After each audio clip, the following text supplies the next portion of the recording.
tensions and to restore calm. Austin's meeting was held at the airport in Tel Aviv because of protests blocking roads, demonstrations against the Israeli government's planned overhaul of the judicial system, as well as heightened tensions with Palestinians. In Tel Aviv, police say a suspect has been neutralized after a shooting that wounded 3 people on one crowded street, hours after an Israeli military raid killed 3 Palestinian militants in the West Bank.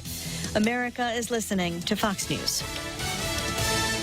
After a week of showcasing the best soloists, choirs, small ensembles, bands, and orchestras from Guam, Saipan, Japan, and the U.S., the 2023 Two-Monday Music Festival is coming to a close. Don't miss the grand finale event on Saturday, March 11 at the Micronesia Mall Center Court starting at 2 o'clock. See command performances from soloists and groups who wowed the judges, showcase performances, and the awards ceremony. TBMF is a production of the Guam Philharmonic Foundation. Visit tbmfguam.org for more information.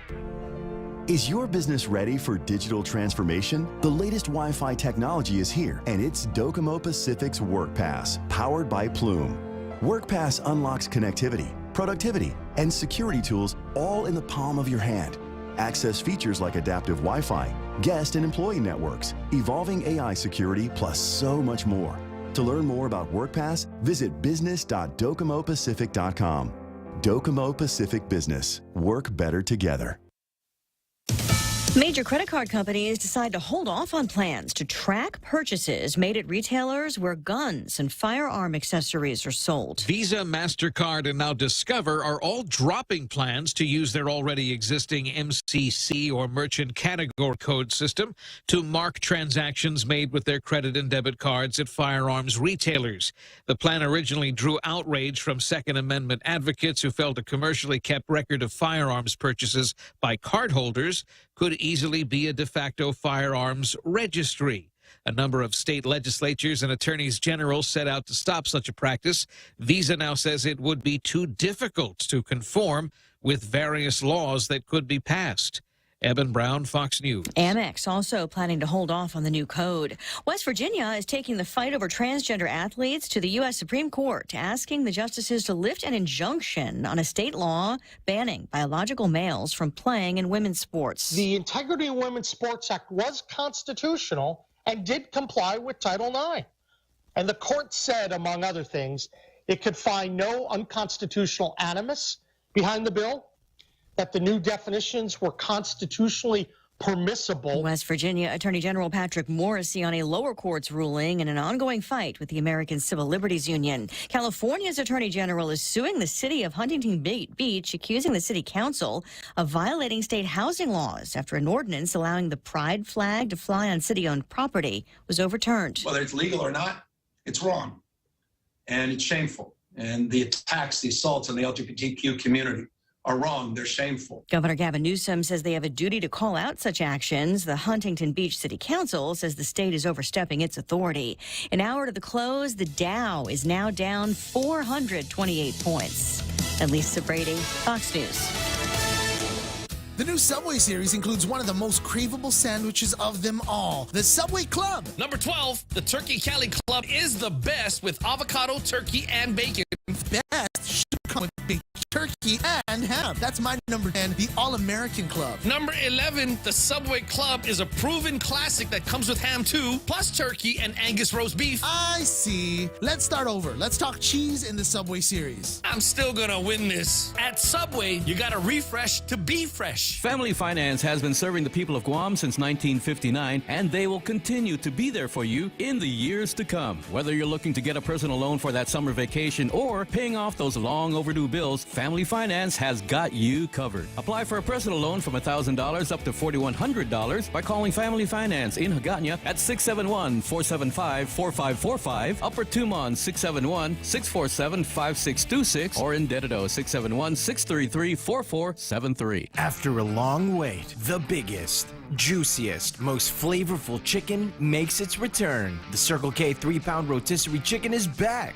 Get 3 whole pounds of perfectly seasoned chicken for all your family feasts. And for a limited time, pick up a rotisserie chicken and a Pepsi Family 2-liter soda, the perfect dinner combo, for only $19.95. Available at select Circle K stores. Swing by and take yours home today. Circle K, take it easy. Half a day and good morning, Guam at 6:06 on Friday, March 10. I'm Donna De Jesus with a look at your local news on The Point. Siochi Elson, who admitted to the hit-and-run crash that claimed the life of Joanne Kabuwag, will spend 1 year in DOC. The crash occurred in December of 2021, just a couple of days before Christmas, near Wendy's in Upper Tumon. Elson fled the scene before officers later tracked him down. That's when he told police he had his music blasted when he felt the car shake and noticed his hood damaged. He said he got scared when he realized he hit a person. Elson was sentenced before presiding Judge Alberto Lamarena in Superior Court yesterday. He was convicted of negligent homicide and leaving the scene with injuries and showed remorse to the victim's family. He was allowed to walk out of the courtroom and will self-surrender at DOC later this month. And pro-choice advocates have filed their formal opposition to AG Doug Moylan's motion to uphold a decades-old abortion ban law. Moylan is seeking to lift the permanent injunction now that the U.S. Supreme Court has overturned the Roe v. Wade decision that first legalized abortion. The American Civil Liberties Union said in a release that if allowed to take effect, the law would criminalize a patient who has an abortion and physicians who provide abortion care. It would also threaten constitutionally protected speech about abortion.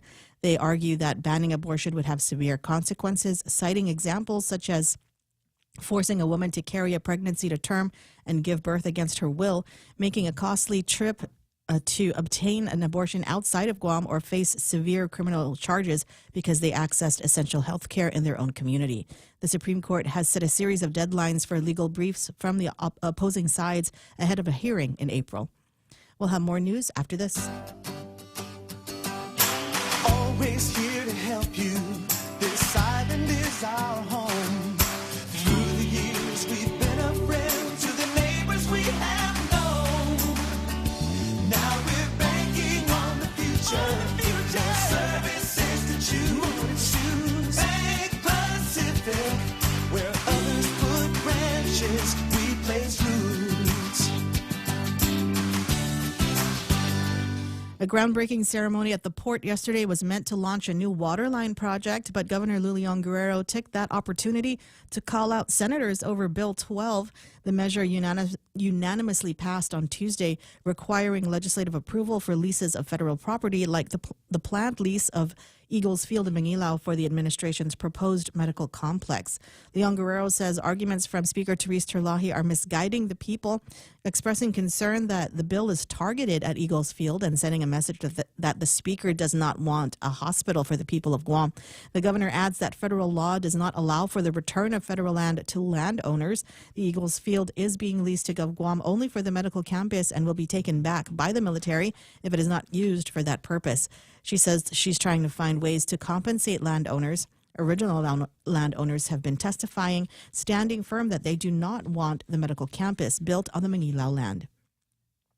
And Simon Sanchez High School received a D rating from Public Health. A recent inspection found a severe rodent and cockroach infestation throughout the campus, overgrown vegetation, issues with floor and ceiling tiles, broken doors, damaged desks with graffiti, and poor lighting in certain rooms. Inspectors also cited that the campus does not have enough toilets and urinals for the amount of male students attending the high school. The school has until April 6th to correct the issues. The failing grade comes as a public hearing was set on Bill 29 relative to updating sanitation regulations to promote health and safety of Guam schools. Public Health opposes the measure. And those are your top stories right here on The Point. Now here's Ray with your weather. Well, I got to take a look at something. Biden has come out with his budget proposal. I don't know if you heard that in the Fox News. And there could be some additional taxes that we might have to pay in order to fund this grand Biden budget. And I just want to see if I'm involved here. The budget, which he's releasing this afternoon in Philadelphia, includes a 25% minimum tax on the richest 0.01% of Americans. Wondering if I'm in there. The budget would close a loophole that allows some wealthy investors with pass-through businesses to avoid paying taxes on their investments. It would also increase the top rate for Americans making $400,000 a year to 39.6% from 37%, reversing a Trump-era tax bill. The budget sets the corporate tax rate at 28%, still well below the 35% that prevailed prior to the 2017 tax law, a White House official said. Yeah, it's not in the top 0.1% of the economy here. So I'd say, Joe, Donna, congratulations. We're safe. Mark us safe from Joe Biden this morning, 6:11. Let me mark you safe from lousy weather. It's going to be mostly sunny today. Highs near 88 degrees. Now, put a caveat in there. Because this would not be the first time that I told you it was going to be mostly sunny in the morning and then it rained cats and dogs. So I'm just saying, be prepared for anything. Isolated showers could fall this morning. Daytime highs today about 88 degrees with a heat index. It'll feel like 96. Southeast winds up to 11 miles an hour today. Tonight, partly cloudy with overnight lows of about 77 degrees. Are you ready for the weekend forecast? Mostly sunny again tomorrow. Highs near 87 degrees. Scattered showers and thunderstorms tomorrow night under mostly cloudy skies. So if you're going to go to the Agania City Party, Block Party Revival thing, I think there's going to be poetry slams and Beat Street breakdown dancing. God, I hope so. Would be scattered showers and thunderstorms in the forecast for tomorrow night, so be prepared for that. Partly sunny on Sunday with highs near 87 degrees. Partly cloudy on Sunday night. Overnight low should be about 77 degrees. As I said, heat index 96. Sunrise this morning, not until 6:32. Sunset tonight is going to be at 6:31. Hashtag tell the others. There it is. News and weather together on The Point. For your safety and convenience, please listen to this message. Heavy haul transports for the new Ukadu power plant are occurring almost daily and will continue for the next few months. We encourage you to use alternate routes to avoid traffic delays. Alternate routes, project information, and live tracking are available at poweronthemove.org. Follow us on Facebook and Instagram and subscribe to receive Guam PDN text alerts. Doosan Ukadu Power and Doosan Enerability, thank you for your patience and support. March Madness Month at GTA. That means big discounts and awesome giveaways. Come into GTA today and get the all-new Samsung Galaxy S23 Ultra with a 200-megapixel camera and advanced photography. Your selfies will look amazing day or night. Purchase a Samsung Galaxy S23 series smartphone and get on our best unlimited plan for as low as $65 a month. Plus get a free $200 Payless gift card when you open a new line. Terms and conditions apply. Offer good while supplies last. Smartphone month at GTA. We start with you. Portions of the program brought to you by Guam Regional Medical City. They are your healthcare partners, as well as APL American President Lights, a global presence with a local home. The Ray Gibson Show. Morning talk that matters. Call now, 888-TALK. That's 888-8255.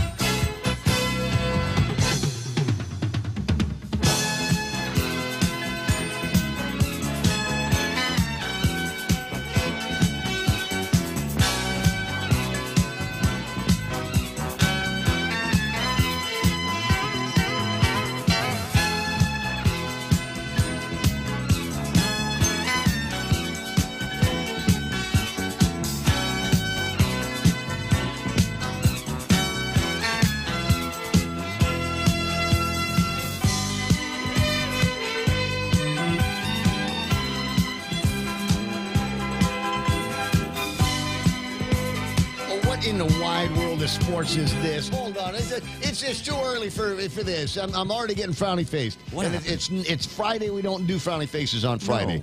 No. Reese's Peanut Butter Cups is going vegan. What?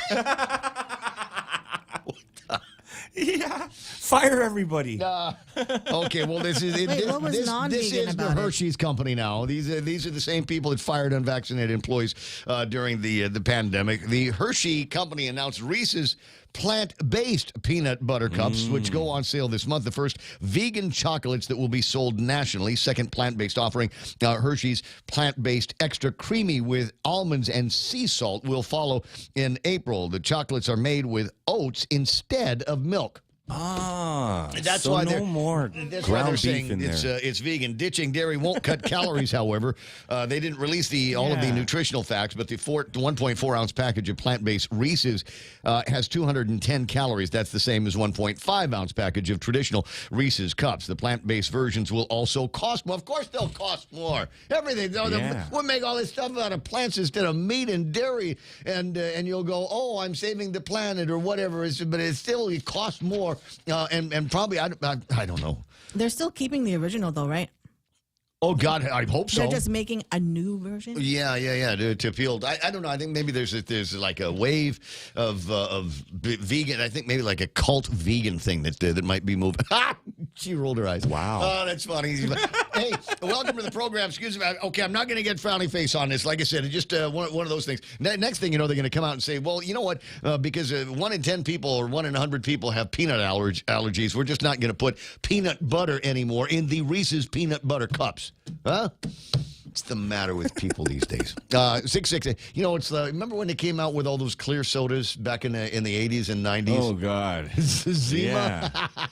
Yeah. Clear beer. Zero color, zero flavor. Zero flavor and zero fun. I tell you what. Anyway, 6:17 in the morning. Welcome to the program. Excuse the mess. It is the Ray Gibson Show on 93.3 The Point. My name is Ray.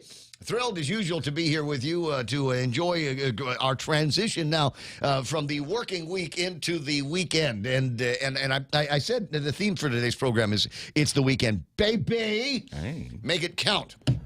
And when I say make it count, I intend. Here's your assignment. Your assignment here is get selfies all weekend long. Right. So when we talk about the meme machine on Monday. I want nothing but selfies. I want nothing but selfies or pictures, portraits of you and your best buddies out there just having an incredible time. You get the Woods. I'm sure they're going to go diving sometime this weekend. Yeah. You got a bunch of other people. I'm sure you're going to be, with the head in the gutter drunk this weekend. Have somebody grab a picture of all of that, just so you can share that. I think they make some incredible and indelible memories with your friends this weekend. Moments. Yes, exactly. That's why they put so many. Look at the back of the. There's how many camera lenses do we have on the back of this? This is 34. This is the cheap one. This was the cheap iPhone. The more expensive one has got like 4 in the back of it. Then there's 1 or 2 really good ones in the front.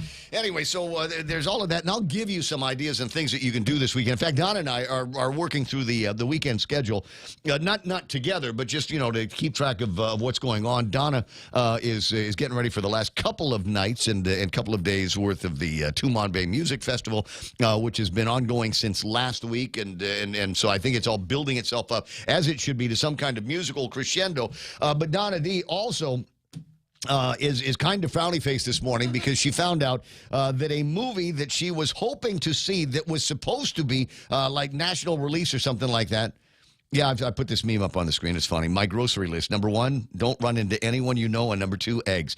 But Donna was wondering if the Magic Flute would be coming to Guam. No gay jokes. I know what you're thinking. Wow, Stop you're it right fast, now. I am fast. I gotta get in there because I know how you are. Man. Anyway, the Magic Flute follows 17-year-old Tim Walker as he travels from London to the Austrian Alps to attend the legendary Mozart boarding school. There he discovers a centuries-old forgotten passageway into the fantastic world of Mozart's Magic Flute.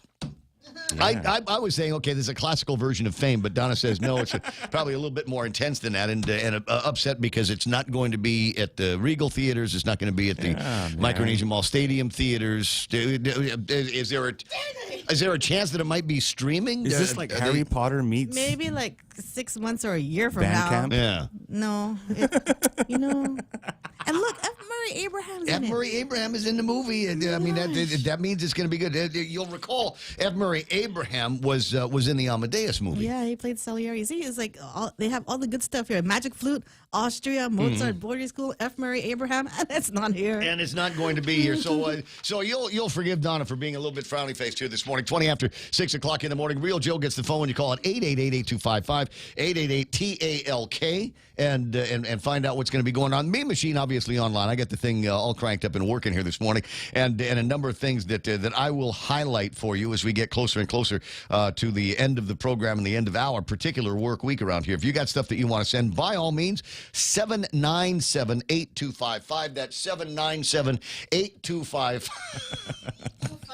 It's a cat at the police station holding up a sign that said, It looks like Nate Horn.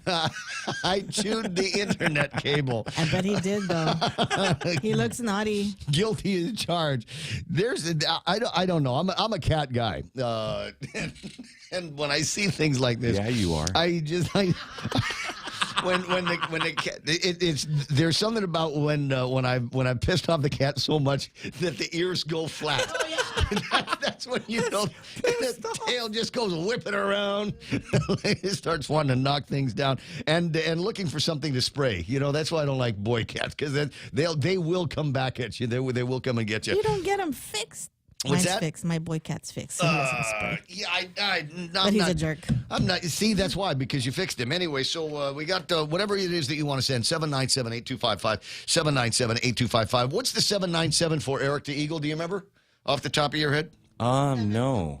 All right. I'll find it while I'm talking here, because Eric the Eagle and I were yet again yesterday exchanging. He's about to snitch again. I'm totally snitching. Hold on. Where's the guy? What's there the it snitch is. line? The snitch line, 797-7142. 797-7142. Here's Scofflaw. Here's the guy out there on the street with his actually, you know what? His sign said, I chewed the internet cable too. It's the same guy. Oh, that's my favorite guy. That's the guy. Yeah, man. I don't know how he got up there. He's the spokesperson for the panhandlers. Been walking around in defiance now of the panhandling laws and the attempts being made by Eric the Eagle and others over at the Attorney General's office to clean up the streets. Now, and this kind of upsetting. There's another picture that I've got here of another guy. Hey, look at this. It's Route 16, ladies and gentlemen, out there in Harmon. How about that? The capital of crazy in northern Guam, huh? Anyway, so we got a guy out there, and he's probably going, wait a second, I'm not illegal. I've got a yellow vest. If I've got a yellow vest, doesn't that mean that I'm okay out here? I'm right with the law. I'm good with Jesus. And the answer is, you might be good with Jesus, but you're not good with Eric the Eagle. And as far as I know, it is possible that the authorities were dispatched to that location to hustle this guy along. And Book him, Dano. Yeah, exactly. And so we'll see what happens. Now, this is in contrast to earlier in the day. Yesterday, I had the opportunity to go hang out at the Hyatt Rotary Club of Guam meeting, and my brother was making a presentation, so that was a whole lot of fun. Big Sister Shelley there. Phil Flores paid for lunch, so I'm the happiest guy in the world. And so as I said, I'm happy. I'm walking out. I'm literally walking in the clouds. I was feeling so good, and then I don't know what it was. I said, you know what, Ray? This feels too good. Trigger yourself. Go out there and trigger yourself. And so I did war driving yesterday. I did panhandler war driving, and I went from the Hyatt through the intersection over at the ITC building. Nobody there. Citizens arrest. Look at her. Yeah, my phone was already in camera mode, brother. My phone was ready to go. I was out there. I'm looking. Come on. There's got to be one. There's got to be one guy out here. Nobody at the ITC building. It's like 1:30, right? Nobody at the ITC building. And I'm going, wow, this is weird. So I kept going south. Kept driving towards all's clear. Chief Kipuha Circle. Surely there'll be somebody over at the Chief Kipuha Circle. And I passed through there. There were some guys hanging out underneath the trees. But that's not panhandling. That doesn't meet the definition of panhandling. That mere vagrancy, I think, is what they might have been guilty of. And I said, well, there's nobody panhandling here. Surely, in between the library and the old court, there must be somebody. Maybe they've even got kids, because they like to do that amnesty thing out there and bring the kids, right? So I motored my way up to there. I motivated my way up there, and you know what, Joe? Nobody panhandling. Wow. And I thought, well, there's got to be somebody out there begging. All right, this is lose Guam. This is Biden's economy. Somebody's got to be out there begging. And so I made my way to the post office. Oh. Mission accomplished. Mission accomplished. Not one, but two guys lounging. That's there's something about the stairs over at the post office on the way in. They're they accommodate you like a fancy Furniture by Kathy Chase lounge, right? And so there were a couple of guys out there just kind of reclining, waiting for somebody to come by and say, hey, got 50 cents? How about $1? How about $2? Maybe $5. Maybe you got $5 or something like that. Two guys out there doing it. So I knew I'd find somebody bumming. But again, mere vagrancy, Joe. Mere vagrancy. They weren't harassing anybody Ray, on that was the us at the lunch sides line of the when we were road. kids, man.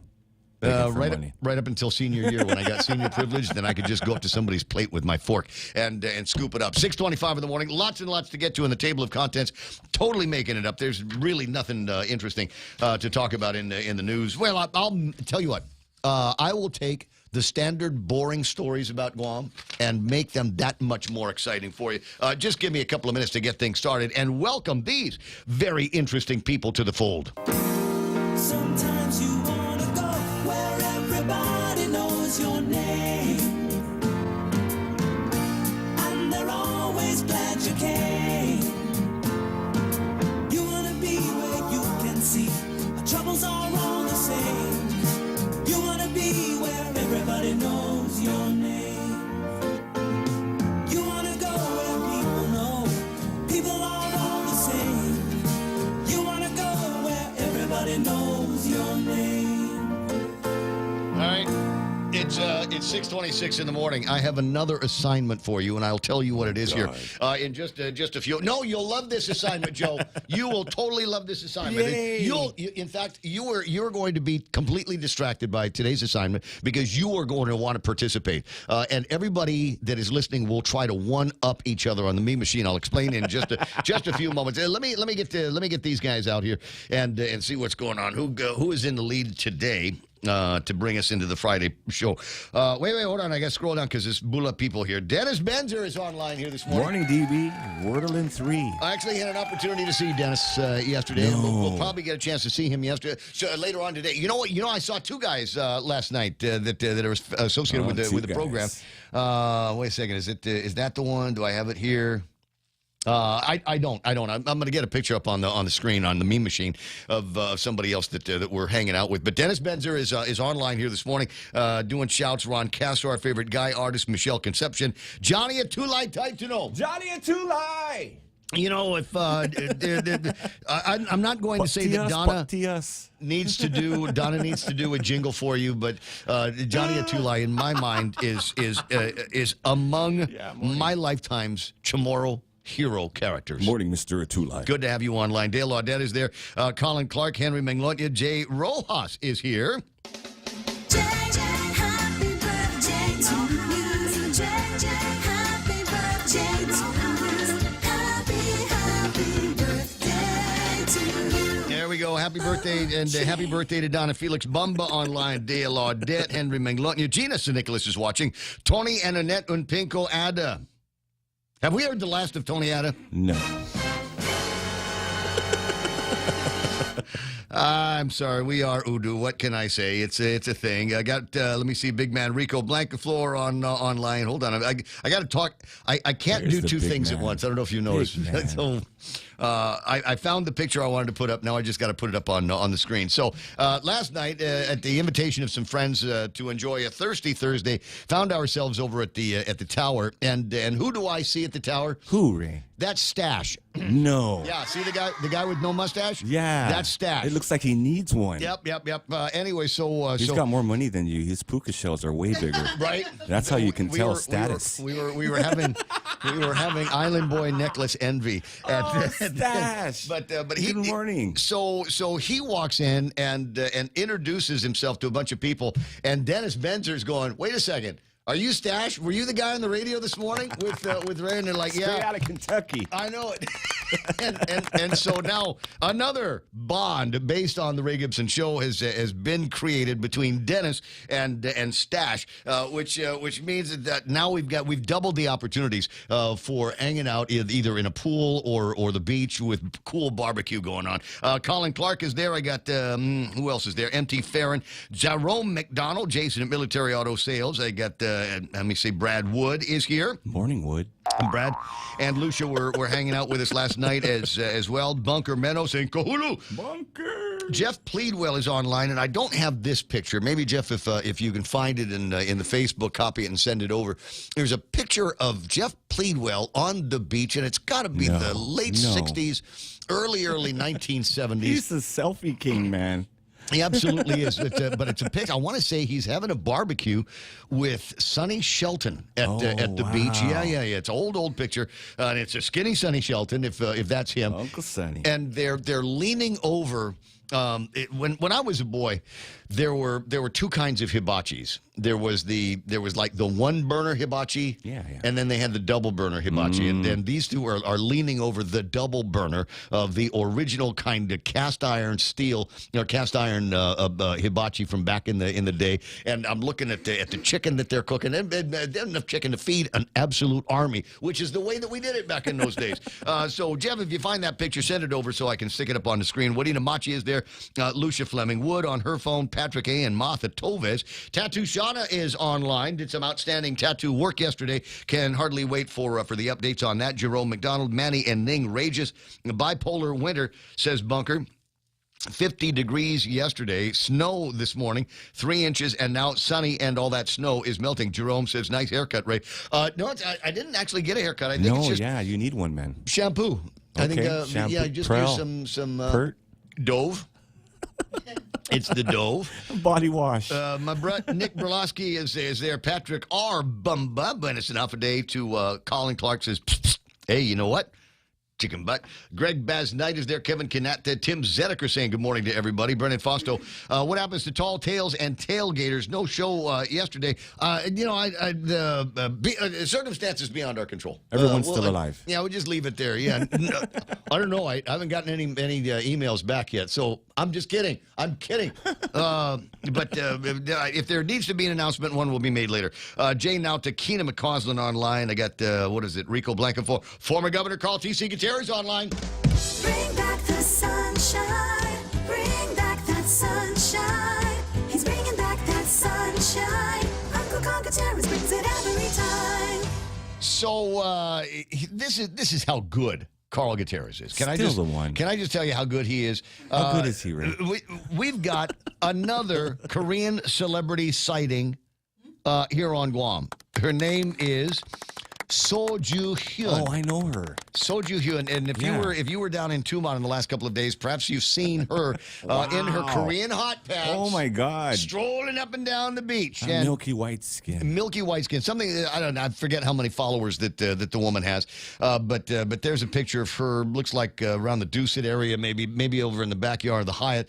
And it has got so far 162,134 likes out of millions and millions of followers. Another super hot, super popular Korean. And so did Carl Gutierrez pay for her to come to Guam? No. She just found out how groovy it was, maybe from some of the other big influencers that Carl Gutierrez is in contact with, came to Guam, had a good time. Now, this is the way it works, and I don't know if you realize to what degree they have hero worship in Korea. You know what? You ever try to go to Mescla by JFK? And you're like, it's jam-packed with Koreans all the time. You know why? Yeah, even stacks, man, everywhere. Because once upon a time, a Korean celebrity ate at Mescla, and everybody in the world goes there. That's what did it. There's a certain kind of car, or there was, I got to check with the guys over at Nissan, but there was a certain kind of car that every Korean had to rent when they came to Guam, because a super popular Korean guy came to Guam and rented that car, got a bunch of selfies in it, and posted them, and now everybody says, oh, I want to be just like him. I'm going to ride around in that Nissan rent-a-car when I get to Guam, and they do. So I'm just saying, this is the kind of thing, this is the kind of free publicity that we get that will earn us other followers, other travelers from Korea. They're going, look, if Guam was good enough for Jun Hyun Park Chi, I can't remember her last name now, but if it's good enough for her, then it's going to be good enough for us. And thank you very much for Lawrence and Felice for finding that and sending it to me. In that particular case, I did not find that. Somebody else did. Bandits Online, Kevin Kanata, say what? Anna Marie is there at Napati Let me see. Beautiful Sarita Garin saying, Magandang umaga, Point Familia. Sarita, when I last saw her, she was getting busted for smuggling balloons into the Tower of London. There's Dan Rosal, Simon Sanchez from the Consolidated Commission on Utilities watching the program here this morning as he's getting his workout on. Gerald Young, Jennifer Post-Schnitger. What's that, Bunker? If they go ahead to build and lease the land, what happens in 50 years? What happens if they don't re-sign another lease? $1 billion again for another new hospital? Talk about thinking to get the most out of this idea. Margaret Estacio is there, not safe from FJB. Yes. Yes, I think I know what the FJB stands for. Let's go, Brandon. Donna D. says, darn, I thought it was chicken butt. Francis Duffy, Alicia Duenas Anderson, and Dita Camarillo. Siska Hutapea is watching the program here this morning. Always nice to see and hear from Siska. Last time we were together is helping somebody move one of those stand-up paddle boards on and off the beach. Oh, great. Yeah, it was but it was like one of those mornings that when they finally got in the water, they were the only two people in Tumon that Saturday morning, and it was a gorgeous sight to see. Let me see: Dennis Benzer, Mike Grace Bloss, Jerome McDonald, Tada Borja. That's what it says. I'm just reading what it says.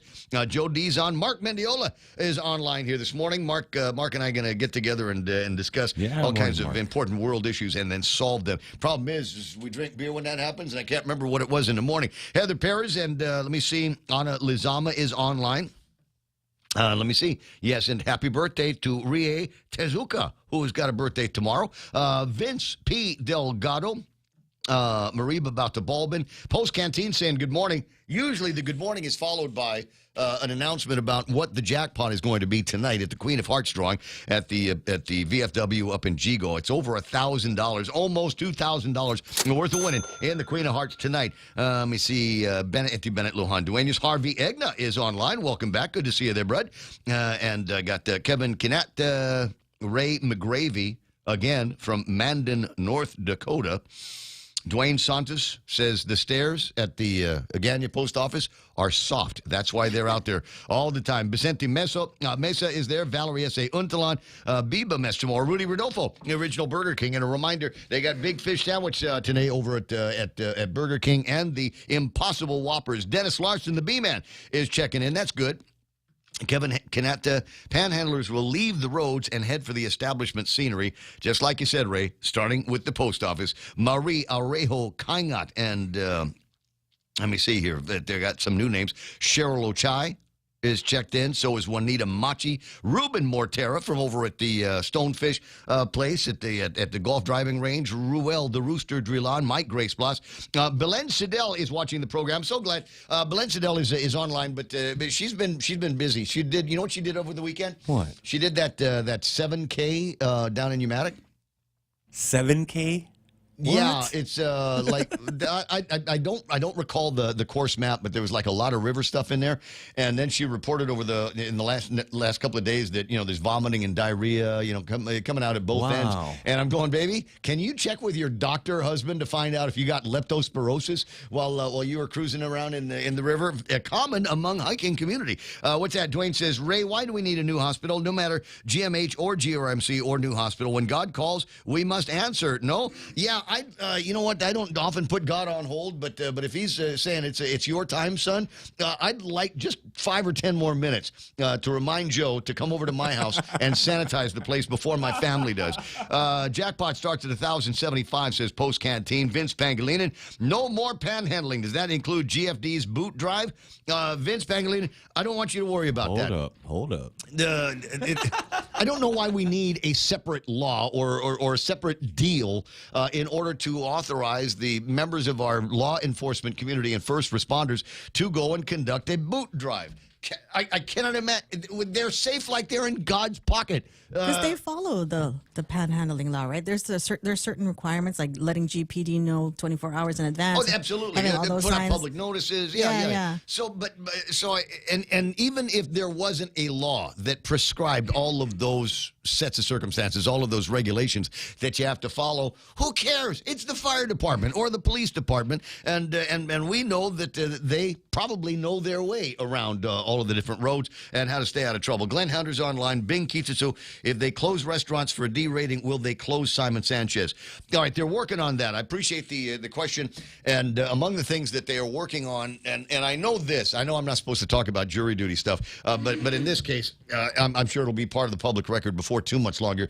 I think based on Doug Moylan's urging, a special investigation had been opened at the Attorney General's office, and they had put out, I guess, their version of a FOIA to the Division of Environmental Health over at the Public Health, because they wanted all of the paperwork associated with any of the inspections or applications that were conducted by the Department of Education. As it turns out, many of these cases, they weren't conducted by applied for by the Department of Education. I think in a couple of cases, it was the third-party providers that were likewise being inspected. But that's one thing. But it's the rest of the school now that should be inspected by environmental health for violations. And it is astonishing how few of them have actually been done, yet the certificates had been provided to them.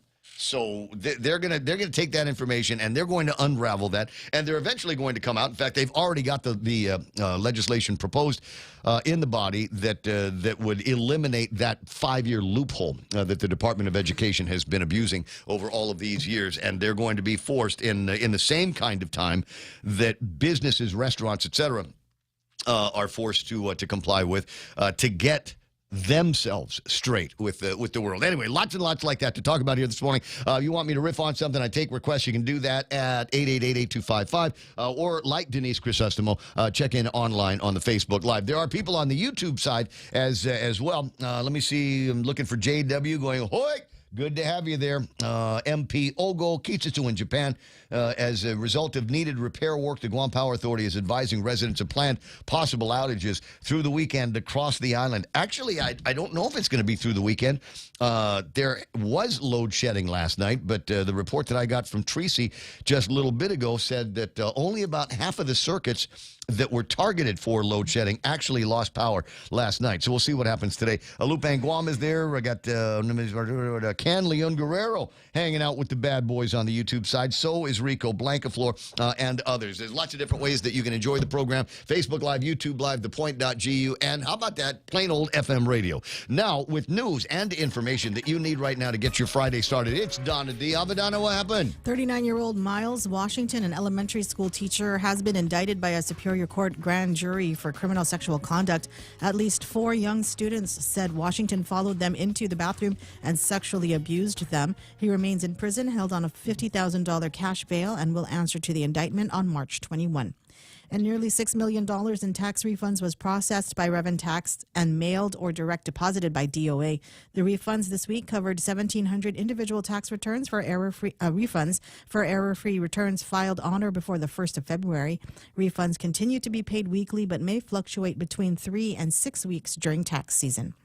And students at Tizon High School and J.P. Torres Success Academy were released from class early yesterday morning due to water pressure issues. GDOE states that classes will resume today and any further changes will be announced. And those are your local headlines on The Point. Now back to Ray. The amazing and incredible Dan Holmes, the perpetrator. No, the boss of Southern Mountain Gear. All right, it was a 7K trail race, Real Joe. Sea to summit. The summit a of trail race. Yes, it was a trail race. Pardon me.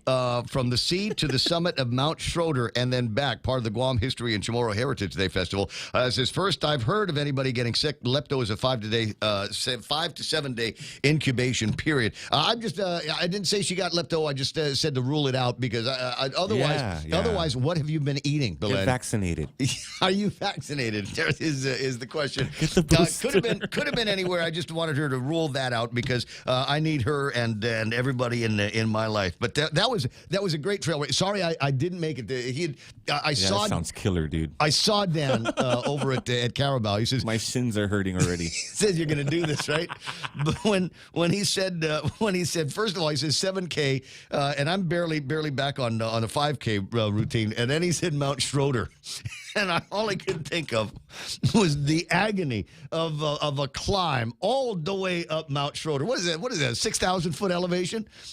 do we need oxygen when you get to the top of this thing? There's bodies laying around from the past. Exactly. Yeah. Just here's a thought for you. You know those bodies littering the Himalayan mountains? Yeah. They were once highly motivated people as well. How did that work out for them? Go back to sleep. It's 6:45. More like this on the way. Take your business to new heights with the United Business Credit Card. Earn 30,000 bonus miles after spending $3,000 within the first 3 months after account opening. Plus, earn 3 times the miles per $1 spent on United tickets through United until April 30th, 2023, and 2 times the miles thereafter. Visit any First Hawaiian Bank branch or go to fhb.com United Business for more information and to apply for your United Business Credit Card today. First Hawaiian Bank. It all starts with yes. Take Care recently moved to its new location at the Century Plaza in Tamuning. Take Care customer service, administration, claims, membership accounting services, FHP Home Health and Hospice, and FHP Vision Center are all now located at the top floor of the Century Plaza in Tamuning. If you need any assistance, please call customer service at 671-647-3526. Email customer service at takecareasia.com or visit takecareasia.com. Take Care. Our island, your health plan. As CEO of Jack in the Box, I wake up at dawn every day to get to work. As a customer, you can sleep in and still get 2 sausage croissant sandwiches all day long. But I get my name on the building, so it's a trade-off. Limited time only. Price and participation may vary. Although what? Portions of the program, are we going to do the traffic? Okay. So before I put the traffic thing up, for clarity, because I want Dan Holmes to be my friend. For clarity, it wasn't 6,000 feet. Mount Schroeder is about 1,000 feet. And if you pick up a PDN from the last couple of days, you might actually see some pictures like this one here of a fella making the trek up Mount Schroeder. And I can't zoom in on the picture because I can't really tell if he looks happy or not. Donna, can you tell whether he's happy about summiting Mount Schroeder here on the weekend? Do another one, and I'll Real Joe can pack me on his electric bike. Yeah, fantastic. Only 1,000 feet. It's 6:47 on the Ray Gibson Show. Let me hit you with. No, it is. It's 1,000. The article says so, so I've got to believe it. So where are we now? Here's the traffic. I got to refresh this, see if there's anything more happening. Doesn't look like it. A little bit of traffic up at Anderson Air Force Base Way, and then make your way down Matagwak, down to Paupau, Route 27. Looking pretty good over in that direction. A little bit of traffic over at Ukadu.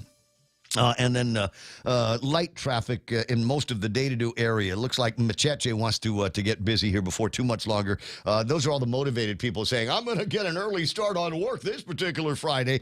So they're already clogging things up over at the intersections. They're basic intersection traffic most everywhere else. Not going to see too much else happening. Getting into town either on Route 4 or Route 8 should be fairly easy. Navigating Route 10 through the Mangilau area, likewise looking pretty slim in terms of traffic. Maybe a little bit of traffic down the hill into the downtown Agania area, and then a little bit of traffic over at Big Navy and Sumai. That's what you get on a Friday morning in traffic at 6:48. Guam Regional Medical City was awarded Advanced Primary Stroke Center certification from the Joint Commission. What does this mean? It means our neuroscience team is equipped with the latest technology and a team of the finest neurological doctors to treat stroke, which is one of the leading causes of death on Guam. GRMC, reflecting our commitment to providing safe and quality patient care. For more information about GRMC, visit us at grmc.gu, or to make an appointment, call 671-633-GRMC. Hafaday, this is Severina. Here at APL, our expertise and extensive network can help you grow your business and reach out to more global markets. As a responsible carrier, APL is also committed to a sustainable future, whether it's protecting the environment or investing our efforts in giving back to the community. Our dedicated teams in Guam, Saipan, and on U.S. mainland are here to support you. Call 588-4651 or visit www.apl.com. Portions of the program here brought to you by the guys over at NissanGuam.com and the World Wide Web. And the big deal there right now is it's Frontier season, right? While supplies last, while we got them on the lot, you get in there. First of all, we want you to test drive. So go to NissanGuam.com, arrange a test drive of the Nissan Frontier, and then you could win up to $1,000 in cash. Other great prizes, grills, coolers, canopies, all kinds of other stuff. But that $1,000. And I know what you're thinking. Ray, here's what I'll do with that $1,000. I'll use that as a down payment. And the Nissan guys are going to say, what? Are you new here? You don't need to give me $1,000. There's no down payment necessary on the Nissan Frontier as part of this deal. And in fact, you don't have to give us any car payments for the first 3 months. Try that out today. Great design that they've got in there. Plenty of horsepower, super smooth transmission, and all the energy you need to get yourself out of any kind of trouble. I'll bet you this thing could drive you up the top of Mount Schroeder. It's that kind of ride. Test drive it today at Nissan Guam. It's the Ray Gibson Show. Call now, 888-TALK. That's 888-8255.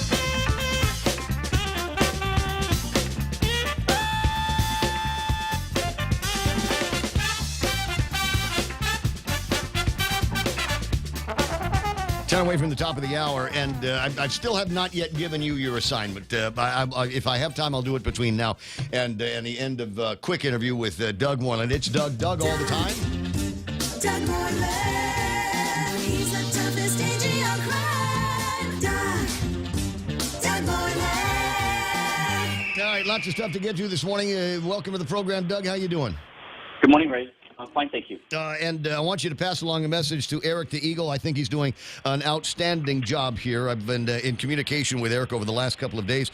Delighted yesterday as I was making my way from Tamuning into the downtown Agutya area. 0 panhandlers, and that I know of, only a couple of them were seen panhandling on the roadways yesterday. Good job. Thank you. Well, I want to thank the Guam Police Department, the Lieutenant Governor, Josh Tenorio. Those guys are the ones that have been pushing the enforcement. You know, we're there to help them, to provide the legal support, and to give them help on the directions. But no, those guys, the Guam Police Department, has been critical to this. Chief Ignacio, yep, that's them. That's them. Okay, and a picture up on the screen of a panhandler from yesterday. How did this get to Eric the Eagle? Did this come from a concerned citizen, or are people from the Attorney General's office, going out there and grabbing panhandle portraits as well? Which ones, the photographs or the photograph? I got a photograph of a guy on Route 16. Okay. I know how this one got in. The guy that was on Marine Corps Drive by the ITC building. That's my picture, and then I sent that to Eric the Eagle. But there's a fellow on Route 16.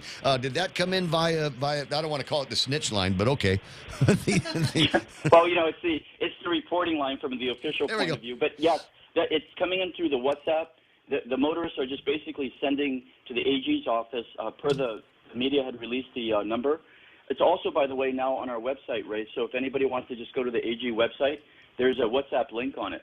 So you literally can just go from your phone to the AG website and then hit the link, and it'll send whatever photo or WhatsApp text message you want to send. And then we send it, get it to the GPD. GPD set up a specific number that we're communicating with them on. All right. A couple other things coming up. I noticed that there's an ad. Hannah Gutierrez took out an ad in the newspaper. The bar exam is coming up July 26th and 27th. Now, I think that's enough time for me and Real Joe to cram so that we can pass that test and help you out in the prosecution division. But I suppose maybe a little bit more needs to be made about the idea that there's going to be a bar exam coming up so that anybody that's interested in becoming a lawyer and has achieved the prerequisites can get themselves signed up and do legal work here. Yeah, you got to go through the first law schools and all the years of special training, Ray. But yeah, they do it normally 2 times a year from what I last had remembered for the bar examination. And you pass the bar, then you can now serve the people. We're looking for citizen prosecutors. No, that's fine. That's fine. But now, quick question: If I've passed a bar somewhere else, is there reciprocity? Can I take that bar that I've achieved in the States somewhere and work at least temporarily here on Guam until the next bar exam? Right. My understanding is the Supreme Court of Guam, the Board of Law Examiners, has allowed for 5 years to work in the government of Guam. That's the only way that you're going to be able to practice on law if you're barred in another jurisdiction. Now, there's a lot of discussion that has to be done on how to improve the number of lawyers on Guam, because it's very bad, Ray. Right now, the law firms are basically beg, borrowing, and stealing from one another. Yeah. And it's hurting the AG's office, because we're the largest law firm. We have the most work that's obligated for us to do. And, yeah, it's bad right now. We need more lawyers. I talked to Senator Perez yesterday about reopening the scholarship, the Protect Scholarship. I was a recipient of it. I was one of the last recipients, I think, if I can remember, back in 1980s, late 1980s. But they need to reopen that. They need to find different ways to get more lawyers. But even that, it's like planting a seed. You're not going to see the lawyers till about 4 years that would come from that scholarship.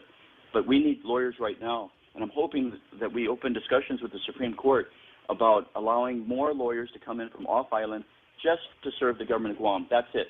If they want to go into the private sector, they've got to pass the bar.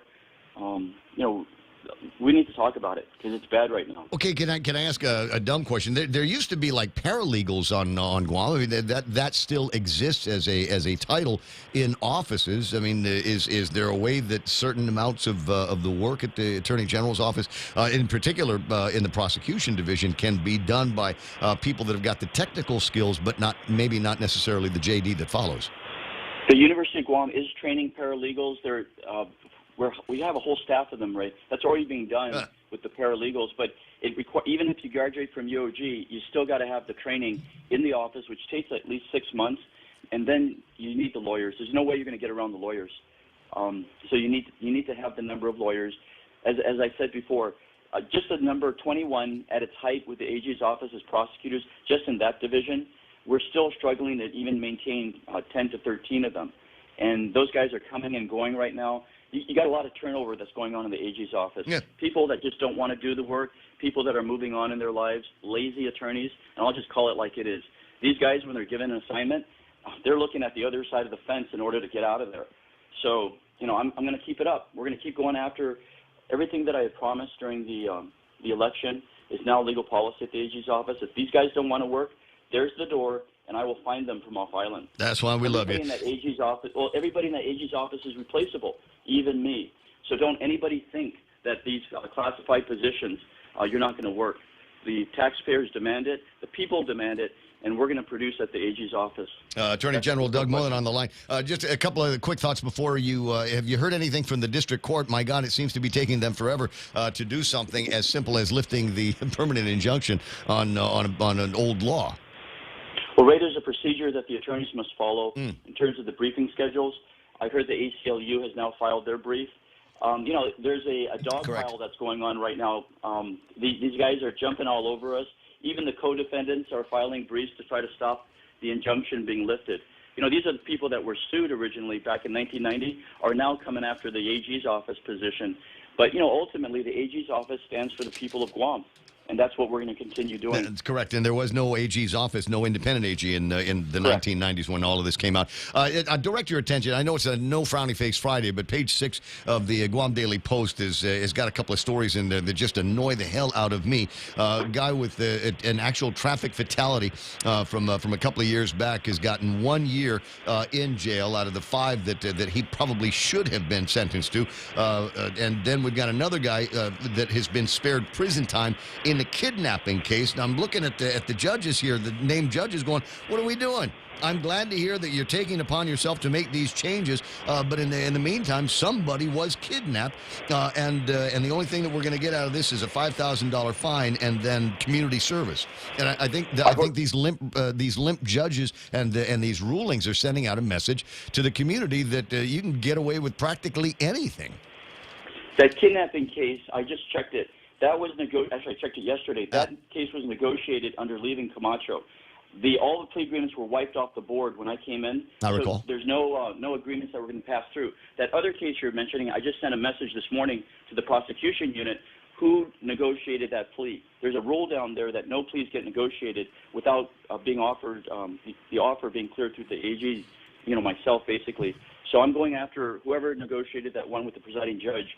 is going to have something to answer for. Yeah, somebody died as a result of that accident, and somebody that had already had violations, didn't have a driver's license at the time, and had other tickets and citations in his name in the court. I thought there was a pretty good argument made, and then of course, his defense attorney was Peter Santos, who brought up a couple other points that engaged the judge, who I think was already predisposed to let the guy off easy. 6:59 and change. Doug, I got to run. I'll talk to you pretty soon. Sure, Ray. Have a great weekend. All right, 888-8255-888-TALK. All right, time for your assignment. I think I've got enough time. Celebrity birthdays. I'm going to give you just one of them right now, and your assignment is in honor of Chuck Norris's 83rd birthday. Ladies and gentlemen, I need your best Chuck Norris jokes. 7978255. If you got Chuck Norris memes, I need that. If you got Chuck Norris videos, including the most recent one where he becomes self-aware, and Chuck Norris is making Chuck Norris jokes. 7978255. It's time for Fox News on Pika's Best. This is The Point. The president says he's ready. Lisa Brady, Fox News, inviting the House Speaker to lay out his proposed budget and then have a meeting in search of common ground. My budget reflects what we can do to lift the burden on hardworking Americans. And there's more than one way to do that. The president's priorities include lowering costs for child care, health care, and college. How much do things cost? It's not just whether inflation. We brought down inflation 7 months in a row. We're going to whip it. He's proposing trillions in tax hikes to help pay for his plan, pledging again it won't impact anyone earning under $400,000 a year. But Republicans say it's a reckless blueprint that will be dead on arrival in the GOP-controlled House. Wall Street goes back to worrying about inflation and the Fed's next move on rate hikes. The Dow down 542 points at the closing bell, down more than 1,000 the past 3 days. A railroad executive tells lawmakers he is deeply sorry for the impact of a toxic train derailment in Ohio. I am determined to make this right. Norfolk Southern CEO Alan Shaw pledging an urgent and thorough cleanup and saying his company will help lead industry-wide safety improvements. The railroad still faces multiple lawsuits over the crash in East Palestine, Ohio, which remains under investigation. Shaw and the NTSB chair are now scheduled to appear at another Senate hearing later this month. Norfolk Southern had another derailment this morning in Calhoun County, Alabama. Though these incidents are receiving a lot of coverage right now, which makes sense, and I'm sure they have a lot of questions, it's totally reasonable for them to have that question. Safety remains number one priority, and we'll make sure that we learn from all these things. Spokesman Connor Spielmaker says more than 30 cars derailed today, but none were carrying hazardous materials.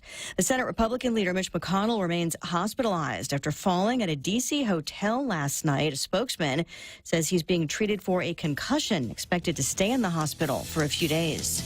America is listening to Fox News.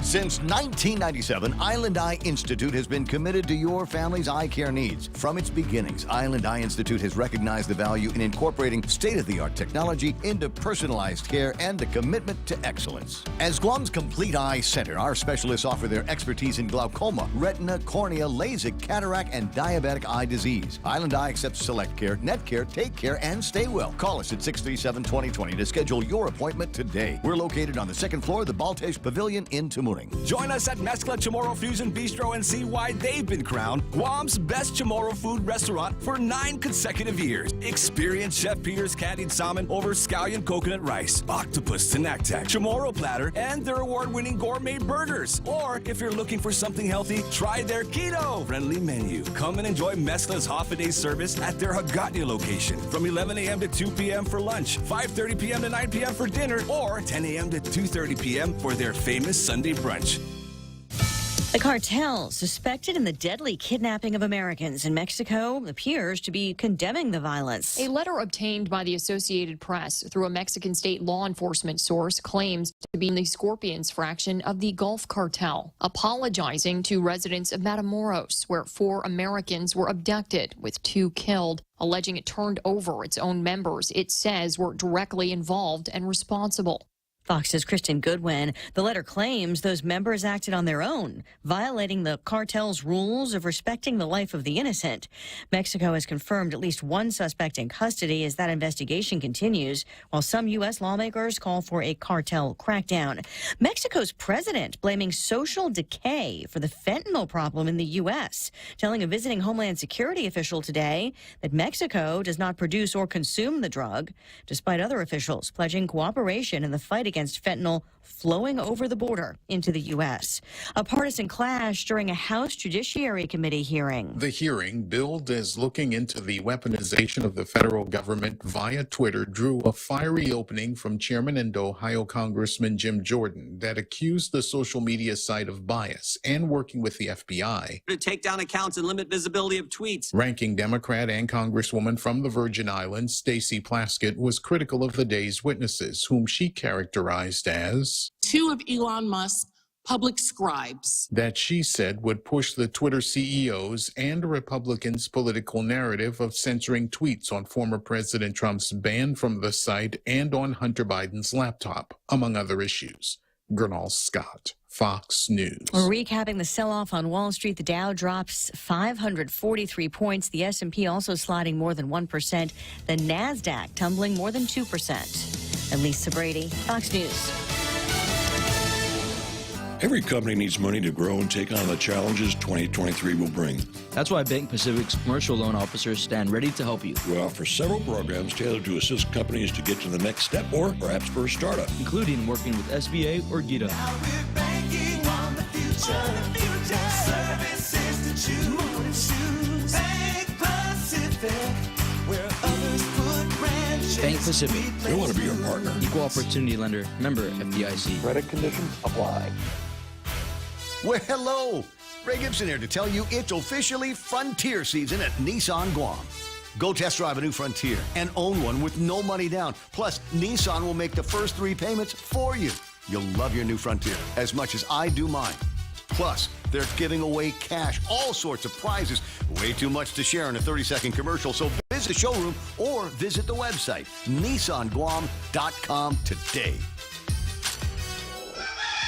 KFC's Lent menu is filled with so many seafood options, it's enough to keep you going for the entire Lenten season. They're all here. Popcorn shrimp, fish fillets, shrimp and crab Killiquin wraps, and our famous KFC shrimp burger. And now you can mix and match chicken and fish in both 6 and 12-piece family meals with sides and biscuits. KFC's Lent menu is available for a limited time at all KFC restaurants and for delivery at kfcguam.com or WhatsApp 300-3278. KFC, it's finger-licking good for Lent. Half a day at 7:06. I'm Donna De Jesus. Here's a look at your local news on The Point. Rodney Francis Akima was given a suspended sentence after pleading guilty to charges related to kidnapping a woman known to him. Akima's charges stem from a case in which a woman accused him of kidnapping, beating, and strangling her in August of 2022. He pleaded guilty in Superior Court yesterday to felonious restraint, terrorizing, and family violence. He faced a maximum of 7 years in prison, but terms of his plea agreement gave him 5 years in prison with all time suspended and credit for time served. Akima has spent 2 months in prison after being charged, with restitution still to be determined by the victim and prosecution. Akima was ordered to pay a $5,000 fine. Judge Maria Senzon says that could be converted into community service hours. Akima told the court that he had started taking courses online for anger management and alcohol awareness, and that he intends to take an online course for domestic violence. And officials have confirmed that the majority of the 10 homeless individuals identified in the first effort under a new relocation initiative refused government assistance and may have moved elsewhere. The program began efforts late last month at a camp near the road leading to Two Lovers Point in Dedido. Samantha Taitino of the Guam Homeless Coalition says 10 individuals were moved from the area and only 3 were housed. The other 7 were unwilling to be housed, who say they're fine with being where they are. Taitino adds that some people have substance abuse issues that need to be treated, and they need to make sure that they are in a place mentally where they're able to accept the housing. In the meantime, efforts to return visitor safety officers to patrol the Hagåtña area have succeeded. More news after this. For all your real estate needs, call the professionals at Hoffaday Realty. Jody, Saran, Libby, and Lolita, and they'll take care of you on every step of the real estate process. No worries. Just contact Hoffaday Realty at 588-4232 or 588-HOFFA or email them at hoffadayrealty@gmail.com. They're at 426 Challenge San Antonio, Suite 204 in Tamuning. Open Monday through Friday, 10 to 4. Hoffaday Realty for all your real estate needs. A recent federal report shows the Department of Defense spent more money on Guam in fiscal year 2021 than all other U.S. territories combined. About $3 billion of the nearly $4 billion budget allocation went to Guam, accounting for almost 50% of the island's annual gross domestic product that year. The report shows contract obligations and payroll spending in AmSam, Guam, the CNMI, Puerto Rico, and the Virgin Islands totaled $3.8 billion, and $2.9 billion, or 75% of that, was spent on Guam. Contracts for products and services accounted for $2.1 billion, 55% went to construction, and 32% went to services. Most of the money is being poured into the construction of Marine Corps Base Camp Blas in Dedido. And new applications to the fifth cycle of the Emergency Rental Assistance, or ERA, program will be temporarily paused starting at 5 o'clock this evening. The pause is for DOA staff to review and process over 2,800 applications under the cycle, which began in October of last year. ERA Program Manager Vicky Linlau says they have been given approval to pause Cycle 5 in order to process applications for payment. It's also a chance to review updated U.S. Treasury requirements for the program and for reporting.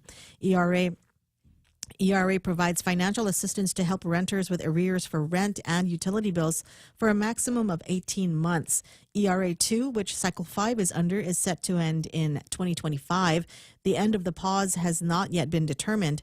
A new phone number is available for people to call and schedule an appointment at 638-4538. For status checks, call 638-4518 or 19. And those are your top stories. Back to Ray with weather. Thank you very much. 10 after 7 o'clock in the morning. In case you missed it, your assignment today for the meme machine is send me Chuck Norris stuff. It is his 83rd birthday. I know, right? Just the other day, he was birthday, getting Charles. his butt kicked by Bruce Lee in Italy or someplace, wherever it's Spain. But Chuck Norris, and everybody's got a favorite Chuck Norris movie, and maybe I'll go over some of those before long. But the assignment today is send me your Chuck Norris memes, your pictures, whatever, like the one I can put on the screen right now. It's a picture of Chuck Norris. It says, Death once had a near Chuck experience. Chuck Norris doesn't dodge. The things thrown at him are trying their best to avoid him. The guys on the meme machine, let me see, Lupang Guam sent this one in. Chuck Norris doesn't do push-ups. He pushes the earth down. Love this. Keep them coming. 797-8255, or just stick them up on the whatever it is that you're watching on Facebook Live, YouTube Live, The Point, or whatever. 7-11 right now. The weather for today, mostly sunny with highs near 88 degrees. Real Joe, was it mostly sunny when you stepped outside? Mostly, yes. Mostly sunny. East-southeast winds to about 11 miles an hour. With a heat index, it'll feel like 96 today. Look, if you got to be hot at the beach. Partly cloudy tonight. Overnight lows of about 77 degrees. For tomorrow, it's mostly sunny and highs near 87 again. Scattered showers and thunderstorms could be moving in tomorrow night. So if you're going to that big party in again, you might want to make sure that they either know where to duck into or bring umbrella like that. Mostly cloudy and lows around 77 degrees. And then for Sunday, partly sunny with highs near 87. 30% chance of rain today. Sunset tonight at 6:31. There was sunrise over at Pirates Cove. Think I might have those Friday pictures up there for you. In addition, I'm wondering if he found that picture of him huddled over the hibachi. It doesn't look like it. All right, here's sunrise this morning. That's pretty. I need more color. That's what I'm looking for. Wait a second, more intense. But I need crepuscular rays. There they are on the screen. Nice job there. Oh, and there's the sun making its way up into the Friday over at Pirates Cove. It's 7:12, and I'll be right back. Family Finance has been serving the people of Guam since 1959, and they will continue to be there for you in the years to come. Whether you're looking to get a personal loan for that summer vacation or paying off those long overdue bills, Family Finance has got you covered. Apply for a personal loan from $1,000 up to $4,100 by calling Family Finance in Hagåtña at 671-475-4545, Upper Tumon 671-647-5626, or in Dedido 671-633-4473. Just in time for Lent. It's our delicious BK Big Fish Sandwich. 100% white Alaskan pollock, breaded with crispy panko, topped with sweet tartar sauce, tangy pickles on top of a warm toasted brioche bun. Also available, our Impossible Whopper, 100% Whopper, 0% beef. Enjoy your Lenten season with French fries or our new mozzarella sticks with a refreshing brewed, sweet, or unsweetened tea. We are ready to serve you this Lenten season. Now available at BK Hagåtña, Tumon Bay, Micronesia Mall, and the airport. Have an amazing day. You rule. 7:13 in the morning. Sorry, more Chuck Norris memes on the screen. A fertility clinic in Texas has pictures of Chuck Norris on the wall. They claim a 200% success rate. Way to go. Ray Gibson Show brought to you by APL. American President Lines, a global presence with a local home. Also being brought to you by Kim and Ron over at Security Title. Saw Ron yesterday and said, what you up to? He said, nothing. Kim's doing everything today. And I said, yeah, that's it. That's a way to do that. And what exactly do they do there? And they keep an eye on titles, keep track of deeds and that kind of thing. Make sure if you are involved in a real estate transaction, you're getting what you're paying for. It's quarter after. I'll be right back. The Ray Gibson Show, bringing you closer to the action. This is The Point, Guam's FM News Talk Superstation.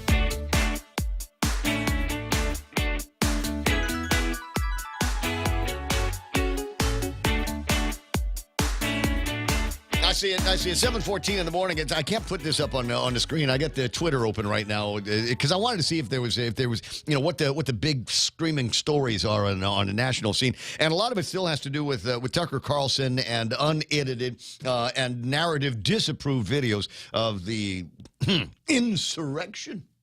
On January the 6th at the Capitol. And as you might imagine, everybody is circling their wagons against this guy. Everybody is going after Fox News and Tucker Carlson and anybody whose narrative lines up in that direction, including all of the media, especially CNN. Scott Adams. Yeah, that's Scott Adams. I still follow him on Twitter. Says, I can't read minds, but Anderson Cooper's face, and it links to a interview that Anderson Cooper is doing on CNN, suggests he's not pleased with the liars that turned CNN into the dumbest fly on Turd Mountain. Now, it's the colorful language. The dumbest fly on Turd Mountain. Friends, you got to find a way to use that in your conversations today. I don't know. Maybe it's a reference to somebody in your office or somebody that you voted for that all of a sudden you think, oh, yeah, this is great. Not quite where I anticipated that was going to be going into. But the dumbest fly on Turd Mountain. We got to turn that into a bumper sticker. You know, people's names and then that phrase, dumbest fly on Turd Mountain. Stop looking at me. It's 7:16 in the morning in the Ray Gibson Show. Lots and lots to get to, and might as well start thinking about opening up the website that I'm supposed to be looking at. That's the one. I'll let you know what happened on the markets. The lady on CNN, was she breathless when she said that the Dow went down a little bit? Yeah. Or a lot?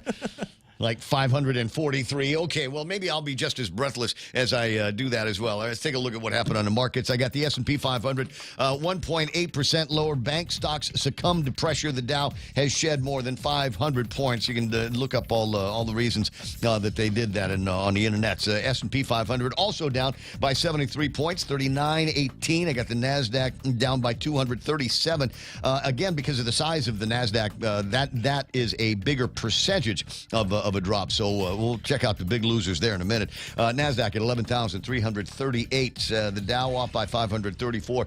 And we got mixed closing on the rest of the markets. FTSE is off by 50. Nikkei picked up 178 points. Hang Seng Index down by 125, and the Shanghai Index is off by 7 points. I got the DAX up by 1.34, but nobody really cares about the DAX. Also taking a look at Tesla, Elon Musk. There's another guy got spears in his back, and they're actually. Did you see where we talked about this the other day? They're asking this guy for all of the contacts with all of the journos, but there are many of the journos right now that I think are lined up to do some testifying up in Congress. There seems to be some hearings going on where they're trying to sort out just how weaponized the government and the three-letter of the alphabet agencies were to try to suppress stories, including trying to find ways to make it so even truthful stories were otherwise censored from the narrative. Tesla down by Tesla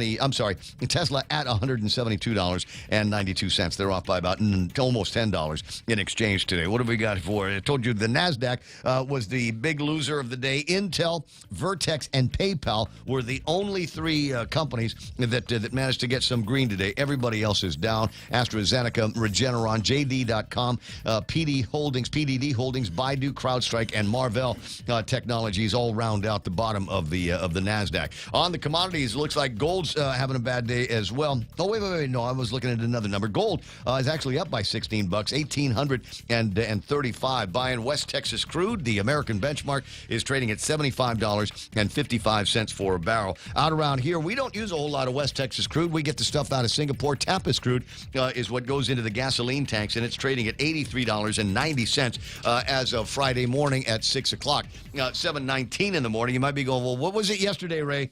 Tell me good news. Yesterday, Tapis was trading at $86.73. Today, it is down by $3 to close at $83.90. So take that savings as soon as the gas companies pass it along. It's a Friday. You never know what's going to happen with these guys.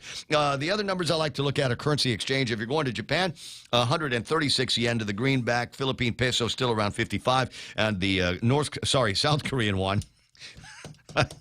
13.24. I don't even know if you can buy North Korean won. Is there someplace where you can go? Is there a lady at the airport sell you North Korean won in exchange for your money? That's where the numbers are going. And despite what could be fairly high numbers for the South Koreans, we still have got South Korean beauties that are flying to Guam. Last week I told you about a girl that was in a band called Red Velvet or something like that, and got word from my friend Felice over at Beyond the Box at the Micronesia Mall that we have been treated by another beauty coming to Guam. I can't really pronounce her name. Soo-hyun S is the tag on Instagram. Girls' Generations singer and actor. She's followed by 7.8 million people. 122,000 of them have seen the most recent post from her, which has her lounging in Tumon with a pretty sun hat on. And for those of you that have heard me say the phrase Korean hot pants and didn't know what I was talking about, that's what I'm talking about. We live there? We live there. And 162,000 of her friends have clicked on that and said thank you very much. Actually, that number comes from yesterday. I haven't had a chance to look it up here and stalk her today. I think I did follow her a little bit earlier in the morning. 7.8 million. 7.8 million. The other girl had 2.2 million. Yeah. So we're moving up in the world. Apparently so. And Carl Gutierrez didn't have to. He's that good. He's got these massive influencers and crazy Korean celebrities coming to Guam, and he didn't even know about it. Is there any way to go in there and like do a search for people who have like 2 million or more followers? Oh, I'm sure there is. I mean, in South Korea. I mean, just invite them all. Yeah, everybody come over to Guam. Come on down for a party. Well, the crazy thing is how many of them have already been here, and we don't know. Wow. Is the thing, because I might be the only guy on Instagram on Guam that stalks Asians in bikinis. I mean, that's probably not the only guy. No. Yeah, I guess you're right. That's a postcard. Yeah. Yes. Not shaped like a postcard, but it's a postcard. Look at that, how pristine that looks. Mm-hmm. This looks like one of these pictures we used to see from Bora Bora and Fiji, like, a deserted beach that's all belongs to you and you alone. Yeah. Come on down. Look at that. And just a couple of people in the water behind. And that's not the only picture. She's got a video of her on a boat ride, maybe one of those dolphin watching things. A long video that she's posted up on Instagram. Really? And a bunch of other pictures of her, similar outfits, similar poses, and that kind of thing. So a huge following in South Korea. And that's now just worth tons of money. And we didn't pay for it. Didn't pay for it. We're that good, Carl. 7:22 in the morning. Carl's that good. Carl is that good. 7:22 in the morning. Jerry Roberts is in with the extra point here in just a second, and I got to ask, because it seems to me you and I have been following each other around some of the stories that are causing people to be twitching in the U.S. mainland. Apparently, if you're going down this road, as long as they get the extra point out by 7:30. Okay, all right. 7:22. I'll move fast. Go. There's the guy. The first one with the Twitter files is adding more information. I guess they're digging more stuff out. He's got a whole thread on Twitter here this morning that is pointing at more evidence that certain agencies in the federal government were working hand in glove with Twitter, among others, to suppress information, including and they put different contexts that they wanted Twitter to be on the lookout for, including true content which might promote vaccine hesitancy. Ooh. Even if it was true, they said viral posts of individuals expressing vaccine hesitancy or stories of true vaccine side effects. This content is not clearly mis- or disinformation, but it might be malinformation, exaggerated or misleading. Also included in this bucket are often true posts which could fuel hesitancy, such as individual countries banning certain vaccines. They wanted to make it very, very clear that they didn't want those narratives put out into the world, and asked Twitter and others, I said, to go ahead and suppress that. I think there are hearings going on in Congress on that right now. Could be. Did Chuck Schumer weigh in on that and say, "Oh yeah, go Twitter"? Oh my God! Yeah, Schumer's just a piece of work. The number of people who should be run out of that town on rails. Unbelievable. After everything that is coming up. But I'm a little bit disappointed, and there are some that are suggesting that maybe Murdoch did get to Tucker Carlson because we're not seeing little video snippets anymore. Well, he ran 2 days. He did? He did. Okay. The second day was with the police officer who was right there on the scene trying to protect the people What did we inside. get last night? I didn't see anything from last night. I think Fox is going to play this thing out for all it's worth. And the guy that said that it's a total information war now, and that's all it's going to be until 2024. I mean, it's game on for everybody at this point. Because the Democrats in D.C., they have to protect what they've done. Yes. And, and the media is not going to report on the negative factors, regardless of what happens. It'll have to go, it's going to have to go to court on this, and then everybody will have to report it at that point. Yeah. But we're far away from that point. Jerry Roberts is getting ready for the extra point, and just a reminder, today is Chuck Norris's 83rd birthday. If you've got funny Chuck Norris jokes, we need them here today, especially on a Friday. Once upon a time, a poisonous snake bit Chuck Norris's leg, and after 5 days of excruciating pain, the snake died. Yeah. Now, with today's extra point, because he's got to get out of here by 7:30, it's Jerry Roberts, brought to you by First Hawaiian Bank. Is there anybody in your life who is never on time? These are the people who agree to a 9 o'clock appointment but show up at 9:15, maybe 9:30, or whenever. These are people you tell your dinner starts an hour earlier than it will because you know that they'll be an hour late. Good Lord. What is wrong here? I may have clues to that next on the Extra Point. Take your business to new heights with the United Business Credit Card. Earn 30,000 bonus miles after spending $3,000 within the first 3 months after account opening. Plus, earn 3 times the miles per $1 spent on United tickets through United until April 30th, 2023, and 2 times the miles thereafter. Visit any First Hawaiian Bank branch or go to fhb.com United Business for more information and to apply for your United Business Credit Card today. First Hawaiian Bank. It all starts with yes. Half a day, this is Honey. Here at APL, our expertise and extensive network can help you grow your business and reach out to more global markets. As a responsible carrier, APL is also committed to a sustainable future, whether it's protecting the environment or investing our efforts in giving back to the community. Our dedicated teams in Guam, Saipan, and on U.S. mainland are here to support you. Call 588-4651 or visit apl.com. Being late is generally seen as a negative quality. It will annoy the boss, a date, friends, and family. All kinds of relationships can be impacted when we don't do a good job of dealing with time and are perpetually late. So why does it happen? Is it because people lack manners, or they think that their time is more valuable than anyone else's? We might get some light on the topic from a person named Samia Zaman, a psychotherapist who specializes in cognitive behavioral therapy. Zaman says people aren't generally uncaring about the feelings of others. She believes that different types of personalities tend to be less punctual than others. She says some people are just natural-born optimists who genuinely believe they can manage everything in their hectic schedules, and we can call them the overschedulers, she said. Okay. Or these people pack so much into their day that they'll always be running late. Another person who is likely to be late is the one who loves to chat and be more social. They have these wonderful conversations, meetings, coffees, lunches, and all may run longer than expected, making them late for their next commitment. However, it may not always be due to how great they are at conversation. Some folks have trouble saying no, worried they may offend somebody or that they'll miss out on something important. We know that is FOMO. So Mia says another person who is late is the one everyone talks about being late. Got that? You talk about them being late. Oh, that Ray. He's always late. He'll be late to his own funeral, they say. So Ray, realizing that he is expected to be late, sees no reason to change anyone's opinion of that. And he shows up whenever he wants to. Other reasons for continually being late might be procrastination or anxiety. Distraction and worry fit into these categories. Now we're about ready to step on toes. Being late as an adult may stem from how we were raised. It was our parents that did it to us.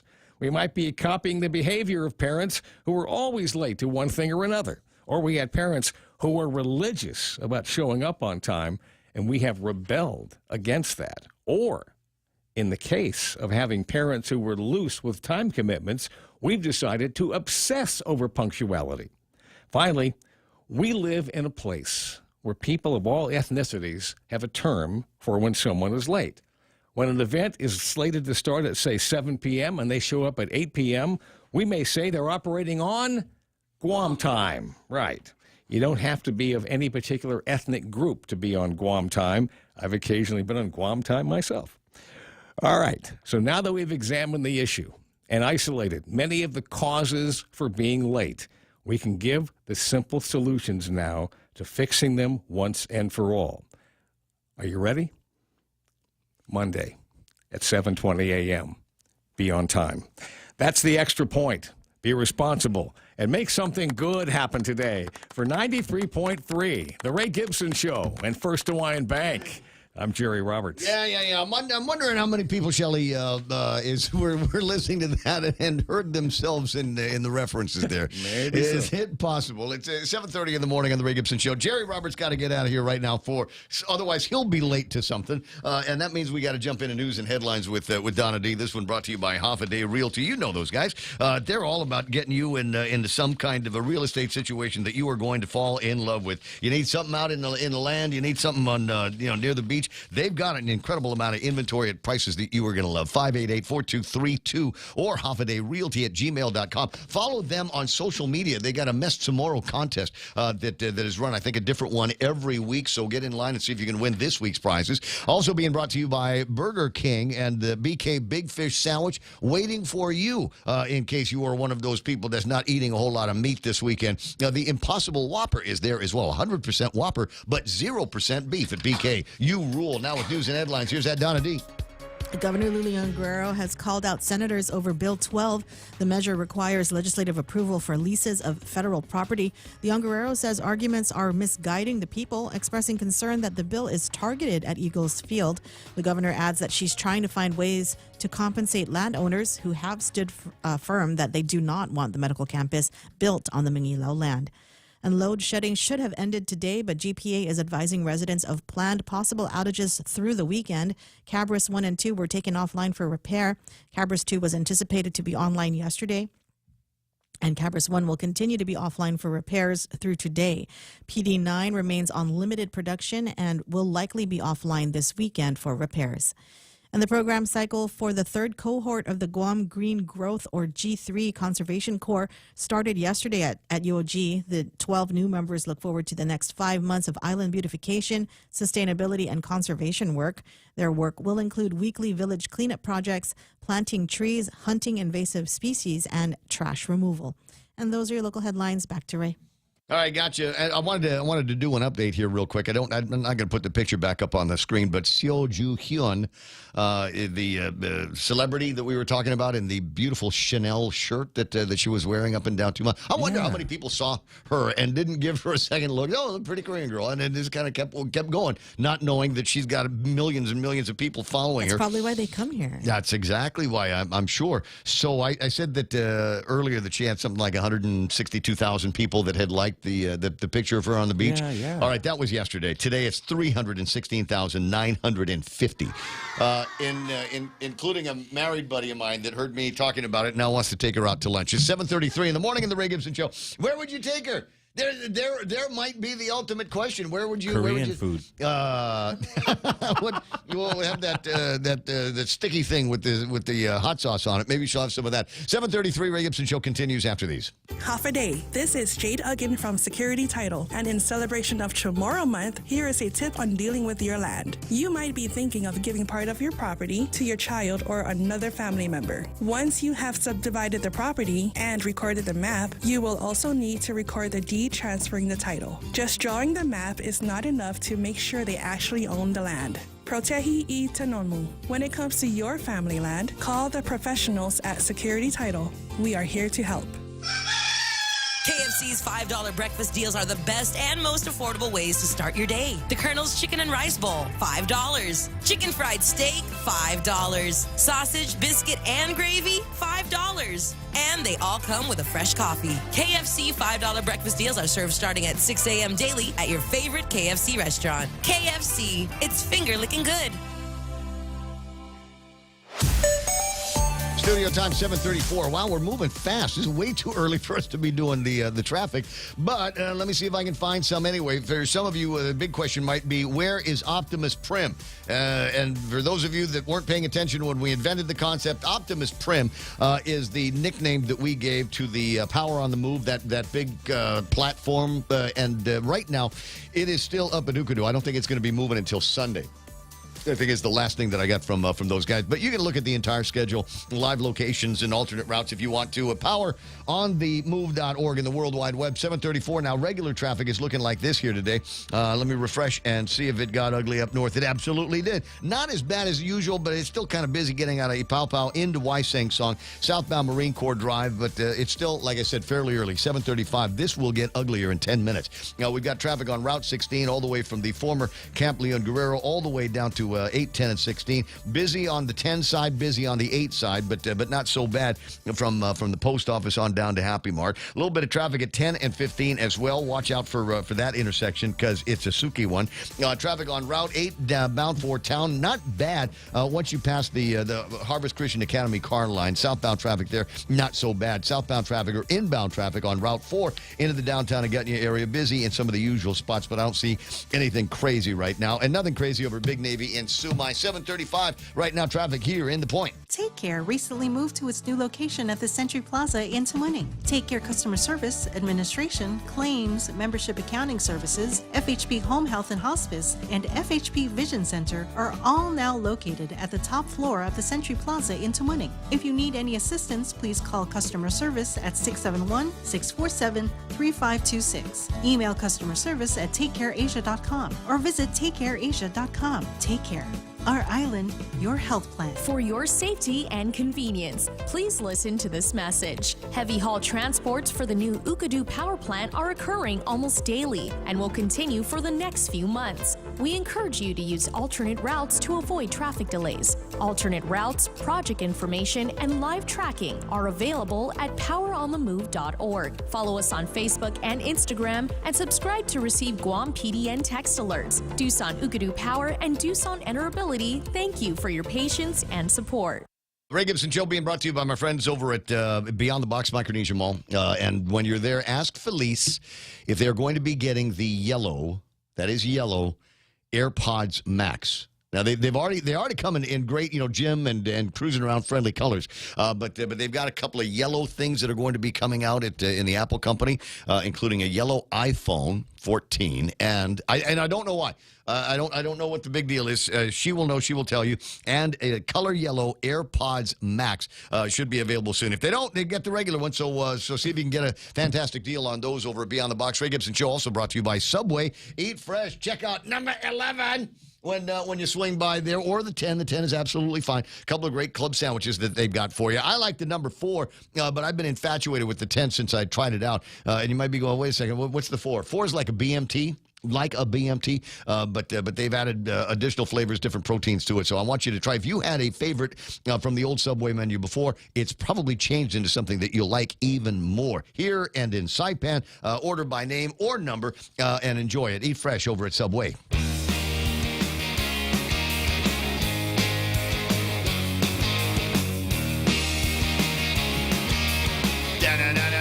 7:38. Got to do shouts to international listeners. We are in all of the time zones. We've got listenership going on right now in Minato Mirai in Kanagawa, Japan. Very good. Hi.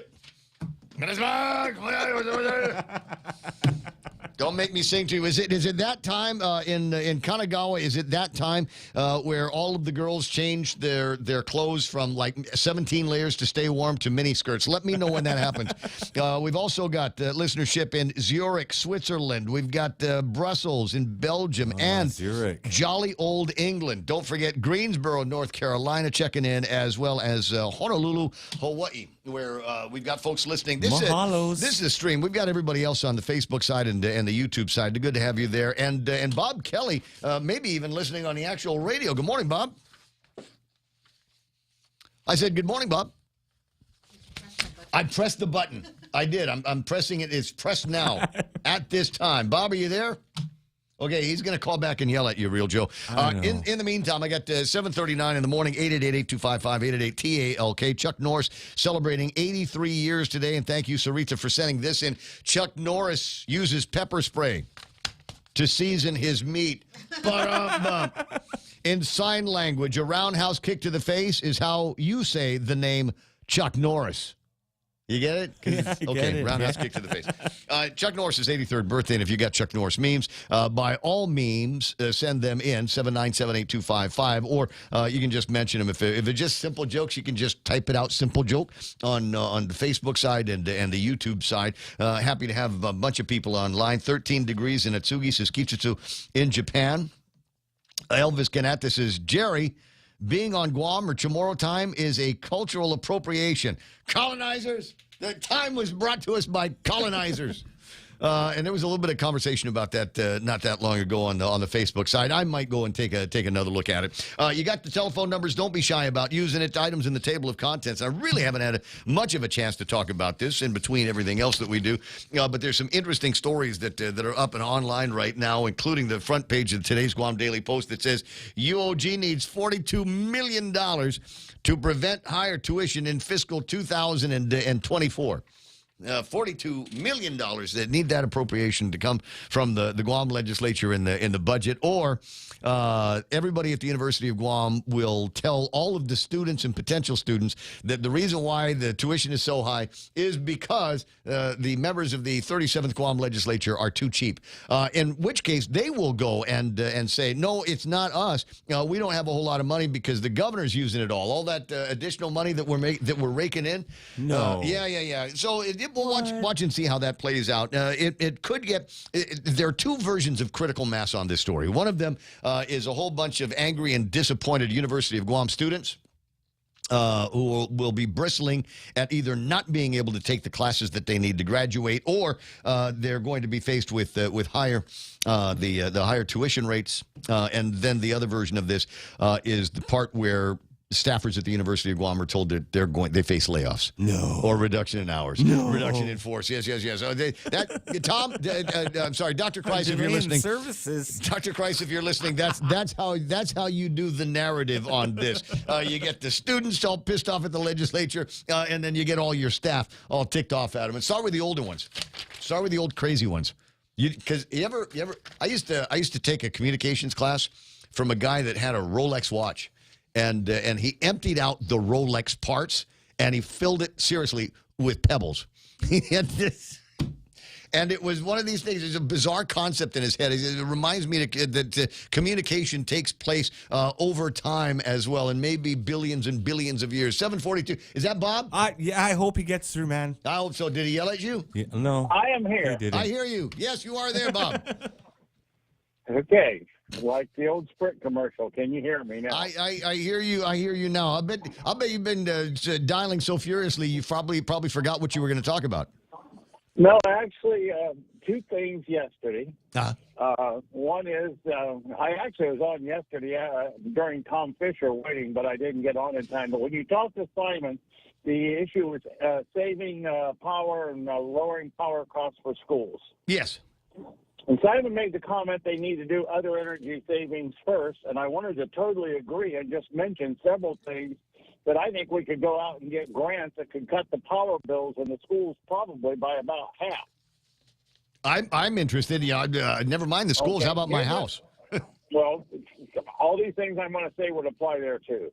Number one, they need to take out all of the fluorescent lights and replace them with LED. That will approximately 3/4 savings. In other words, LEDs use about 1/4 the power of the fluorescent light. All right, and just as a note, there is a faction of people that are pushing legislation just like that all across the country, which would ban fluorescent lights and force people to buy LEDs.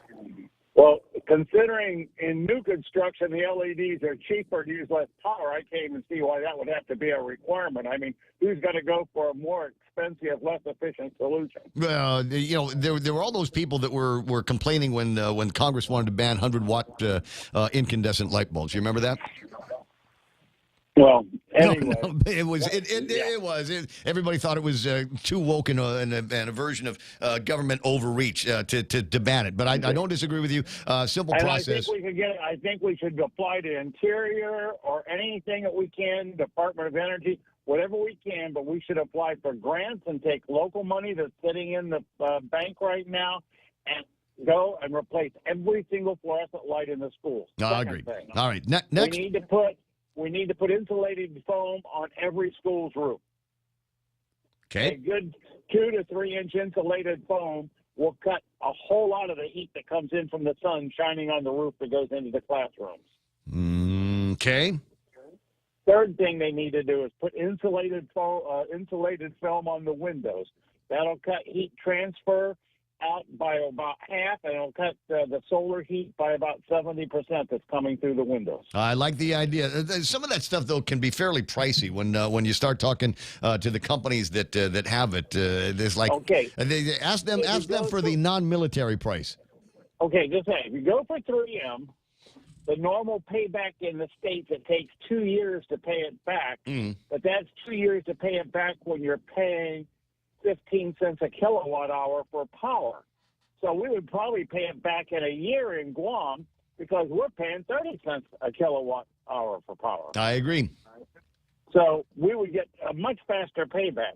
Final thing is they need to use it. This goes by 2 names, VFD air conditioners. They also call them inverter. They're the same thing because a VFD is basically a DC inverter that's in the air conditioner.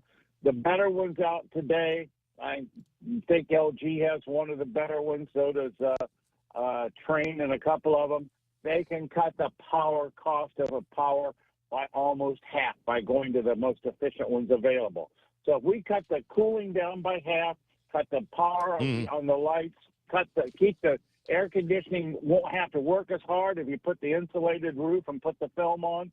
And if we can get one-time grants, that's capital money. That capital money, if we can get out of grants, will reduce the operating costs that are a monthly expense. And I think that has to be a very high priority, is to seek out capital money from grants and also use the money that's sitting in the bank just sitting there so we can lower the cost of energy for schools. That has to be, in my opinion, I agree with Simon, before we look at solar power. And I'm not going to disagree with any of the points that you brought up. Certainly schools, we've all schooled each other over the years because of the hikes in the price of electricity on how to take best advantage of it and what we need to do at the house. And there's work that the maintenance guys ought to be able to do right now. I don't know who's in charge of maintaining air conditioners at the Department of Education, but it is possible that many of them could probably use a good coil cleaning and have somebody go in there and spray out some of the gunk in all the different places where that air conditioning magic takes place. I did that at the house on the main air conditioner and was blown away by how cold it has been since then.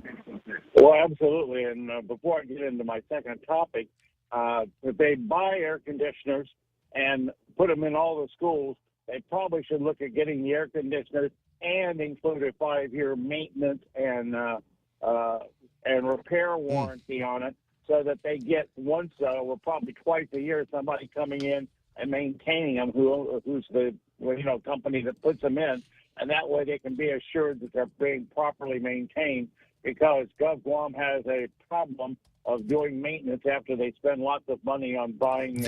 They built that. You recall they built that into the ambulance purchases that we've been making over the course of the years. Is we're going to buy the ambulance from you, and we are hands off when it comes to maintenance. You come and get it, put it in the shop, take care of the change in oil and putting the fluid into batteries, and then bring it back to us later. And I want to say that seems to have been fairly successful. Okay, now, the second thing I want to talk about is yesterday with Jerry Roberts, you were talking about tipping. Yes. The very interesting thing about tipping, and I sent you a cut on this, is the federal government is proposing to start scrutinizing the tips, and if people aren't keeping very accurate accounting records, they're going to have an assumed tip, whether they got it or not, and have to pay taxes on it. And part of the 87,000 new IRS agents, if you look at that article, is going to be dedicated to food service workers to make sure that they report every penny they get on tips. Now, that's going to increase. There's going to be a lot of food service workers spitting in the food of these IRS agency guys. I was going to say, it's going to bring in a fair amount of money according to the thing. But the only thing I was wondering is I heard today, even on the news, Biden says nobody who is making less than $400,000 is going to be impacted by the new laws, but this is one of the laws they have out, as I pointed out there. And I just was wondering, how many of our food service workers on Guam are receiving over $400,000 a year in tips so that they are supposedly not being touched? You put too much credence in the words that come out of Joe Biden's mouth. What was the last topic? Well, that was principally what I was calling about yesterday, so... Unless you have something else interesting today. No, I was just, we were talking about, the concept of air conditioning. And here on Guam, I think everybody's gotten their own experiences with it. And for some people that are listening right now, it might be time to replace the one that you've got in the bedroom or the living room. And just a reminder, one of the things that you need to look for is the SEER rating, SEER. Forget about the deal that they're going to give you. Go after the numbers. Generally, the minimum SEER rating in this country is about 13. You can get them as high as 26, and if you can find a 26 SEER machine on Guam, I'd definitely consider making that the purchase. But generally, anywhere between 13 and 22 is what you ought to be looking for, whether you're a resident, whether you're a business, or whether you're the government of Guam. Well, actually, I would probably say the government could never buy anything below a 21. But also, you can't just go by SEER ratings on Guam. SEER ratings are made for the humidity and the climate in the mainland United States in general average overall, which we are on an extreme end.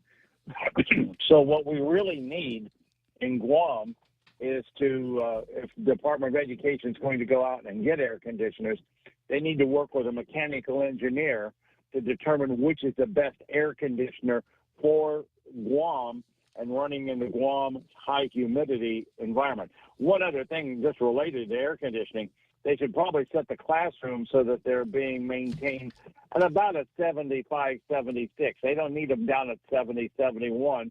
They move it up to 76. They would also save a fair amount of power too. So it's just a matter of proper use and energy efficiency. Oh, I know one more thing.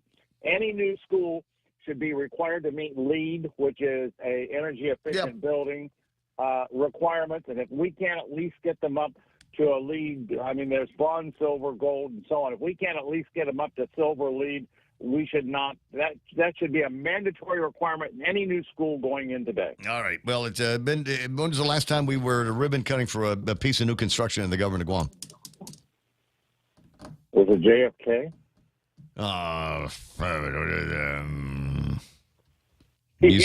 Museum.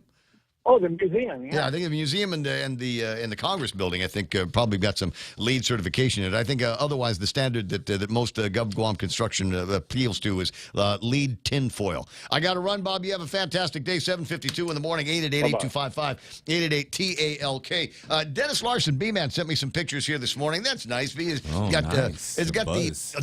I don't know if you noticed this, but take a look at that honeycomb that he's holding. Is absolutely ruler flats. I mean, That's textbook. That's what it's supposed to look like. Textbook, Ray. He's whipped those bees into submission, and naturally there's a bee story that goes along with this, and that's what it looks like when they start digging the honeycombs out, and that's what it looks like when we start extracting the honey from the honeycombs.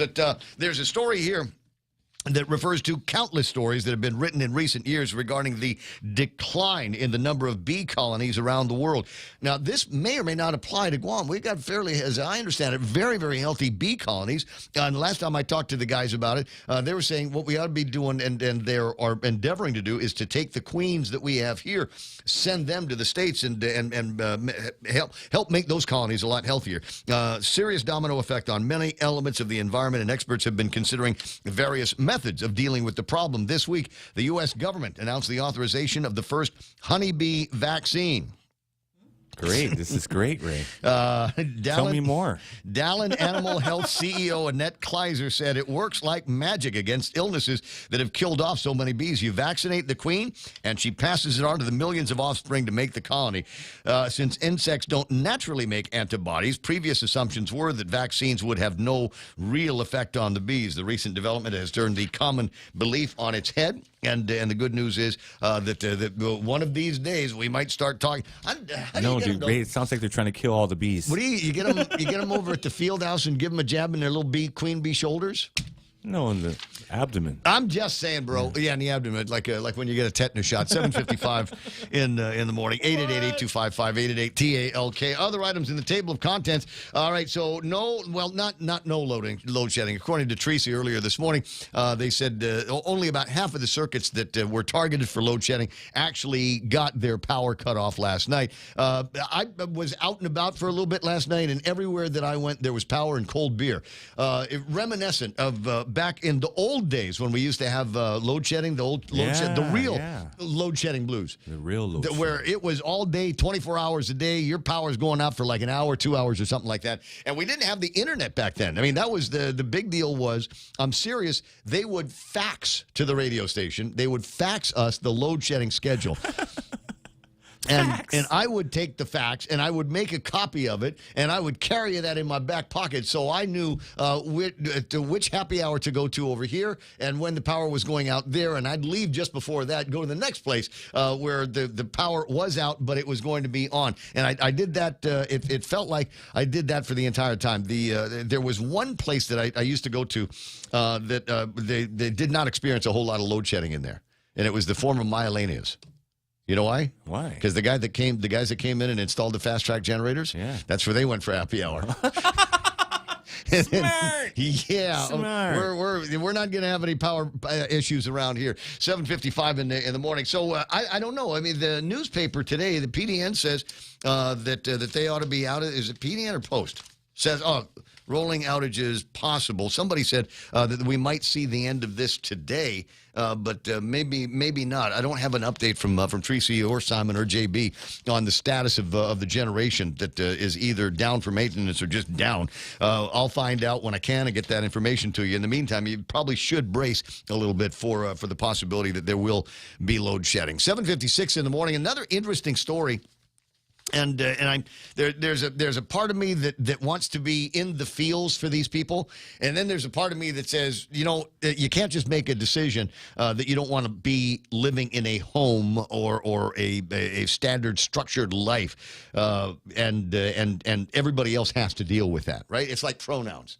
You can do what you want to, but when you think now all of a sudden I've got to adjust my behavior and my habits to appeal to that, then I just go, no, sorry. 3 of 10 homeless people in the encampment have been helped and housed. All right, that's not a very good ratio. We were kind of hoping 3 out of 10, huh? 3 out of 10. 3 out of 10 people said, hey, I'll take you up on that offer. Hook me up with the SNAP, put me in government housing, and teach me how to run the bus system, and maybe I won't need to live. What about the Sassy 7? Like this anymore. The Sassy 7, if I'm reading this right, Samantha typed to know who we had in here from the Guam Homeless Coalition, says that even after the announcement of the eviction, we had partners who were going out there trying to kind of see where people are at in the process. The general consensus from homeless people at the encampment was they weren't looking to be housed.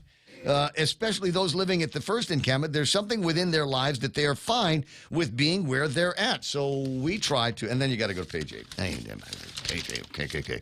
We try our best to provide them resources. We try to connect them to the things that they need, but you can't house someone if they are unwilling to be housed. She goes on to say it's more about making sure that they're in a place mentally where they're able to accept the housing, adding that some people have been, substance abuse issues that need to be treated. Oh, no. Yeah. Intervention, man. Oh, my God, imagine that. So get the families together. We recognize now that they have got mental health issues or substance abuse issues that need to be addressed, yet we're not willing to take the steps necessary to... How do I want to say this without sounding like a complete jackhole? Without impeding on their rights. Back in the olden days, you'd kind of sign your life over to somebody and you'd be their ward. They would take care of you. They would give you the mental health work that needed to get done, or the drugs that you needed to break the other drug habit that you were on. And oftentimes these people were put into things like asylums. And asylums get dirty looks from people because, obviously they're a history of abuse and things like that. But they're probably also a history of some degree of success, where we take somebody and say, you're not competent to care for yourself in the current stage that you are in. And as a humane society, we don't think it's right that you live out in the streets. We don't think it's right that you live in the jungles. That's right. Did you watch One Flew Over the Cuckoo's Nest? I did. Yes. Now, I'm not saying that we go that far, but if somebody is not competent to see after their own needs to be comfortable in society, then society needs to, I think, go to them and remove them from society until such time as they can't take care of themselves. 7:59 and change. There's a caller on the line. Don't have time to grab that one right now. So give me a jingle back in about 15 minutes after Fox News Live here in just a few moments. And then Donna D is going to take care of big news and headlines. Celebrity birthdays next hour, including word about Chuck Norris's 83rd birthday. If you've got a funny meme that you'd like to share, something that shows exactly what kind of treasure Chuck Norris is to the entire planet and how badly we must protect him, then send it to me, 7978255, or put it on the meme machine, Facebook Live and YouTube Live. I'll be sure to read those as best I can. It's 8. Here's Fox News.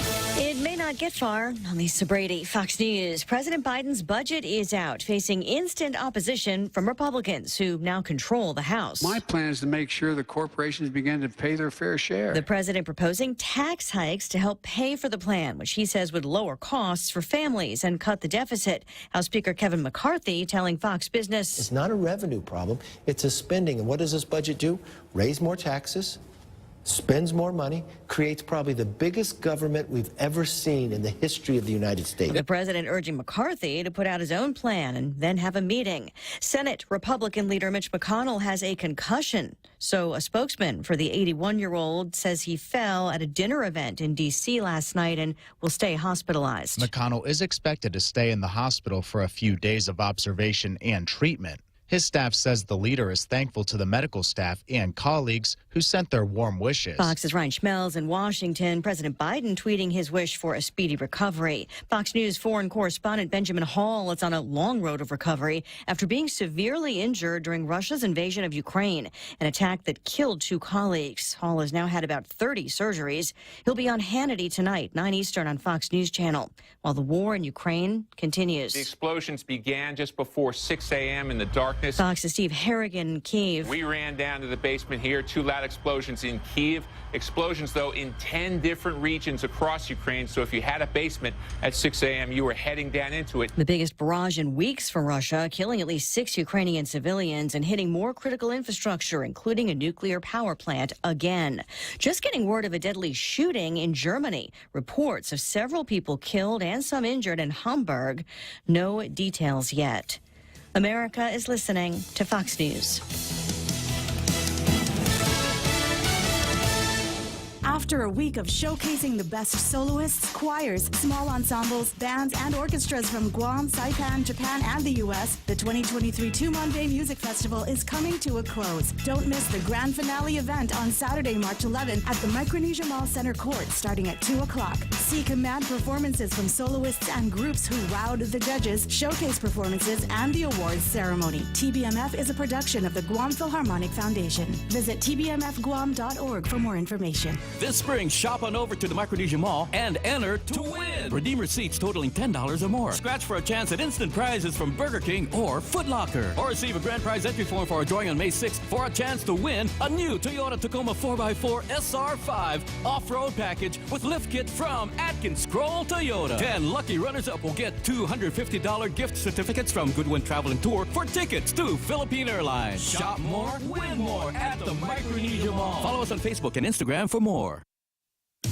China dominates a briefing on worldwide threats for a second day on Capitol Hill, but today's hearing also focused in part on intel powers in the U.S. Many Republicans at the House Intelligence Committee hearing focused some of their time asking intelligence officials about a lack of trust they claim Americans now have in them. Utah Republican Congressman Chris Stewart read a letter from one of his constituents expressing concerns about the FBI. They have no accountability, near absolute power, and they know no one, not even Congress, can touch them. FBI Director Christopher Wray said they have made mistakes, but they've implemented changes. But we're determined to be worthy of all Americans' trust, including your constituents. The criticism came as the intelligence officials asked Congress to reauthorize a section of the Foreign Intelligence Surveillance Act, or FISA, that allows agencies to spy on suspected foreign terrorists without a warrant. Jessica Rosenthal, Fox News. North Korea gets testy again, announcing a fire assault drill by its military after South Korean reports that the North had fired a short-range missile earlier in the day and possibly more. Pyongyang has been warning the U.S. and South Korea about joint military exercises.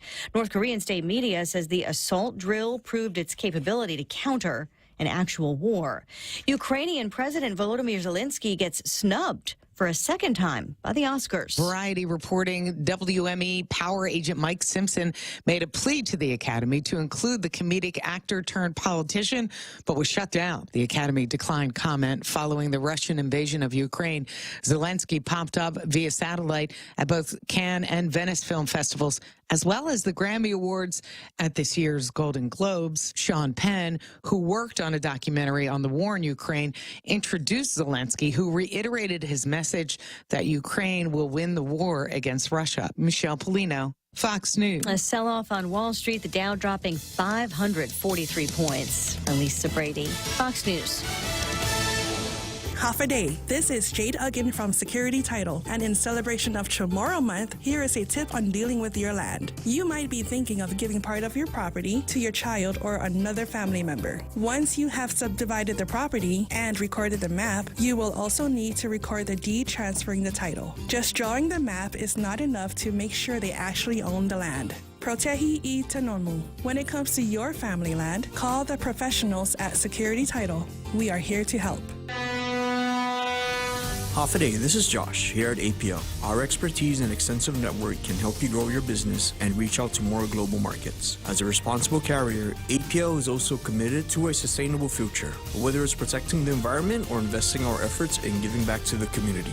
Our dedicated teams in Guam, Saipan, and on U.S. mainland are here to support you. Call 588-4651 or visit www.apl.com.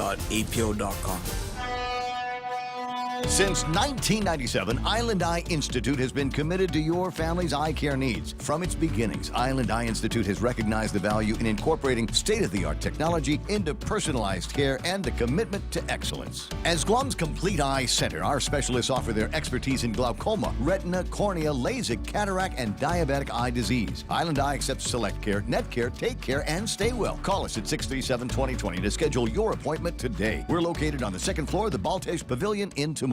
Your local news is brought to you by Nambo Insurance. Skip the line, pay online. It's fast, easy, and secure. Visit Nambo.com for more information. Half a day, it's 8:06. I'm Donna De Jesus with a look at your local news on The Point. Simon Sanchez High School received a D rating from Public Health. A recent inspection found a severe rodent and cockroach infestation throughout the campus, overgrown vegetation, issues with floor and ceiling tiles, broken doors, damaged desks with graffiti and poor lighting in certain rooms. Inspectors also cited that the campus does not have enough toilets and urinals for the amount of male students attending the high school. The school has until April 6 to correct the issues. And Congressman Jim Moylan's takeaway after a recent trip to the Mexican border in southwest Texas is that Guam has similar problems with drug issues. One district in Texas estimated $33 million a week in drug money, weapons, and ammunition being smuggled through by dealers trying to cross back to Mexico from the U.S. Representative Tony Gonzalez, who hosted the trip, is working on multiple bills which Guam can also benefit from to stem the drug flow. Moylan says Gonzalez assured him that these measures will include the territories. Moylan expects it will eventually translate into more federal funding programs for Guam. More news after this. Go green, go hybrid, go to Nanbo Insurance, and your next power bill is on us. Insure your hybrid car at Nanbo and get up to $350 towards your next power bill. That's instant savings for keeping our island clean and green. Nanbo has been providing Guam with over 50 years of reliable and affordable auto insurance. At Nanbo, it pays to go green. Terms and conditions apply. Visit nanbo.com or call 477-9754 for details. With a 60% drop in tourism, the Guam Travel and Tourism Association is saying no one is over the hump. Chair Jovina Lujan says businesses have not achieved the levels of comeback that can be deemed feasible. She adds that the pandemic resulted in 25% fewer tourism businesses and 12,000 fewer employees who have also been burdened with inflation. Lujan says many are still on reduced work hours and furloughs. Even with the optimism of higher arrivals this summer, tourists from major source markets are about 70% down from what they used to be. Alupang Beach Club President Steve Kasperbauer says that with only about 30% tourism recovery, small businesses that have remained temporarily closed still won't be able to use full-time employees to reopen and sustain operations. Businesses are in talks with senators, the governor, and GIDA for ways to help them remain open. And UOG students won't see a tuition increase in the next fiscal year if senators adequately fund the university. UOG announced yesterday that it needs $42 million to maintain the current tuition rate and fund general operations. UOG President Thomas Kreis says past budget shortfalls are catching up with the university. UOG relies on GovGuam funding and tuition revenue to operate. Funds from tuition amount to about $14 million a year, but the local budget appropriation pays for the bulk of operating expenses.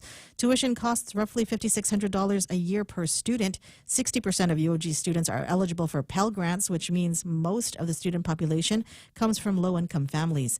Kreis says there are also about 77 critical staff and faculty positions that need to be filled.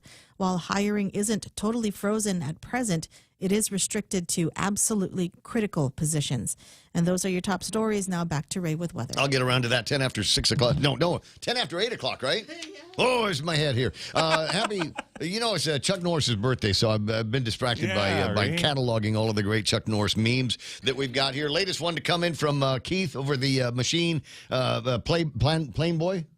Meme Machine Plain Boy. I keep wanting to see Meme Machine Playboy, but I don't know. It says, when Google has a question, they Norris it. 10 after 8. Did you know that before Chuck Norris, before the boogeyman goes to sleep, he looks under his bed for Chuck Norris?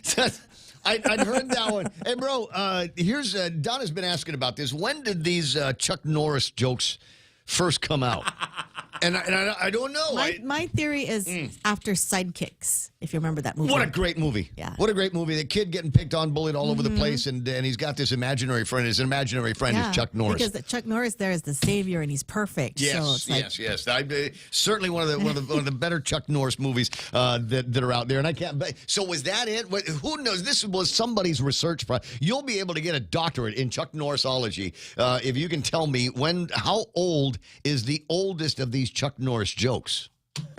Somebody know. You're not doing any real work today anyway. You can just, look, it'll take you a half hour. Open up your Chat GPT and see what it can find out about Chat GPT. That's going to be hard though, because Sidekicks came out before the internet did. I suppose there's but Chat GPT. I've got stacks of paperwork now. I don't know if anybody knows, but former Senator Mary Torres wrote an editorial and asked ChatGPT to write a thing, a Guam-based poem about the bureaucracy. And so she typed that into her chat GPT field, and seconds later, out comes this poem, and it wasn't half bad. And now more and more people, you're not going to know which one it is, but we've got an advertiser, and the sales guy. The avowed copyright hater, right? He's one of these guys. It's the least favorite part of his job. Anyway, so I turned him on to ChatGPT, and he put some information about this advertiser in the ChatGPT, spit out a script, sent the script over to the advertiser. He said, I love this. I'm in love with this. Now, the other thing that we might do with it is take that ChatGPT generated script and send it to one of these artificial voices, which is another thing. I mean, you spend any time on Instagram and Facebook and TikTok, no doubt you've heard these, and they're very obviously, some kind of Siri-sounding computer-generated voice.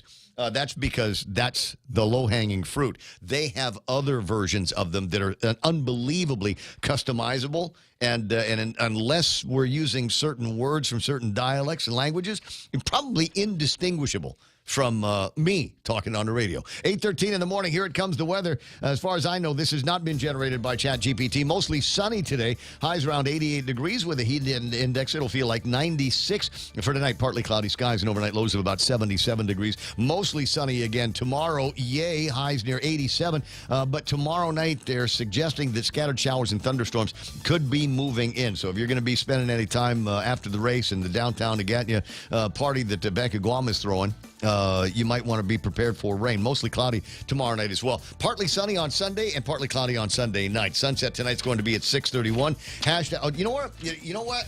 I gotta say, everybody got a favorite place to go and watch the sunset, and we decided, along with that, we would watch sunset with a couple of balloon smugglers over at the Crown. They got that infinity pool over at Crown.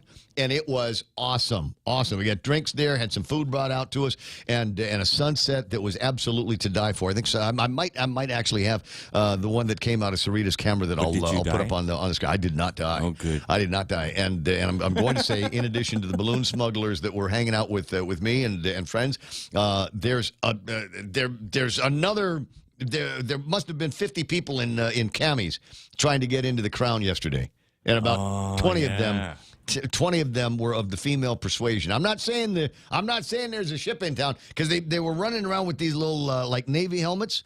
The ones that they give you when you get on those little planes, so your brains don't fall out of your head when it crashes. Anyway, there were a whole bunch of them running around, and they went up, got themselves checked in, went to their rooms, threw off all of their clothes, came back down in shorts and bikinis, and that's how they spent their first bunch of hours on Guam. And I couldn't tell you how delighted I was to watch these young people just having a good time at one of my favorite backyards in the whole wide world. 8:15 in the morning. I'm thinking maybe if you're looking for a sunset tonight, you could do worse than the backyard over at the Crown. I'll be right back. Guam Regional Medical City is the center of excellence for general and minimally invasive surgeries like colonoscopy, dialysis and vascular access, gallbladder, skin and soft tissue, gastrointestinal tract, hernia repair, spleen, select liver and pancreas diseases, upper endoscopy, and more. Schedule your appointment with GRMC today by calling 671-633-GRMC. That's 671-633-4762. For more information, visit us at grmc.gu. KFC's Lent menu is filled with so many seafood options, it's enough to keep you going for the entire Lenten season. They're all here. Popcorn shrimp, fish fillets, shrimp and crab Killiquin wraps, and our famous KFC shrimp burger. And now you can mix and match chicken and fish in both 6 and 12-piece family meals with sides and biscuits. KFC's Lent menu is available for a limited time at all KFC restaurants and for delivery at kfcguam.com or WhatsApp 300-3278. KFC, it's finger-licking good for Lent. Portions of the program brought to you by the guys over at APL American President Lines, a global presence with a local home. News to fill your mind. Talk to get it out. The Ray Gibson Show. Call now, 888-8255.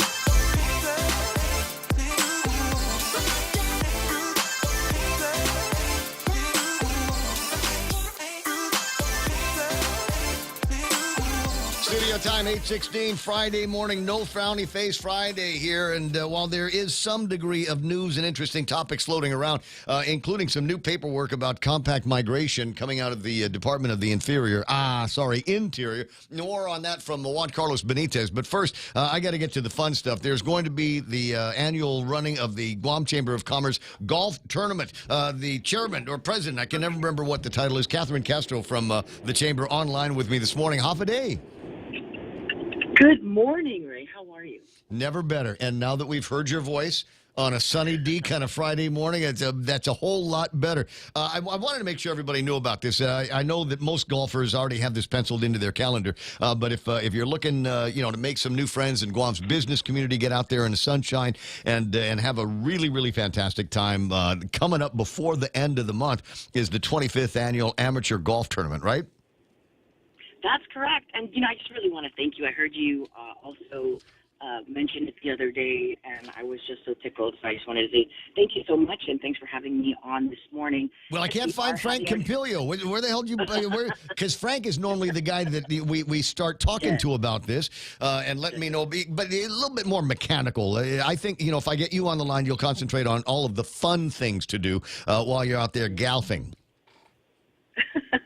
Yeah, but I was thinking that he would actually be the best person because, his accent is like the one that captures everybody's attention. But I've got Juan Carlos next. I can't go from can't go from the Colombian to the Puerto Rican. Juan Carlos is also fantastic. So you've got a good line in there for those folks. But yes, certainly, we this is our 25th. I can't believe it's 25 years since we first started it. We started it, and the chairman at the time was, oh my God, of course I can't remember. John Lee, of course. It's John Lee from First Hawaiian Bank. Yeah. And I knew nothing about golf. I still don't know quite too much about golf, but I know how to plan an event. So, God rest his soul. He was so excited to do this, and we started it out as a scholarship fundraising event for the Dave J. Santos Scholarship for the Chamber of Commerce. And, that scholarship, if people don't know about it, it supports our young men and women at the University of Guam who are in the School of Business program. So if you know anybody that's a junior or senior interested in scholarship opportunities and working at the Chamber of Commerce, by the way, have them look up how to apply for that particular scholarship. Right on. At any rate, we do have the tournament. It's on March 22nd. We still have room for golfers. It's always a fun time, and you know that because you've been there a couple of times already. I've participated in that tournament in many different ways, and one of my favorites has always been hosting the banquet at the end. But even this one, I mean, everything changes, right? So take advantage of an opportunity to do this. So there's going to be a tailgate party as opposed to the gala. Yeah, we like to change things up there, right? So the pandemic made us do it. So we could not have the banquet, right? And so we started doing this tailgate thing, and it was really, really popular. Everybody just has a good time. Everybody breaks out whatever favorite beverage they like to drink. Mm-hmm. And then we decided, we should have food, and we should do this, and the golf course has been super accommodating. And so that's what we're doing. It's fun, and it's a great way to end a great day of golf. It really is, and I imagine that there'll be some giveaways and prizes for closest to the pin and all of the usual things that you have along with the tailgate party. Now there's a part I'm a little bit suspicious, and I think that maybe Ernie Galito might have influenced the conversation because Ernie loves costume contests, and there is one involved here where you have an outrageous golf outfit. Wear your most outrageous golf outfit. You could win a prize. That's correct. And actually, as much as I love Ernie, he's actually our go-to guy for our gala. But that was my idea. Oh, oh my God! That was something that you know what I've always been kind of like fascinated, but like cringe. But it's always interesting to see people come and play golf, and they come in their finest interesting looking. Oh yeah, those goofy campaign pants that the people can wear, or outfits, plaids that are visible from space. Rodney Dangerfield in Caddyshack, somewhere in the arc of the Caddyshack movies, you might have the inspiration for that most outrageous costume. And he is. I mean, the costumes they just make your day, right? And I thought we need to pay homage. It's been 25 years. Let's do something fun like that, right? So we're encouraging folks to come out in their best golf gear, and we'll see who gets the prize. That's another fun thing. Yeah, we need to now. This I need to make sure that this goes in both directions because the guys will obviously do this, but I think the girls ought to participate as well. I think there needs to be somebody that will bring to life the Lacey Underall character from Caddyshack. And then if you don't know what that looked like, just do a Google internet search and see what you can find. Well, God, that's a funny movie. Right? God, that was hilarious. It was a great movie. All right, so that should be the inspiration. Wednesday, March 22nd, show at 10:30, shotgun start at 11:30, two-person select shot from tee through green. As usual, modified Callaway on the scoring. I used to know what that meant, but I don't know what it means anymore. You've got until the 15th to sign up, and it's you and somebody else in the cart for $250. That's exactly right. So, make sure you contact the chamber. Everything's easy. It's online, super fast, super easy. You can pay online as well.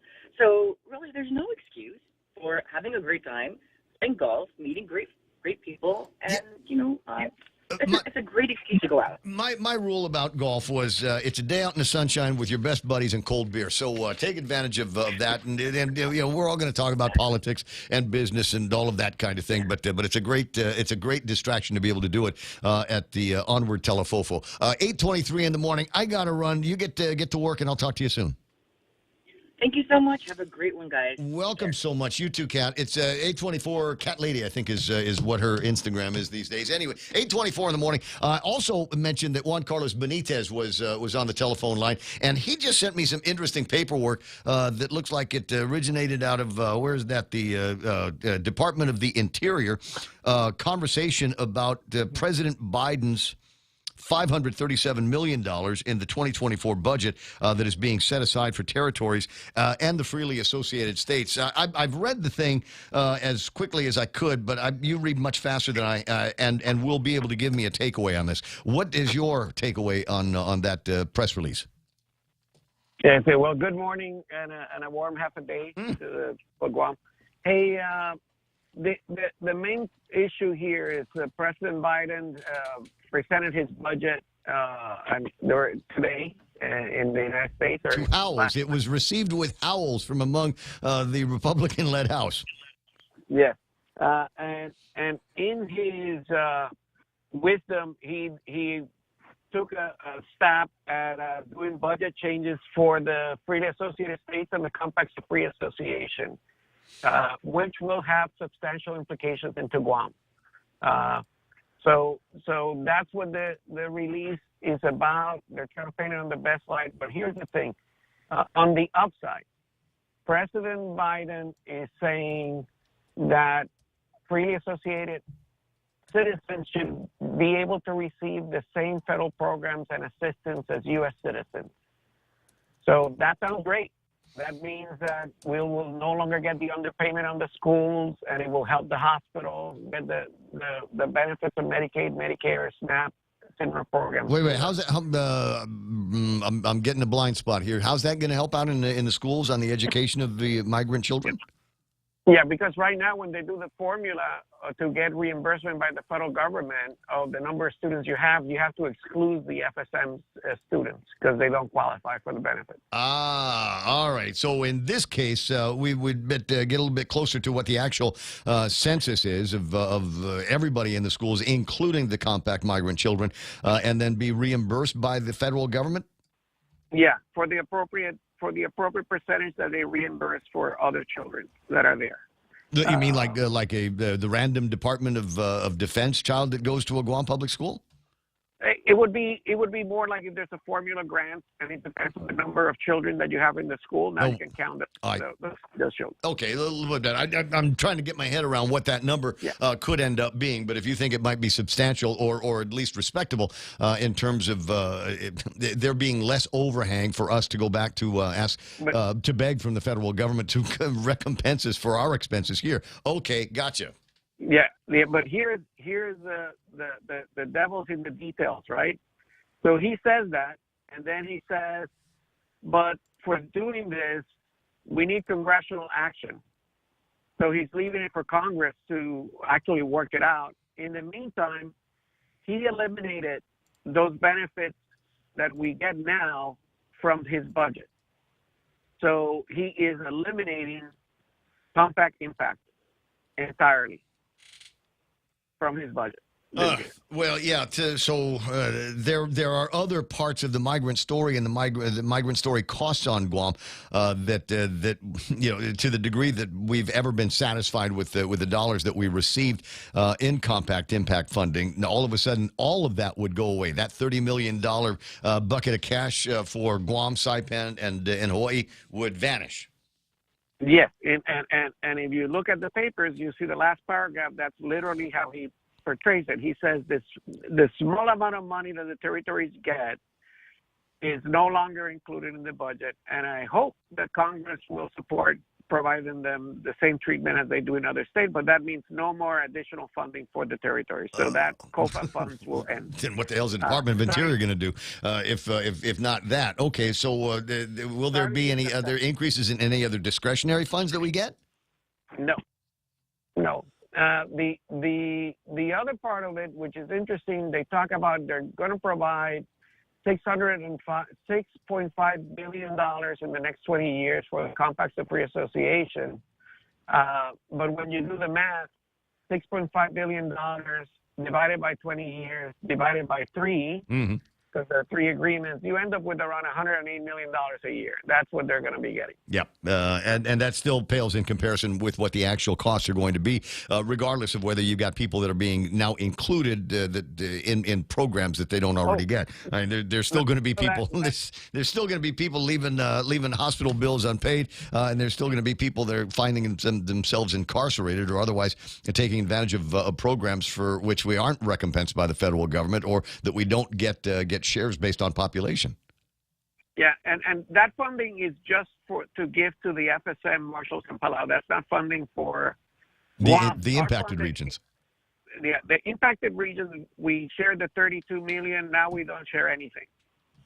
What is our guy Jimmy Craig got to do in Washington, D.C. to get in front of this so that we can either I suppose in a perfect world we'd be able to maintain the current funding and include compact migrants as U.S. citizens or similar to U.S. citizen rights in these programs?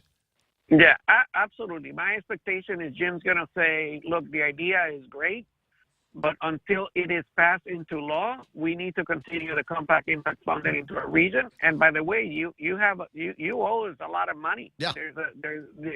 Until you reach to what your debt needs to be, we should still continue to receive compact impact funding, even if it's at this low amount. Or offset any debt we owe to the federal government. Amen. I agree. I'm excited that we have Jim there. He'll defend us, but this is a fight that needs to be done by everybody. I think the legislature and the governor need to chime in and tell them that this is not good enough. Starting this right now, our budget here in Guam count with at least $12 to $15 million coming from this compact impact into the island. You're not going to get it this year. I think it's for the FSM. There's a reduction of $7 million in funding this year that they're getting for the rest of the year. So we're not good numbers. It is sad that we have this showing up in the president's budget, because now it's something that needs to be lobbied. Now it's something that needs to be addressed, because if you're going to balance the budget, you need to offset this funding with a reduction someplace else. Right. It's going to be hard.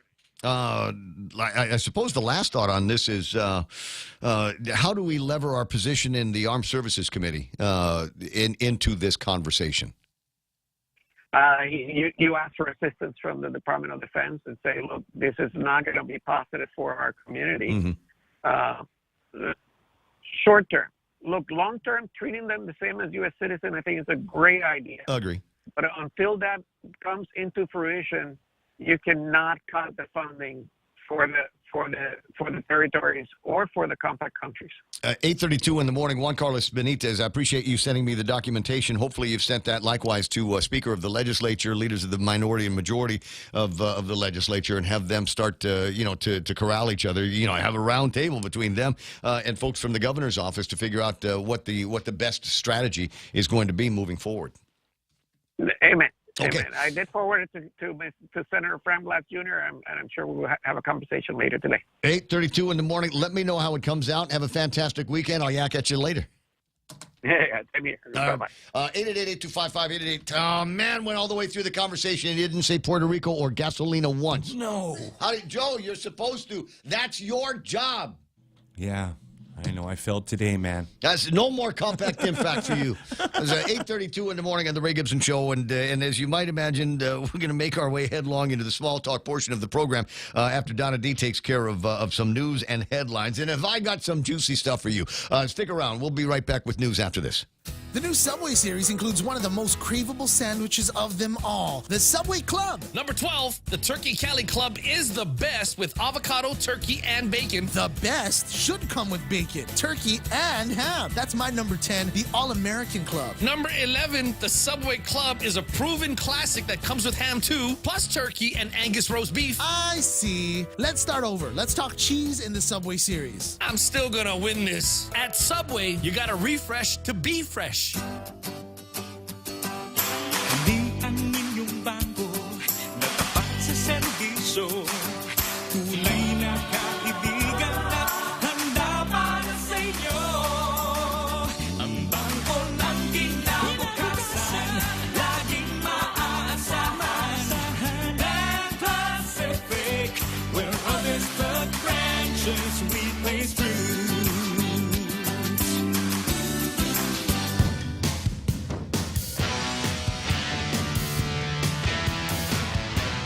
Yeah, I got it. 8:34 in the morning, and the Chuck Norris memes continue to fly in. One picture of Chuck Norris with a couple of Uzis in each hand says, Chuck Norris died 20 years ago.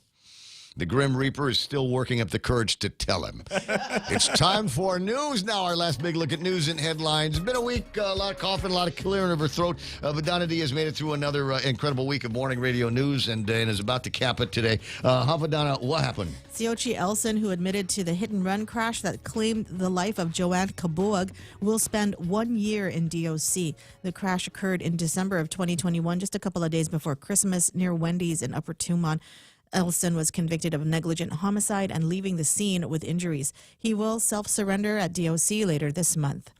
And officials broke ground at the port yesterday, launching the start of the waterline replacement project. General Manager Rory Respicio says it's a much-needed fix for the 50-year-old waterline that has been causing problems for at least the past 3 years. The project will take about a year to complete. And the governor has recognized March as Women's History Month, and 15 women's clubs were honored at a luncheon to celebrate members of the Guam Council of Women's Clubs. The Women's Club Council celebrates its 40th year, representing women leaders and empowering girls and women in Guam and Micronesia. And that was your last look at local headlines. On the point, now back to Ray. See, now that makes me want to go find that banner. There was the feminist one? Yeah, the feminist one that says, iron this banner. I'm sorry, I'm like that. What? You expect that kind of thing out of me. Look, if a statement like that makes you uncomfortable, maybe this isn't the station for you. I don't know. 8:35 in the morning. Are you ready for celebrity birthdays, Donna D? But it's Chuck Norris's birthday, therefore all other celebrity birthdays do not count. I agree. It just dilutes the opportunity here. Chuck Norris, 83 years old, and frankly, the truth is, I didn't bother looking at any of the rest of them, so I'm seeing these. I'm seeing these like they're brand new. All right, so Barbara Corcoran from Shark Tank turned 74 years old. I don't think I've ever seen an entire episode of Shark Tank. Sharon Stone, however, yeah. What was the movie? I was going to say Indecent Proposal? I was going to say Indecent Exposure. It's Scarface for me. Was she in Scarface? Yeah, she was his chick. No. Yeah. No, that wasn't Sharon Stone. No, it was Sharon Stone. It was not Sharon Stone. No, that's Scarface. Michelle Pfeiffer. It was Michelle Pfeiffer. Oh, Yeah. That, Same girl, dude. Also hot. Yeah. Jeez. But Michelle Pfeiffer is hotter than Sharon. Okay, Sharon Stone, man. Sharon Stone, 65. Singer Jasmine Guy is 61. Boy, that sounds familiar. Was she on American Idol? Like early season, She had like a mustache, second? right? Oh, Basic Instinct.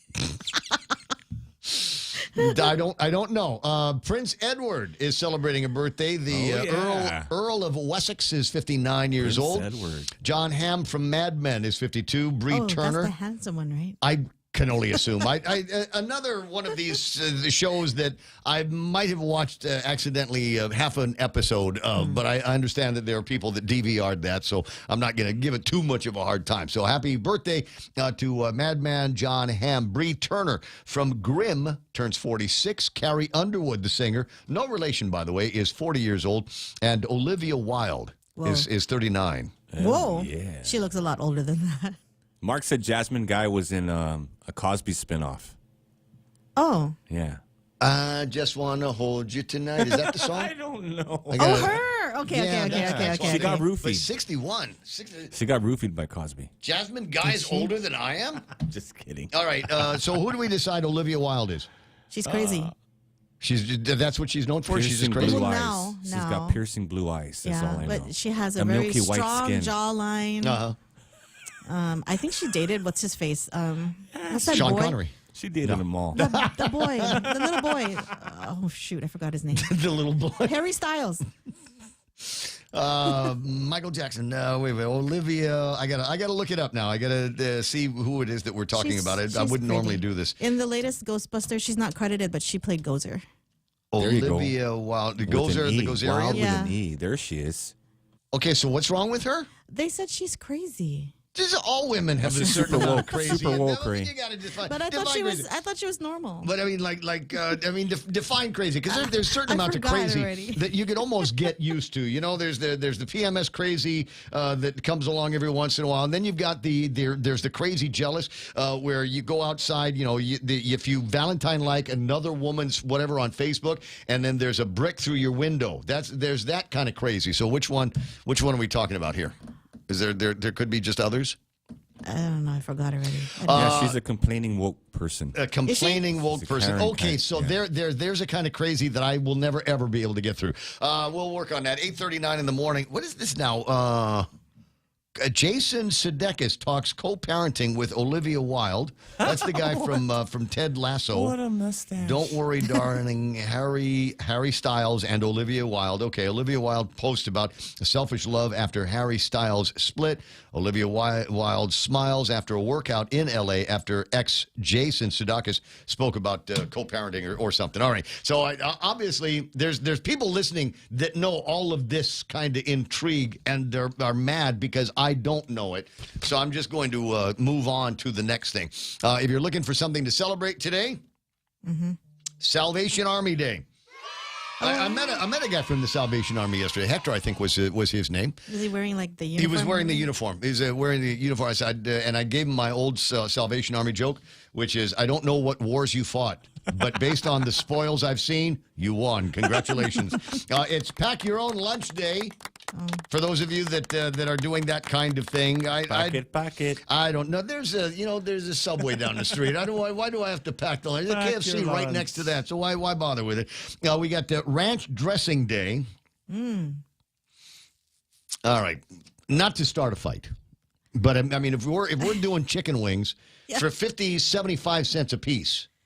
Do we ranch dressing them or do we blue cheese them? I like ranch. I like blue cheese. Have you ever had pizza from anywhere? But in my mind, I'm thinking with ranch dressing. Have you ever taken a slice of any kind of pizza, meat lovers pizza from Pizza Hut or something like that, and just dip it in ranch dressing? With the tomato sauce in it, or do you change your life? Oh, really? I'm telling you, it'll change your life. A couple of dabs of Tabasco in there as well. Cold beverage of whatever your choice is.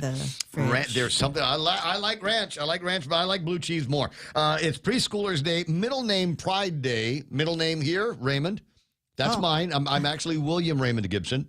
And so I go by my middle name because my grandfather was really, really upset that I didn't get named after him. Who is William? Okay. Anyway, so I'm a Raymond. That's my middle name. Real Joe Cruz. Joe is actually his middle name. Thank you, What's Ray. your first name? Thank Real. you. Yeah. His first name is Real, and He's then right it's again. Joe Cruz, RJC. And now we have Donna, and we've been playing tag on her name all week. So what's your middle name? My middle name is just my mom's maiden name. Oh, how sweet. That's it? You didn't, they don't... No, you don't have... because my first name is just like one long. Is your middle name Ma? No, Monterey's, Madonna. No, it's Pueblo. 8:42 in the morning, and my daughter's got a middle name. We named her middle name is after Big Sister Shelly. It's Mayumi Michelle Gibson. So there's a middle name to celebrate. Michelle? Yeah. Oh, you didn't know? No, I just thought her name was Shelly. No, Shelly is short for Michelle. Oh. Yeah. Like Bit is short for Elizabeth. Did you know? Because I was just thinking, Shelly Duvall, Shelly, who's that one? Shelly Long. I thought it was just a name. Landline Telephone Day. Oh, man, I just disconnected mine like last week. Right? Because I don't use it. Nobody ever calls me. I don't have a phone at the house. I had it there for an emergency or whatever, but nothing. So I've got the GTA modem for my internet, and there is the RJ11 in the back of it. So I think if I don't know, paid extra for the service, I would be able to use the DSL modem that brings the internet in the house, and there's a phone number. I think there's 2 jacks in the back of it for phone and two different lines. I thought you still had to put it in the wall. Well, yeah. But not through the So the wall is where the data comes from. That's now data. That's a circuit. And then your modem will figure out what you want it to be. Do you want it to be a phone? Do you want it to be your data line? So I also found out that if I try to call my house with my cell phone, it wouldn't go through. So I'm like, what's the point? What a weird thing. International Day of Awesomeness. Thank you very much. Yeah. It's for me. And International Bagpipe Day. There was a time, I want to say, right around the start of COVID. Oh, yeah. Do you remember the guy? There was a guy. Who played the bagpipes? There was a guy that played the bagpipes. For all the closing businesses. Exactly, yes. Oh, Danny boy, the pipes are calling. The death of all the business. And he would show up. Lord. He'd show up over at, golly, I want to say I'd seen him more than once or twice practicing over at Jimmy D's at Dunka's. In a kilt? There was a kilt, I believe. Nothing underneath. That's the way it's supposed to be. 8:44 in the morning on the Ray Gibson Show. You stay with the conversation going from one kind of music to another. A very close, very dear personal friend of ours, Patrick Palomo, is celebrating a birthday, and there's going to be a major concert event that's going to be taking place. My bro, Kaz Endo, is on the line. Good morning, Kaz. How you doing? Hey, good morning. Half a day. So there are a couple other things that we could riff on before we get into the big Patrick Palomo thing. But I don't know. What have you been up to lately? I mean, I know that you've been traveling, and unfortunately, a death in the family recently. But it seems to me that I've been seeing some other happier posts floating around in the social media on you. Yeah, but before I do that, the Lord said, "Let there be light," and Chuck Norris said, "Say please." I love it when somebody's been listening since the beginning. Right on. Happy 83rd birthday. Is there a favorite Chuck Norris movie that you got in mind? Enter the Dragon, I think is the movie with him and Bruce Lee doing the fight scene. Yes. And have you seen the meme that they did on that? There's on TikTok or Instagram or something like that. With Careless Whisper? Yes. That might be. But I've discovered you can put that on virtually any fight scene in any movie. It basically has the same effect. I think that's hilarious. So our buddy Patrick Palomo managed to survive whatever it was that was ailing him when we sent him to the States, and is now going to be conducting a big kind of Patrick Palomo concert. Well, I'll let Patrick speak on his medical condition on his own, but just between you and I and the rest of the radio listening audience, it looks like he's going to be totally cancer-free. He's got a couple more checkups to go, but that's what he told me the last time I saw him, and that's great news. And he, he's not one. He's kind of a shy guy. He lets his keyboard do the speaking for him, but But yeah, he's always so thankful for everybody that was gracious and generous with their donations. Because honestly, without that, I don't think he would have been able to do the medical treatments. Well, you know, there's always reasons that we can be down on ourselves in this community. You know, there are all kinds of things that we'd love to be able to say that we're getting around to fixing. But when he got sick, and then you started putting together the crowdsourcing and the GoFundMes and things like that for him, because he got sick and because he allowed you to do that, it amplified so incredibly the spirit of the Chamorro people, the generosity of the people of Guam.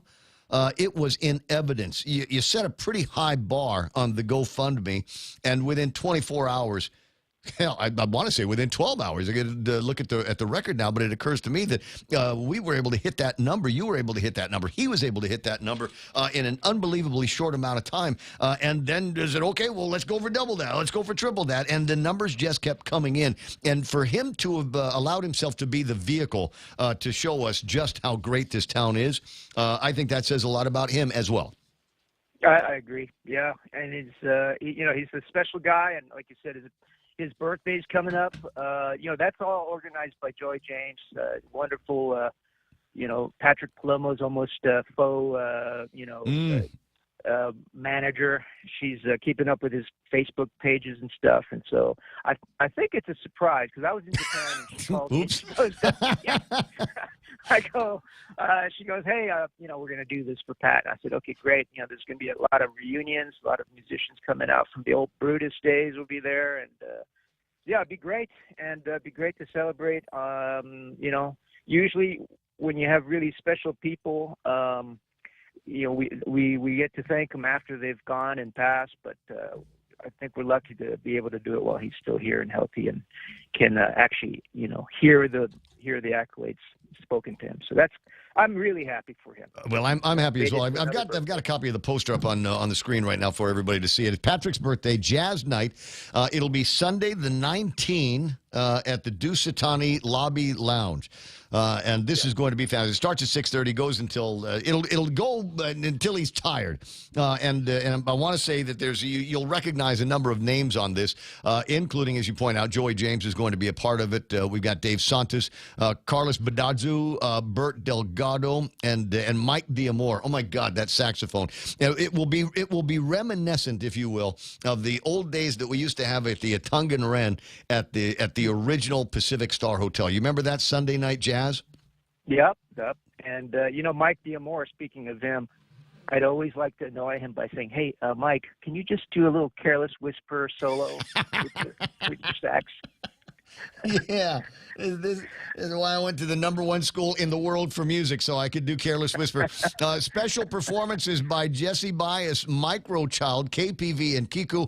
Crystal Paco San Augustin, the governor's spokesperson, spoke singer, is going to be there.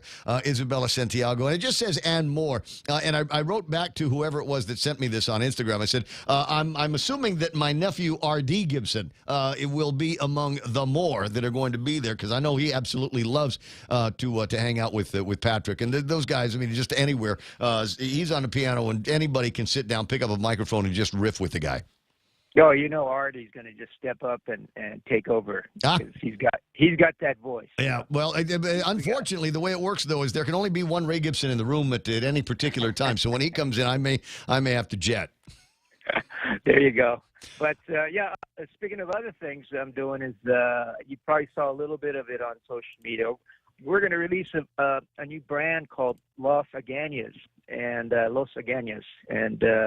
we're going to be doing that in sort of, step by step. We'll see how Agaña's sort of restoration goes, but I think celebrating Agaña, that's where I'm based. My office is based there. My studio is based there, and so, I'm going to.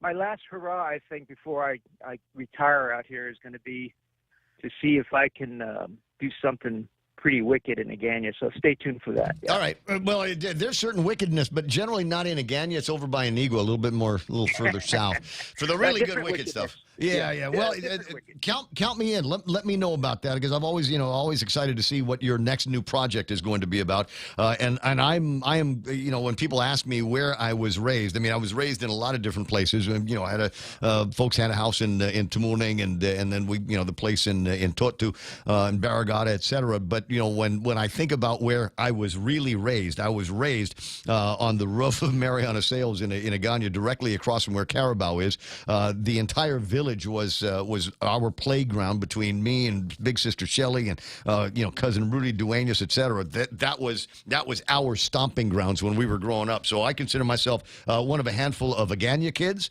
So whatever you got going on in Agana, I want to be a part of.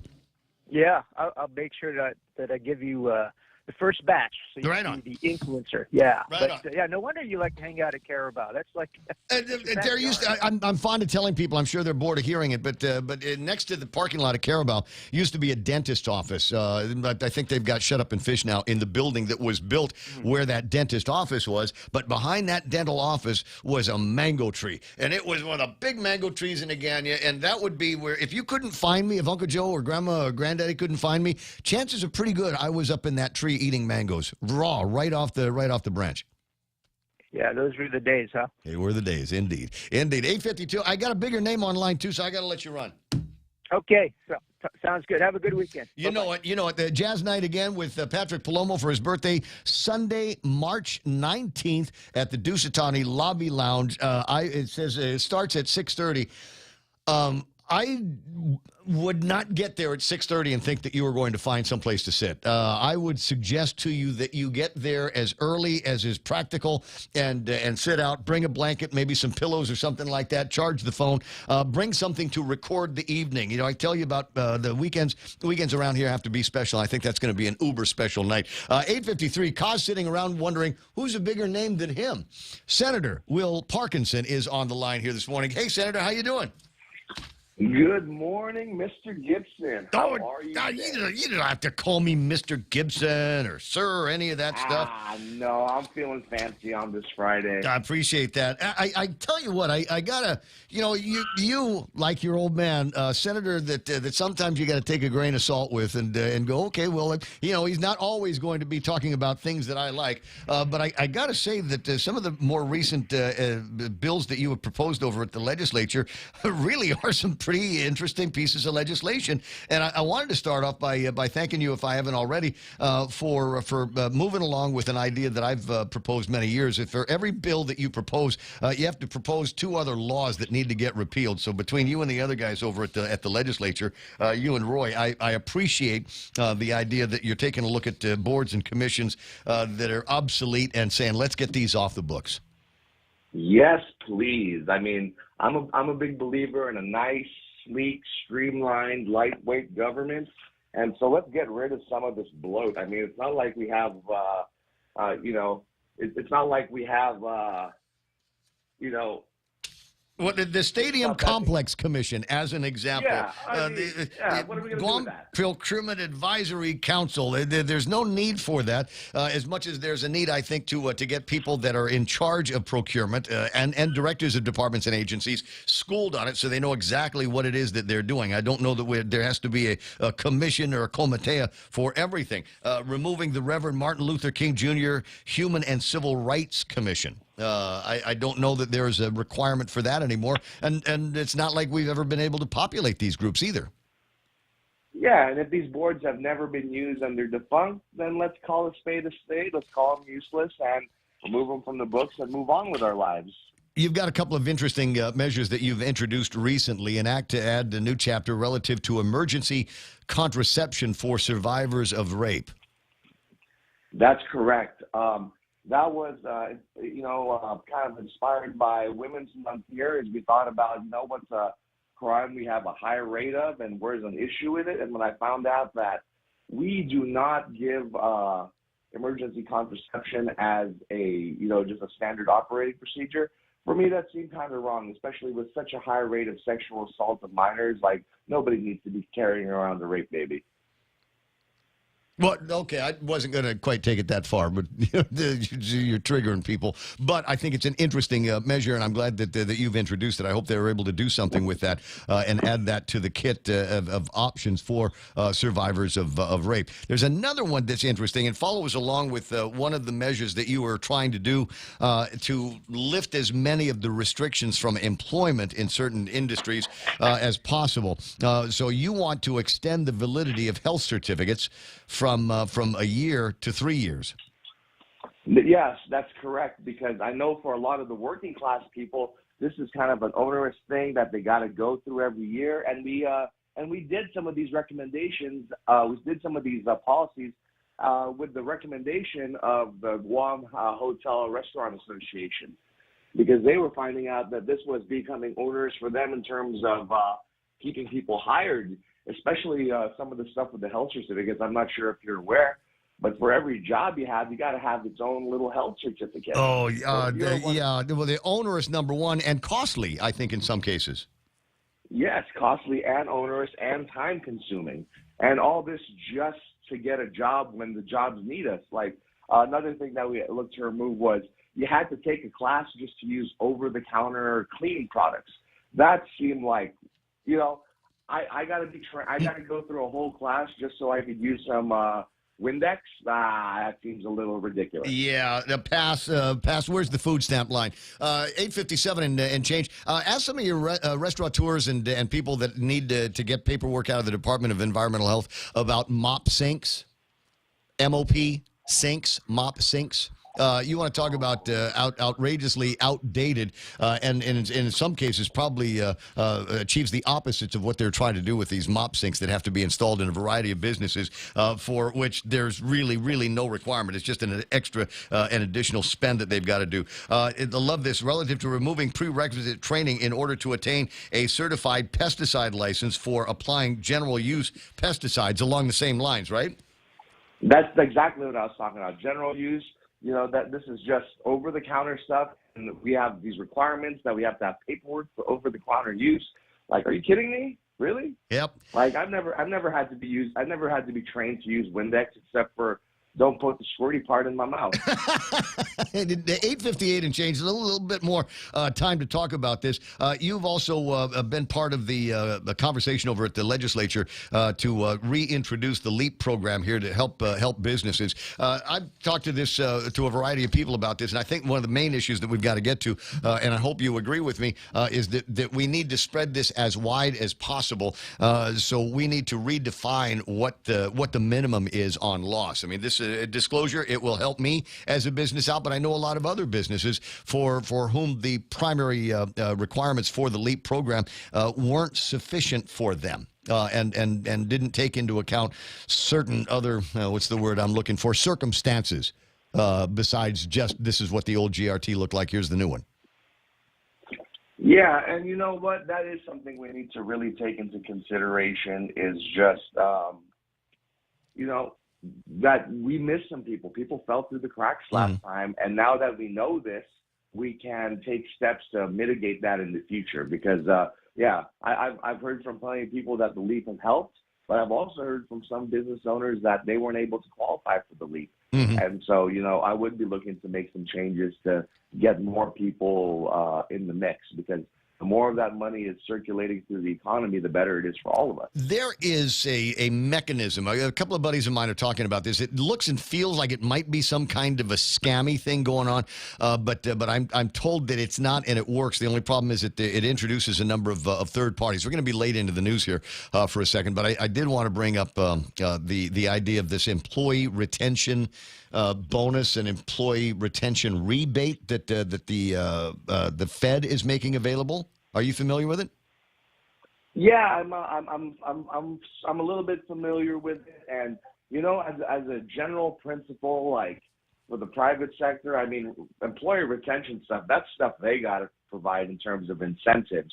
But however, if the federal government is going to be giving us federal dollars to help incentivize private businesses, I am not going to stand in the way of any federal dollars coming to Guam, whatever its purpose. Okay, so the point that I want to make is, and you can go to irs.gov, coronavirus employee retention credit, and dig it out. I've taken a look at the regulations, rules, and the procedures on it, and trust me, you've got to be a lawyer and a CPA to get through this. I think we've got to find a way to make this more available to businesses here on Guam, perhaps even using money from here on Guam.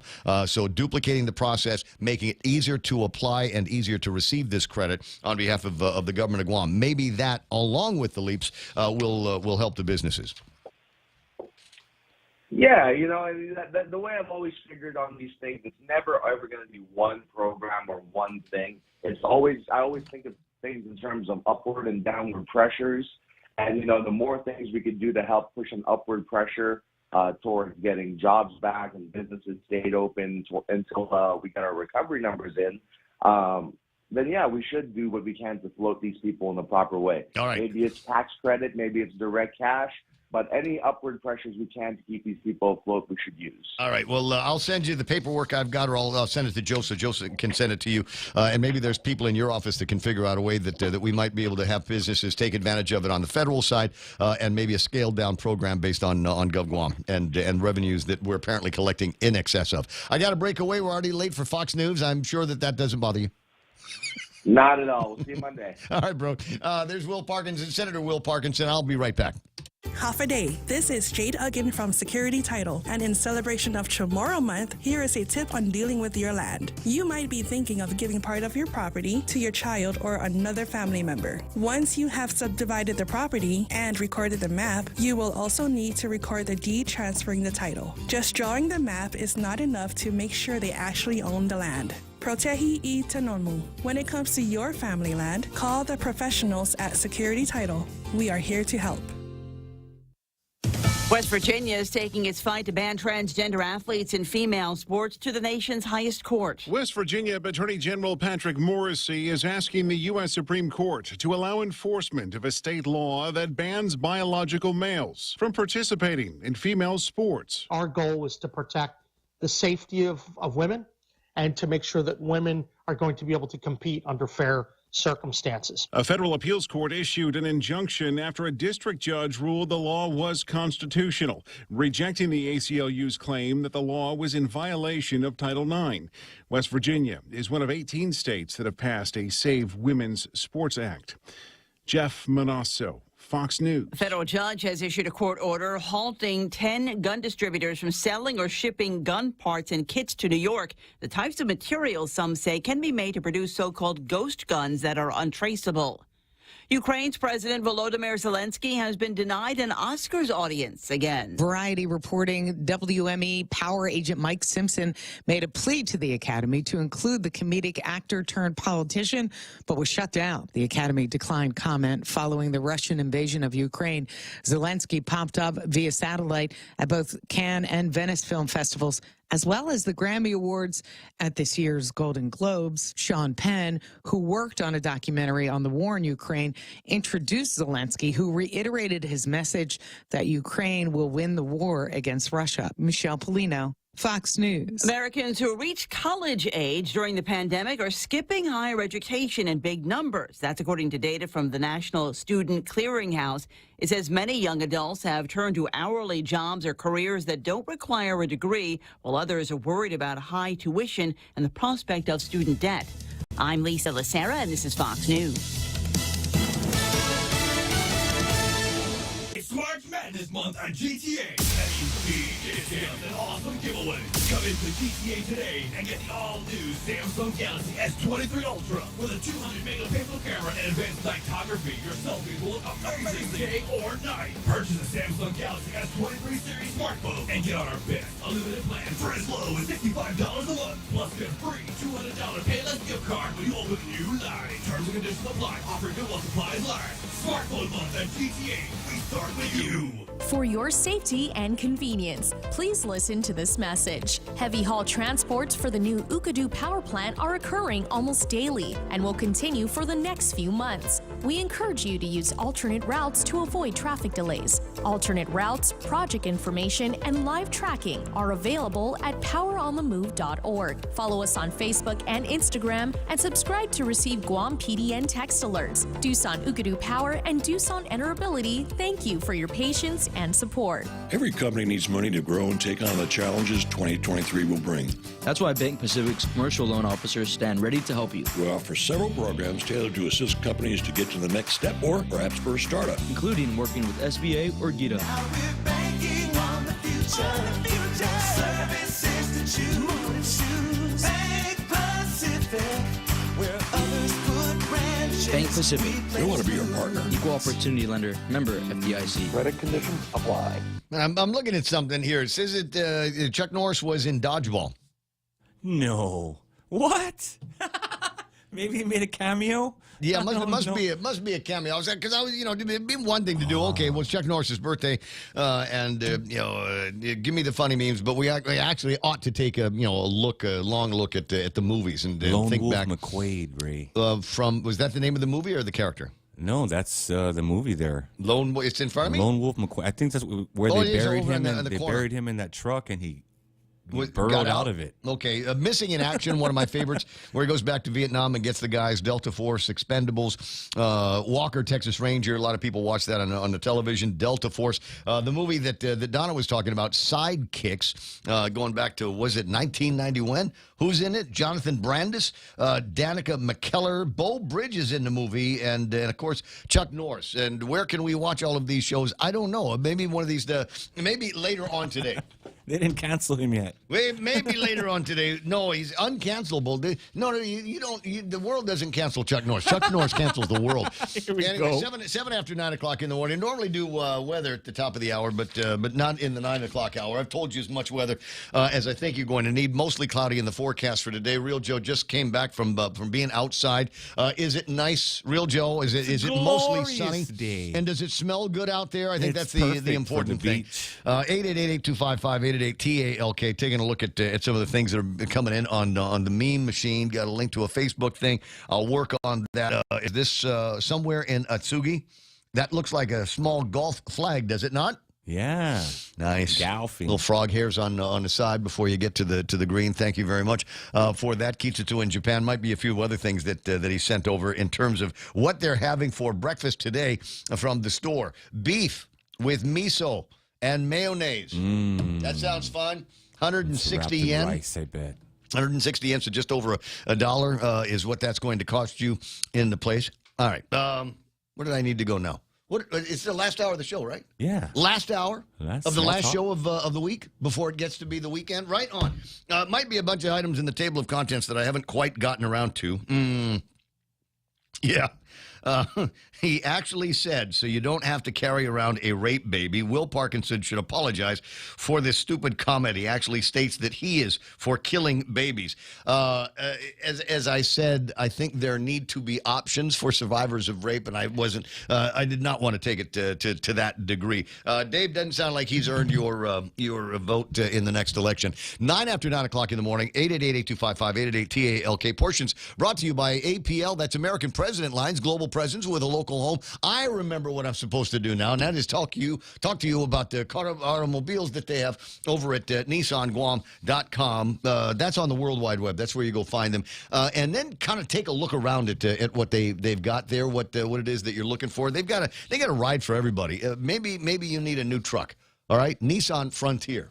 It's got four-wheel drive. I got one. I haven't used it yet. I've been trying to, but the truth of the matter is this is one rugged ride and has made it through every patch of roadway that I've been on. Although I will say this, and my friend Sophie over at the Hyatt, all due respect, but you know when you come out of the parking garage over at the Hyatt, there's a big ripple that they've got right there, and even in the Frontier, it got me bouncing around because it's a little bit more rugged than a standard Department of Public Works speed bump. So work on that. Otherwise, the Frontier is taking everything I can throw at it. Now, you might want to take a test drive, do something crazy and radical with it, and when you do, you can win up to $1,000 in cash. All kinds of great prizes. You know, Frontier country. What do we like to do in the Frontiers?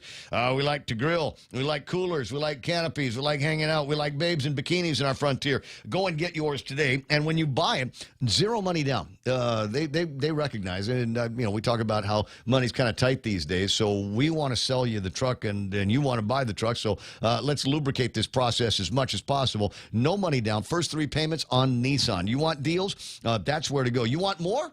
Okay. They gave me a car wash kit. They gave me a sun visor, but special now for Ray Gibson listeners, case of Spam and a 25-pound bags of rice. Yeah, that's tasty. Go find some today at Nissan. Rediscover talk radio here. Your FM News Talk Superstation. This is The Point.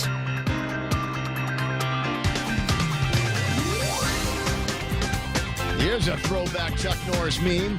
Chuck Norris has been exposed to the COVID-19 virus. The virus is now in quarantine for 14 days. Yeah. Well, but you've triggered me now. I'm triggered again because you're talking about quarantines, et cetera, et cetera. As I told you a little bit earlier, there's hearings going on and new information coming out from the Twitterverse about what exactly has been going on with Twitter before Elon Musk bought it. $44 billion. And a lot of people say that was kind of a waste of money. Not me, because there's truth now that is coming out and confirmation of the fact that parts of the federal government of the United States of America exerted and paid for certain stories to be amplified, certain stories to be downplayed, and then actual censorship. Actual censorship. They paid. They told these guys, we don't want you to cover stories that might promote vaccine hesitancy. And that was a phrase, I don't even know where it came from, but I remember people started talking to me and it's, oh, you're vaccine hesitant. No. I'm not vaccine hesitant. I just don't feel that I need it in my life. Les Carlson and I had a conversation. While I might have been in a certain age group, I like to think of myself coming into COVID-19 as at the peak of my health and fitness, and I'm still not that far away from it now. So why would I need this? I didn't have any respiratory issues, don't have any heart issues, not diabetic, don't have cancer. I was never going to be a target for COVID-19. So when the vaccine came out, there was really no pressure on me to get it. They said, well, if you take this, you can travel. I got nowhere to go. I got nobody to hang out with. What am I going to travel to? Didn't need it. Still, honestly, even though most of the places where I want to go and talk about wanting to go, even though all I need to get in there is a clean PC, is it PCR? Yeah. VCR.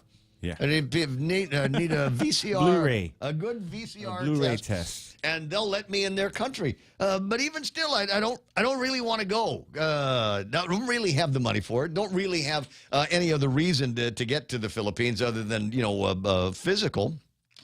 A real physical, people, get your head out of the gutter. And I don't generally do that until summertime because there's a trade show in Singapore I like to go to. And I think between now and when the trade show happens in June, I think the most of the rest of the world will come to its senses. I was told, in fact, just the other day that if I go to the Philippines, mask optional now. Oh, nice. Everywhere. Getting better now. Yeah. So I'll be able to see their braces. No, last time I was in the Philippines, everybody got braces. Everybody was wearing braces, and I said, "What's going on?" They said, "I don't know." They just all of a sudden braces became really cheap in Manila, and everybody that had those jacked up teeth went out and got braces, and so now we'll be able to, yes, baby, show me your teeth.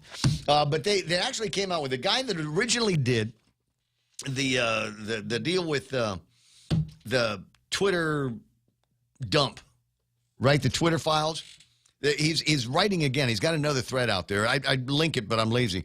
Where he was basically told, Twitter was basically told what kind of information they wanted suppressed, if not eliminated. True content, not content. true content. They knew it to be true, which might promote vaccine hesitancy. Stories of true vaccine side effects. They wanted those things suppressed or eliminated in social media. And I'm very, very disappointed. Among them, true vaccine side effects, and we've had this conversation, is women with all of a sudden, they're very, very predictable and reliable kind of coming and going of their periods. And then all of a sudden, for most women that I know that got vaccinated, that was upside down. Couldn't tell when it was going to start, when it was going to end, how it was going to be, what kind of symptoms would come along with it or anything. And every time I mention that to certain doctors, they'd just laugh at me. And others, it took them a while to begin to pull together their own anecdotal information. And there's all kinds of other symptoms that we're hearing about, and in fact, people dying from some of them. And the thing that they all seem to have in common, dare I say it, I can't say it. I don't want it because I don't want the Facebook guys to come after me. They're going to shut it down. The vaccine. Vaccine. You don't have to put on the red light. Those days are over. 9:16 on the Ray Gibson Show. 888-825-5888-TALK. I was talking medical stuff, but in this case, it's Dr. Ron McNinch joining me now, and in this case, this is one of those days where I'm actually reaching out to him. Front page of today's Guam Daily Post has a story in there about how if we don't get $42 million. We're going to have to raise the tuition at the University of Guam in 2024. And I wanted to find out, because I just wanted to find out if you feel like that's a real number, or if you think that there might be ways, things that the university can do to reduce expenses and otherwise find new sources of revenue, as opposed to raising the tuitions on the kids or releasing... brassy professors. Good morning, Dr. McNinch. Hey, how's the day, Ray? How's the day going? Oh, we're back to that? I like the cuz thing. I like the Cousin Ray thing. No, I was going to use Primo Ray, but then you hurt my feelings by mocking me about it, and then, I'm sorry. Please accept my deepest and most humble apologies. How's that? All right. All right. Did that sound sincere enough? Okay, because once you fake sincerity, you're perfect. All right. So anyway, Dr. Ron McNinch at the University of Guam. And here's the story here: $42 million, and nobody's going to debate the fact that's out there that the University of Guam might have been shorted by the legislature over a couple of budget cycles. But is the answer automatically tuition increases? No. Actually, there's a lot of tools that the management can use, and probably they're considering all of them. And I know that they are going through some serious struggles now, but I'm just not sure, what the best solution is. And that's one of them is they've made this budget request. In general, and I've mentioned this several times before, very publicly and everything else, when the university and GCC kind of separated, they never reconciled them and made them into a single kind of cooperating, set of units.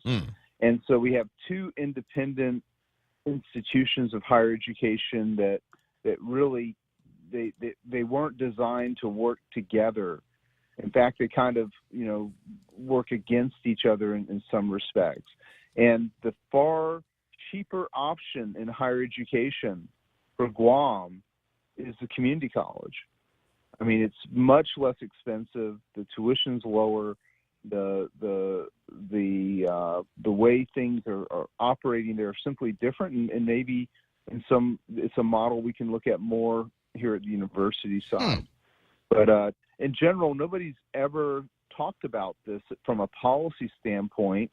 Nobody's talked about how UOG and GCC can work better together in terms of these core budget balance issues. And Mario Todd is very good at getting these kinds of conversations going, and perhaps in the near future they'll have these conversations. Well, they didn't have one when did they not have them when my Uncle Robert was at the university? I thought they worked out very well together.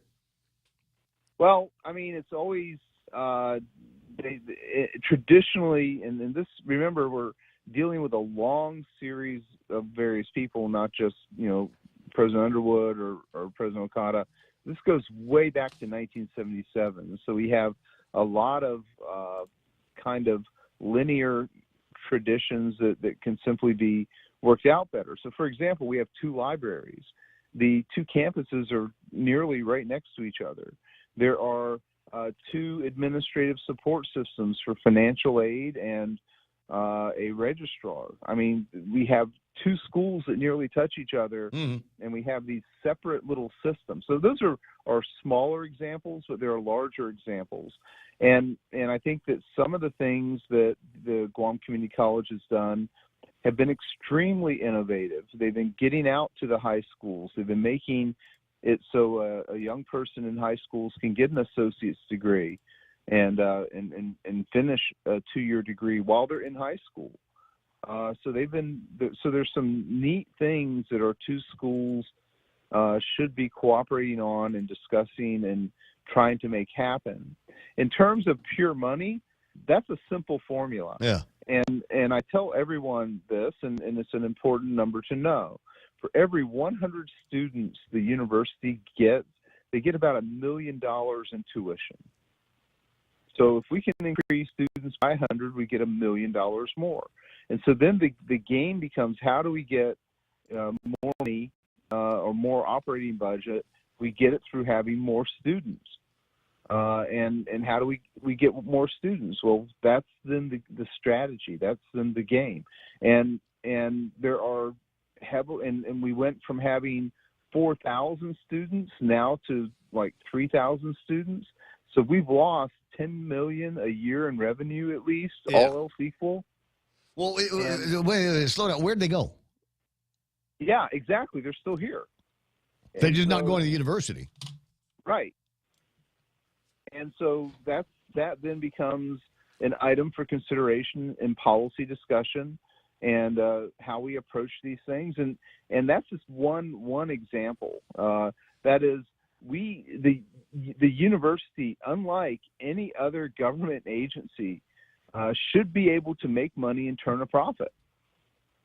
Are we taking best advantage of technology? It was kind of a clever move during COVID-19 to try to do as much distance learning as possible. But I've been, even before COVID-19, I was a part of all kinds of distance learning classes. I know people, a couple of people in my family that have got degrees from online colleges here.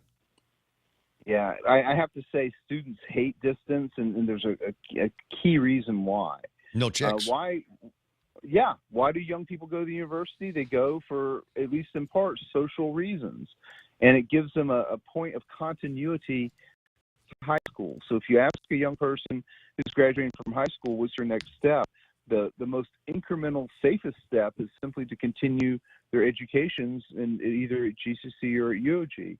And a lot of our retention, a lot of our ability to attract students and keep students, it's not the education programs, it's the amount of social programming that we have. And for some reason, everyone ignores this point quite often, and we need to get better at it. And don't get me wrong, there's great social programs. We have lots of social things going on here at the university.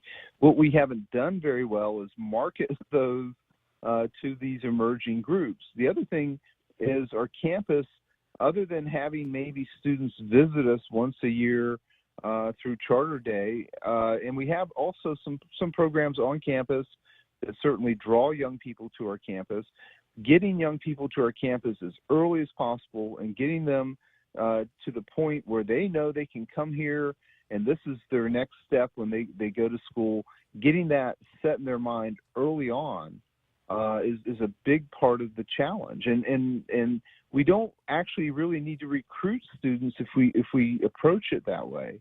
That is, we get young people in our door as soon as possible. They start seeing that they can do things here on campus, that the campus is actually a very nice school. It's a lot of. Oh, I'll tell you what, it's heads, neck, and shoulders way better than the campus that I attended in the 1980s. It's just so much fancier. And just the best place on the campus when I was in school years ago was the RFK library. That was so cool.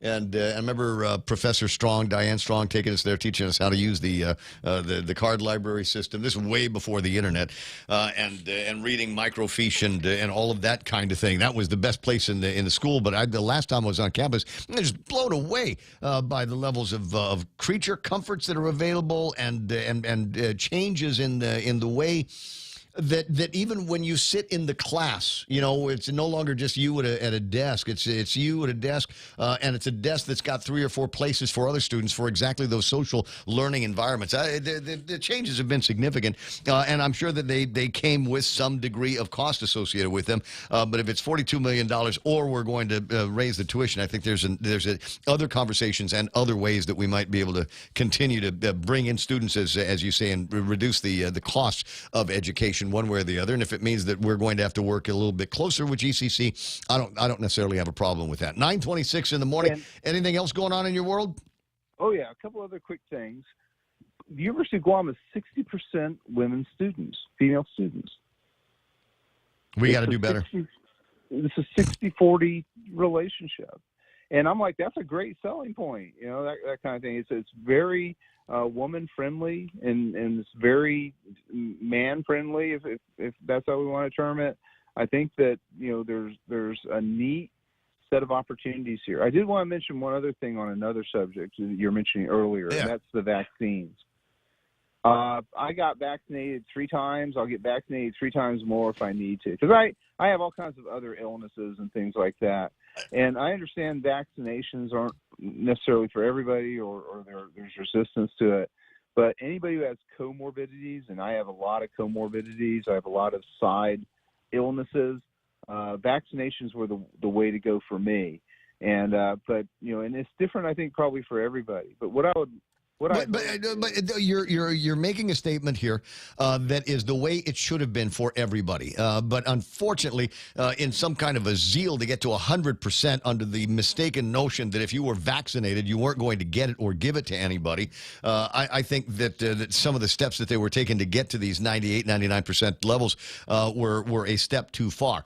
You want to give away iPads like my daughter got one for being vaccinated? Wonderful. Go right ahead. You want to give away a car for people that are vaccinated? You go right ahead and do all of that stuff. But when they started imposing the vaccination in order to return rights that you previously already had, they were controlling my movements because I was unvaccinated, and I don't think that's right. And in order for me to return to being able to move freely, eat inside like civilized human beings, I had to get vaccinated. And then I thought it was a bridge way too far when the government and the military and others came out and said a condition of employment now is vaccination. Especially considering what we didn't know then and what we do know now. And now they're trying to, open the door again for members of the military. Come on back. Come on back. We didn't mean to fire you and risk your retirement and benefits and all. It's okay. Come on back. We were wrong. Will you? And without even an apology. Right. I think for me, vaccination was good, but I do also agree that there should have been a choice, and also there's a rational question nobody seemed to ask, and that is, who wants to infect their grandparents or have their kids infect their grandparents? Nobody. So but they went through with this whole facade of what is it? The symptomless. You could give it to somebody you didn't even know you had it, but you could still share it with somebody. All of that nonsense, and I still don't believe that was ever the case. I always thought that was just part of a BS narrative to convince people that they weren't good enough, and found a way to appeal to our most narcissistic selves by saying that we were the ones that were controlling the vaccine, not the other way around. One other thing, every year in, year out, I get the flu vaccine. I get a pneumonia shot when I'm supposed to. There's all kinds of neat vaccines that exist beyond COVID that I encourage everyone, if you're in that health danger zone, take a look at and have a talk with your doctor about getting. Having the flu shot every year has been an important benefit for me. Same thing with the pneumonia shot that I have, which is not every year. It's like, for me, I think it's like every. I've got a standard, doc, and I don't get vaccine. I don't have any kind of vaccination, annual flu vaccines, unless it is being administered by either a very, very hot nurse or a very, very hot doctor. Well, I have coughing teenagers around me all day long too. So understood. But like I said, your choice. And it needs to come down to that for everybody. And I don't like the idea that I was imposed or inconvenienced in any way by somebody short-sighted thinking about the good that would do if I got vaccinated. People need, especially in the government now, need to learn to leave us alone. 9:30 in the morning. Doc, you have a fantastic weekend. A couple of new beers over at Carabao. Tell your wife you're with me and everything will be okay. I'll do that. And by the way, my daughter went to the university, had a great time. That's one final point. Oh, yeah. Who didn't want to be her classmate? I'll see you soon, buddy. Bottom of the hour on the Ray Gibson Show. You got the telephone numbers. Don't be shy about using them. Still getting memes for Chuck Norris. Duck Toddy. Chuck Norris' 83rd birthday today. I can't believe it. Cannot get over the idea that this guy is 83 years old. In my mind, he will always look like he did in the Enter the Dragon, or was it Enter the Dragon? Yeah. Because there's two. Was he in two Bruce Lee movies? There's Enter the Dragon and The Way of the Dragon, both on this Google page. You don't know. I don't know. Because you were like 4 when those movies came. I wasn't even alive, Ray. Half a day theater, bro. Half a day theater. We paid extra Johnson Theater. So we could sit upstairs. No, floors were sticky. No, because people kept spilling their drinks. Bottom of the hour. Tell you what, quick break. I'm going to come back, and there's a bunch of stuff that I've had in front of me all day. A bunch of stuff I've had in front of me all week that have been waiting for small talk portions of the program. That's coming up next. After a long wait, the biggest, juiciest, most flavorful chicken makes its return. The Circle K 3-pound rotisserie chicken is back. Get 3 whole pounds of perfectly seasoned chicken for all your family feasts. And for a limited time, pick up a rotisserie chicken and a Pepsi Family 2-liter soda, the perfect dinner combo, for only $19.95. Available at select Circle K stores. Swing by and take yours home today. Circle K, take it easy. Take Care recently moved to its new location at the Century Plaza in Tamuning. Take Care customer service, administration, claims, membership accounting services, FHP Home Health and Hospice, and FHP Vision Center are all now located at the top floor of the Century Plaza in Tamuning. If you need any assistance, please call customer service at 671-647-3526. Email customer service at takecareasia.com or visit takecareasia.com. Take Care. Our island, your health plan. For all your real estate needs, call the professionals at Hoffaday Realty. Jody, Saran, Libby, and Lolita, and they'll take care of you on every step of the real estate process. No worries. Just contact Hoffaday Realty at 588-4232 or 588-HOFFA or email them at hoffadayrealty@gmail.com. They're at 426 Challenge San Antonio, Suite 204 in Tamuning. Open Monday through Friday, 10 to 4. Hoffaday Realty for all your real estate needs. Woo! Chuck Norris is only 1 inch taller than me, but otherwise a giant of a man. It's 9:33 in the morning. All right, so I was going to go in one direction. I changed my mind. I was going to take a look at who was playing around on the Facebook Live and the YouTube side and all of that stuff. But then I get a note from Eric the Eagle.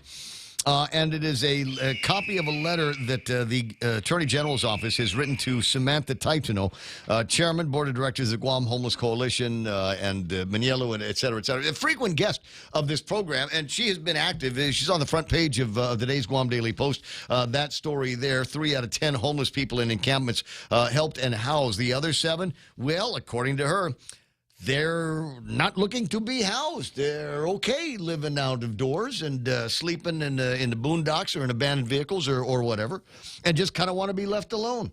And the problem is, well, we've gone over what some of the problems are, I think. But Doug Moylan, apparently there's an open letter that was put out dated today. I haven't seen it yet.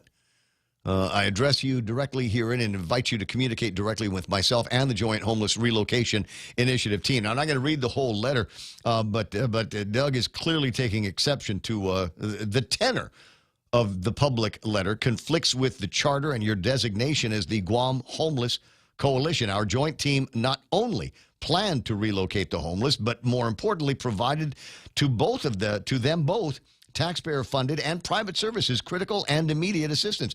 As the Lieutenant Governor made clear at the news conference with you present, wraparound services were going to be provided. This was done. Also, based upon your extensive pre-operation intel reports, this encampment had not only been a source of violence to those inside the encampment, but also the surrounding community. Evidence of drug use was also observed, as well as weapons. Contrary to your characterization, homeless encampments are not bastions of victims, but inherently also pose clear potential dangers to all in and around them. This sounds like there's going to be set up on some kind of battle royale, and to the degree that Sam may or may not want to fight Doug Moylan on this. I know that she's not alone. I know that there are other people working with her and other operations that are okay with these homeless encampments. They're just people that have fallen on hard times and having a hard time getting out of it, or they're people with mental health issues and substance abuse issues, or just don't care about living in polite society. Don't need the car and the house and the backyard and Bluetooth speakers and all of that. They're okay being out of doors. The problem is the community okay with them being out of doors and living as they do. Apparently, there's some that are A-okay with it. So this will be an interesting way to go. I like them both very much, and I hope that there's a meaningful resolution to all of this and get the coalition working with the Attorney General's office to take care of the people that clearly got problems and maybe have got competency issues that should be addressed and put them where Teresa Arreola works so that she can help straighten these guys out. 20 away from the top of the hour, 888-8255, 888-TALK. Online with me now, Bob and Connie Bartonico. Colin Clark asking, why are you not in island wear for the month, Ray? You know, those clothes came from the Hawaiian colonizers. Yeah. Well, I have Where's your rain spooner, Ray? I have one island print from Guam, bro. Yeah. I have one island print from Guam. Oh, that's right. It was, I think it was made by a Korean company because all of the village names are spelled wrong. It looked like a Sammy's jacket. It was like a Tolofofo. Tolofofo. Yeah. And so I'll iron it. I'll wear it to work one of these days. But otherwise, I don't. Island print. And I hate to be a complainer, but what the hell? You started it. That little bar underneath the Dusit Resort.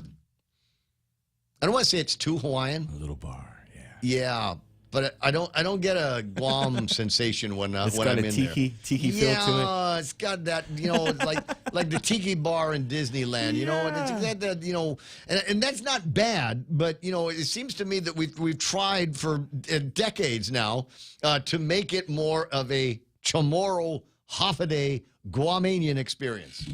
And that it's a little bit too Ren Spooner for me. Please don't take this the wrong way. Yeah. But if I'd been a part of the planning team, I would have said we need more laddie stuff here.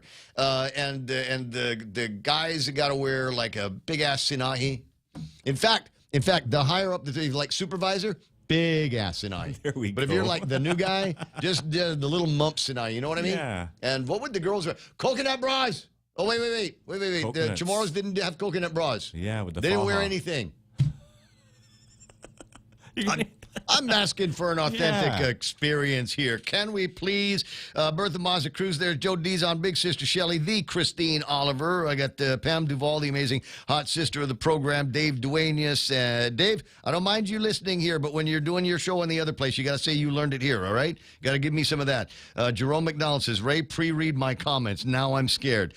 Ken Augustin, Viva Betness. Baby, that's the way to go. Say, Tet Pahagu, got a tip for the panhandlers.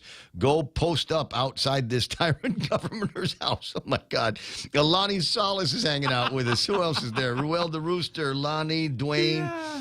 Tammy Post Office is hanging out. Some of these guys, some of this stuff might have been from a long time ago. Mike Grace says, fun fact, I kicked Chuck's butt, says Bruce Lee. Talufefu, Mike Grace, the way of the dragon, Ray. Okay. Dennis Benzer says, the other problem is the bulk of Guam job application ends at last names. Who said there was somebody who was saying we're having that problem is getting guys in the police department that cannot pass the test. Who else is there? Braces are a status, says Jerome McDonald's. Load shedding blues. Ellen Leon Guerrero. He just said rape baby. Good Lord, noob senator. You just need to be mindful of what you say. Yeah, that hit a lot of people hard, I think. Tattoo Sean, we were talking about ranch dressing day. Mix your favorite Donny peppers in it, and it is nom, nom, nom. I absolutely agree with you 100%. Any kind of pizza. Pico Ranch. Why isn't that a thing? Yeah. What's the name of that store down in Pago Bay? We should make them sell that. They got the Nancy. They should have Chamorro Ranch dressing. Tendenti Ranch. Lancero dressing, right, Mr. Galidi? Hey, after they ring. What you do? Man, my guy. Hey, we got to come up with something as soon as the Hawaiian Prince file. We need to put like the Chonkanizuk or Masezi Ajuju, right? Nice. Hey, the only question, the reason why I'm calling in regards to the homeless population, it kind of bothers me, right? Because, when the pandemic came out, they put them in a good place. They gave them what happened to all the money that was given to them to fetch a good living, and then all of a sudden they're back at the same camp. It does bother me because, man, I'm a hardworking guy, man, and I'm not going to use my taxes to take care of somebody else's problem, So let's balance the conversation. And if we're just talking about a bunch of lazy SOBs that just want to pull in the SNAP program and all of that, just lay about and wait for somebody to take care of them, I agree. But we also agree that there are people with mental health issues, substance abuse issues. No, that's. And those are the ones that we've got to find them, but we cannot coddle them. I don't think we can coddle them anymore. We recognize that they've got problems. Let's find them. Let's put them into places that have the personnel and the resources to try to figure out what's wrong in their head, how to break the cycle of addiction and get them back into our communities. I don't mind paying. I'll pay for that, bro. I will pay for that. I'll pay for that, Ray. But man, I'm only going to pay for it once. I'm not going to pay for it twice. Another good point. I'm willing to pay for it, but I'm only going to pay for it once. And, man, the struggle they have, everybody's doing the same struggle they have, even the people that work, even the people that live in the home. They have pretty much the same struggle as them. So to me, Ray, when they're given the help, appreciate the help and move up. Go somewhere and find something to do.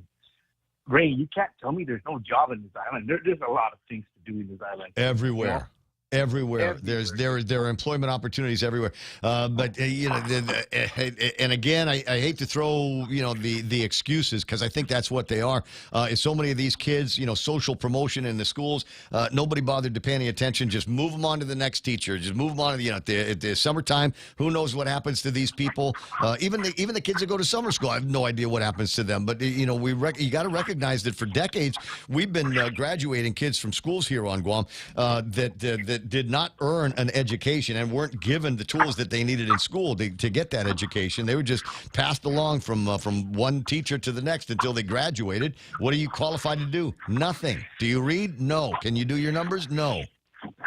Man, Ray, you're right. But still, it still boils down to the one chance. You take that one opportunity and you make something out of it. Don't take that opportunity and run and burn it. Burn it somewhere else. I'm with you. Man, there's something that's happened to Guam in the last 40 years. I want to say that I never knew anybody that was homeless on purpose. And there were crazy people running around back then, and there were drugs running around back then. But I don't know. Somewhere we took a turn on the trail there, and I want to say it was Typhoon Pamela. when they came out, and then everybody had these little coupons. You remember? Yes. And, Yes, I remember that. and then all of a sudden, there were all kinds of people that said, wait a second, the coupons are running out. Is there any government programs that I can get into? And then all of a sudden, a huge population, you can almost feel the shift to food stamps. Hell yeah. You know what I'm talking about? I knew people that was the last resort. I'll never, ever do that. I'll always be able to find a job. I'll always be able to take care of my family because that's what Chamorro men do. And then all of a sudden, somewhere along the line, it snapped and the people recognize that they don't have to go to work if they don't want to. Why sweat? Why am I going to sweat? Somebody's going to give me the book with the stamps in it. That's what happened, Ray. That's what happened when the federal government opened up the SNAP program. I mean, I walk into the stores and, you know, I don't have that SNAP stuff. But when you walk in there and you see the food that comes out of the cart, it's like we're going to go barbecue today, you know? Yep. And, you know, Ray, some of them will just wipe the whole thing out. And then there's nothing for the next day, you know? And I've seen a lot of families do that. They tend to do that. They'll wipe out their SNAP programs and then. Yep. But you know, Ray. Well, then you get the ones that go in there with the cards, buy all kinds of stuff, and then they sell it to the restaurants. I heard about that. Yep. I won't go that route, but yes, you're right. And then, you know, another thing, Ray, is, you know, I know a lot of people are negatively talking about what Doug's doing, you know, is inhumane or, come on, man. Our island's been this way for so long. It's gotten worse. And if we don't put a control on it, Ray, we're going to be like Waikiki, where they're just living on the beach now. Bro, you need your own show. You need your own show. Call in earlier. I do appreciate it. I got to say, when Doug started talking about, you know, getting through these homeless encampments, I was thinking that, you know, just going to be Doug and guys from SWAT just pulling everybody into the paddy wagons and getting them out of there. And then I found out he was working with Josh Tenorio, the lieutenant governor. And then I found out that Teresa Arreola was going to be there from what they got another name for behavioral health and wellness, what we used to call mental health. And then Vince Arreola was going to be there with buses so that we could gather up all these people, take them someplace, and have them sit with the actual departments and agencies that could provide them the assistance they needed, right up to, do you need an ID? We're going to get you an ID, and that's the key to everything else. And only three people took advantage of that. That's what I was saying, Ray. You cannot take the horse and feed him to the waters because if he's not going to drink it, he ain't going to go anywhere. He's not like the Carabao. The Carabao sees the water and he takes off to the water, you know? I know it. Man, Ray, you know, anyways, in regards to Doug's doing actually a good job when he came in. I know there's a lot of, was that Peter Hader or somebody? You know, well, it's Moylan derangement syndrome, and Peter, to a degree, there seems to be some kind of legal sibling rivalry between the two of them. Peter Santos, and his name didn't come up this morning, but I wanted it to because there's a story about a guy that Peter Santos actually got out from under a big long sentence. I think he's only going to do a year, even though he probably should have done 5, probably should have done 10 in my mind. At any rate. That's what I'm saying, Ray. That's all right. We just got to back the guy up. I mean, I think it's conversations like this that got people to think about the alternative, which was 4 more years of an attorney general's office that seemed to be ignorant of the growing plight of crime and drug crime that we've got in this town, and a lot of people just got tired of looking at it. So did I. 9:48. I got to break away, bro. Catch you later. Have a great weekend. I'm glad that you got it out. Look, we all need that kind of expressive therapy. That's one of the great things about talk radio, because there's crap going on in your head, and you want to get it out of your head so you don't carry it with you into the weekend, right? I mean, you know what I could hear in the background. You know what that sound was that it was making? It's the sound of the ice pick. Ice pick? Yeah, ice pick. He's got one of those big Pedro's ice blocks, and he's taking the pick to it so he can put it in the cooler and charge it up with some beer and just keep himself happy, and self-medicated all the way through the weekend. 10 away from the top of the hour. A couple other things before I go. No, I'll tell you what. Quick break. When we return, some people say, Ray, you're always talking about partying with your friends and drinking. And I said, and he says, Could you do more of that? Yes, I can, and I will in just a sec. It's March Madness month on GTA. That means big discounts and awesome giveaways. Come into GTA today and get the all-new Samsung Galaxy S23 Ultra with a 200-megapixel camera and advanced photography. Your selfies will look amazing day or night. Purchase a Samsung Galaxy S23 series smartphone and get on our best unlimited plan for as low as $65 a month. Plus, get a free $200 Payless gift card when you open a new line. Terms and conditions apply. Offer good while supplies last. Smartphone month at GTA. We start with you.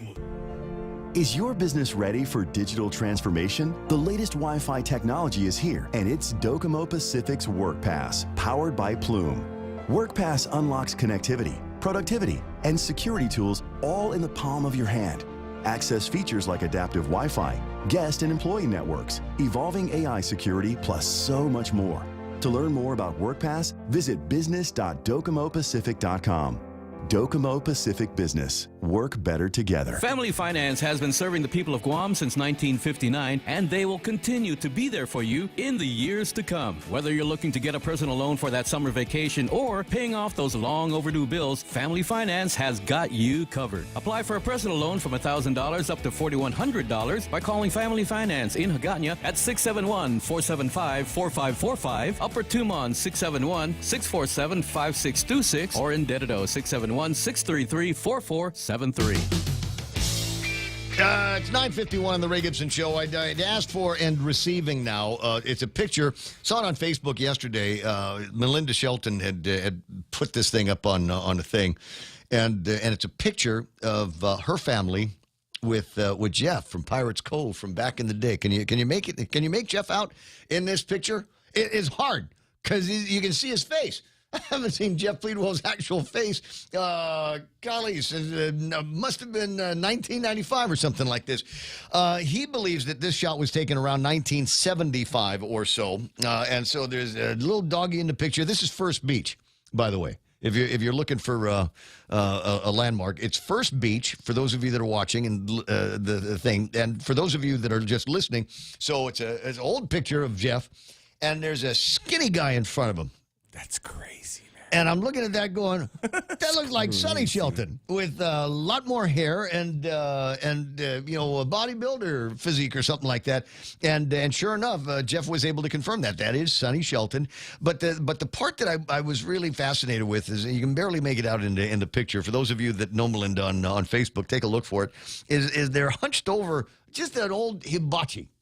And the memory that I have is virtually every family on Guam had one of those. And it was because we were a beach culture growing up around here. My favorite Fridays were the Fridays where my stepfather'd come home. He used to work at Allen Sec Motors. And when he'd come home with a four-wheel drive, car or truck or Jeep or something, like a little Hino van from back in the old days. And because I knew that meant, we're going to the beach this weekend. I don't know if it's Saturday. I don't know if it's Sunday, but we're going to the beach this weekend. This is going to be awesome. And we would get into the Hino van, and we'd drive down to Tumon. There's a 2-lane dirt road up and down the place, and you just kind of turn. And sometimes you would turn into something that looked like a Jeep trail, or maybe you just knocked down a whole bunch of weeds until you got to where the beach was. And there were times where you couldn't get to where your favorite beach was because there were sinkholes there that were twice as big as the Hino. But still, eventually, you'd go and find someplace, and you park the Hino or your car facing the road, windows down, because we didn't want it to get hot inside. And you open up the trunk, and out of the trunk comes a hibachi grill, and a little half a bag of charcoal and whatever has been marinating since yesterday. And some cold beer. Schlitz.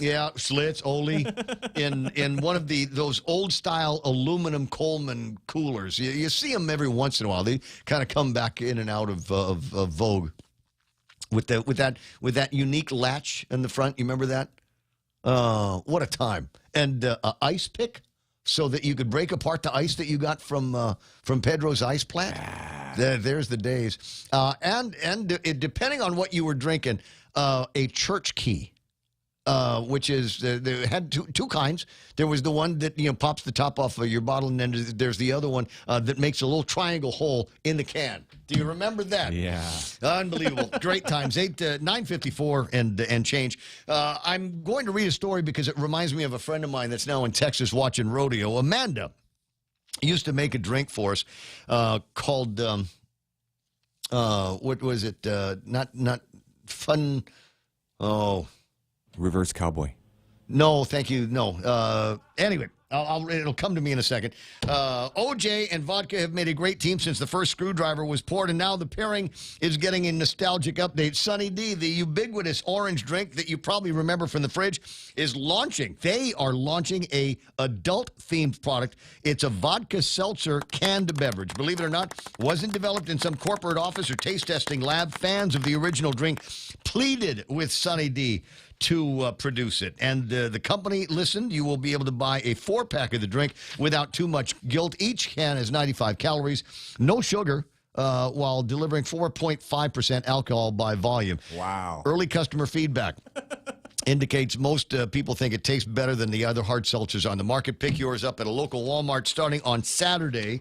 And I'm trying to remember the name of the drink that we used to make. Comes in a pouch. What's that? The drink that kids drink in a little pouch? Capri Sun. Capri Sun, right? Yeah. So Amanda, and my buddy Andy, they'd take a hyperdemic nurdle and put vodka or whatever in there, and then tape it up. And we called those Capri Funs. Spike the punch. Absolutely.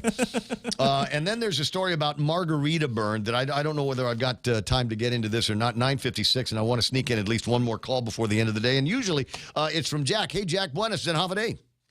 Reverse cowboy? Man, real Joe, the world has turned for you, brother. I'm sorry. Out of pocket. Sorry, I don't get the reference, but go on, Jack. Anyways, I just called because I was listening and about Ron Manish and his vaccines. I mean, and you mentioned your daughter got it. What do you think, man? Would you advise against any more boosters for your daughter? Or? Oh, absolutely not. And she's over 18 now, and she's capable of making the decision, and has decided that she got the second jab, and that was enough for her to be fully vaccinated, and that was it. And likewise, she got sick after that one, and most of the other people that went along with her. It's funny to hear the stories of people that got vaccinated and go, man, I was sick as a dog after that. And I'm going, I'm sorry, that would have been my first clue. Wait a second. You take this and then you get really sick and it hurts like hell where the doctor put the needle?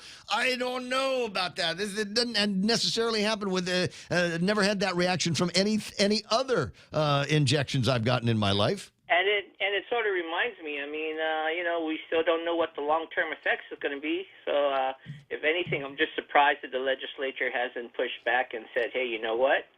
We should do something about vaccine injuries. I pray every day, every single day for the health of my daughter. Yeah, so, and then another thing is also, the state of education. You and I, we were young kids when Apollo 13 happened.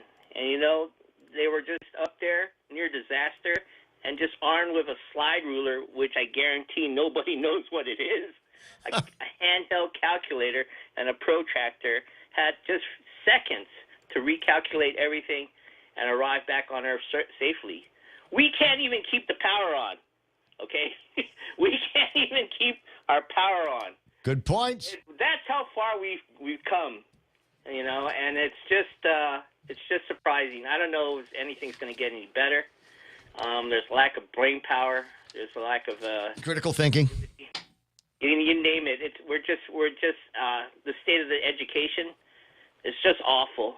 And I wish that there would be an oversight hearing someday on education, and somebody should subpoena John Fernandez come back here and testify. We don't. There's an interesting concept. I bristle over a couple of ideas here. One of them is that, and I was kind of a nerd growing up.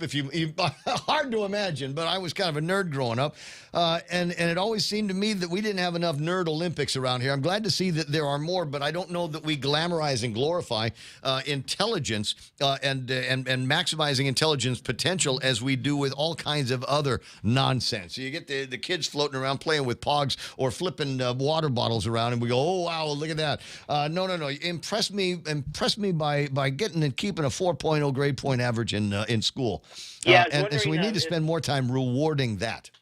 Yeah, I was wondering if Mrs. Tyson is still running that the science projects up there, or the scholarship programs that all the high schools will get together. Yep. Send their science kids, their math kids into these math Olympics and science Olympiads. We need more of that, not less of it. I got to run because I got the news coming up, and I wanted to talk about what was on screen right now. This woman has several million followers on Instagram and took this picture on Guam, and now there are hundreds of thousands of people that are right-clicking on it and saving it, and hundreds of thousands of South Koreans that are going, I want to go right where she was.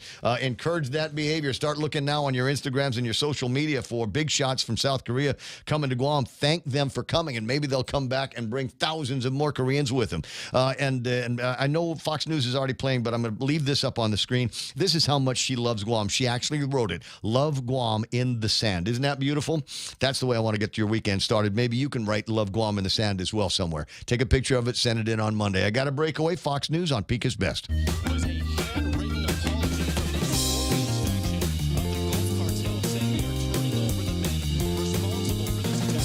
The Gulf Cartel condemns the attack which took place last Friday. It apologizes to the Americans and the innocent Mexican woman who died in the shooting, and it lays blame on the 5 men who are tied up on the ground, essentially saying they were undisciplined and they took action without any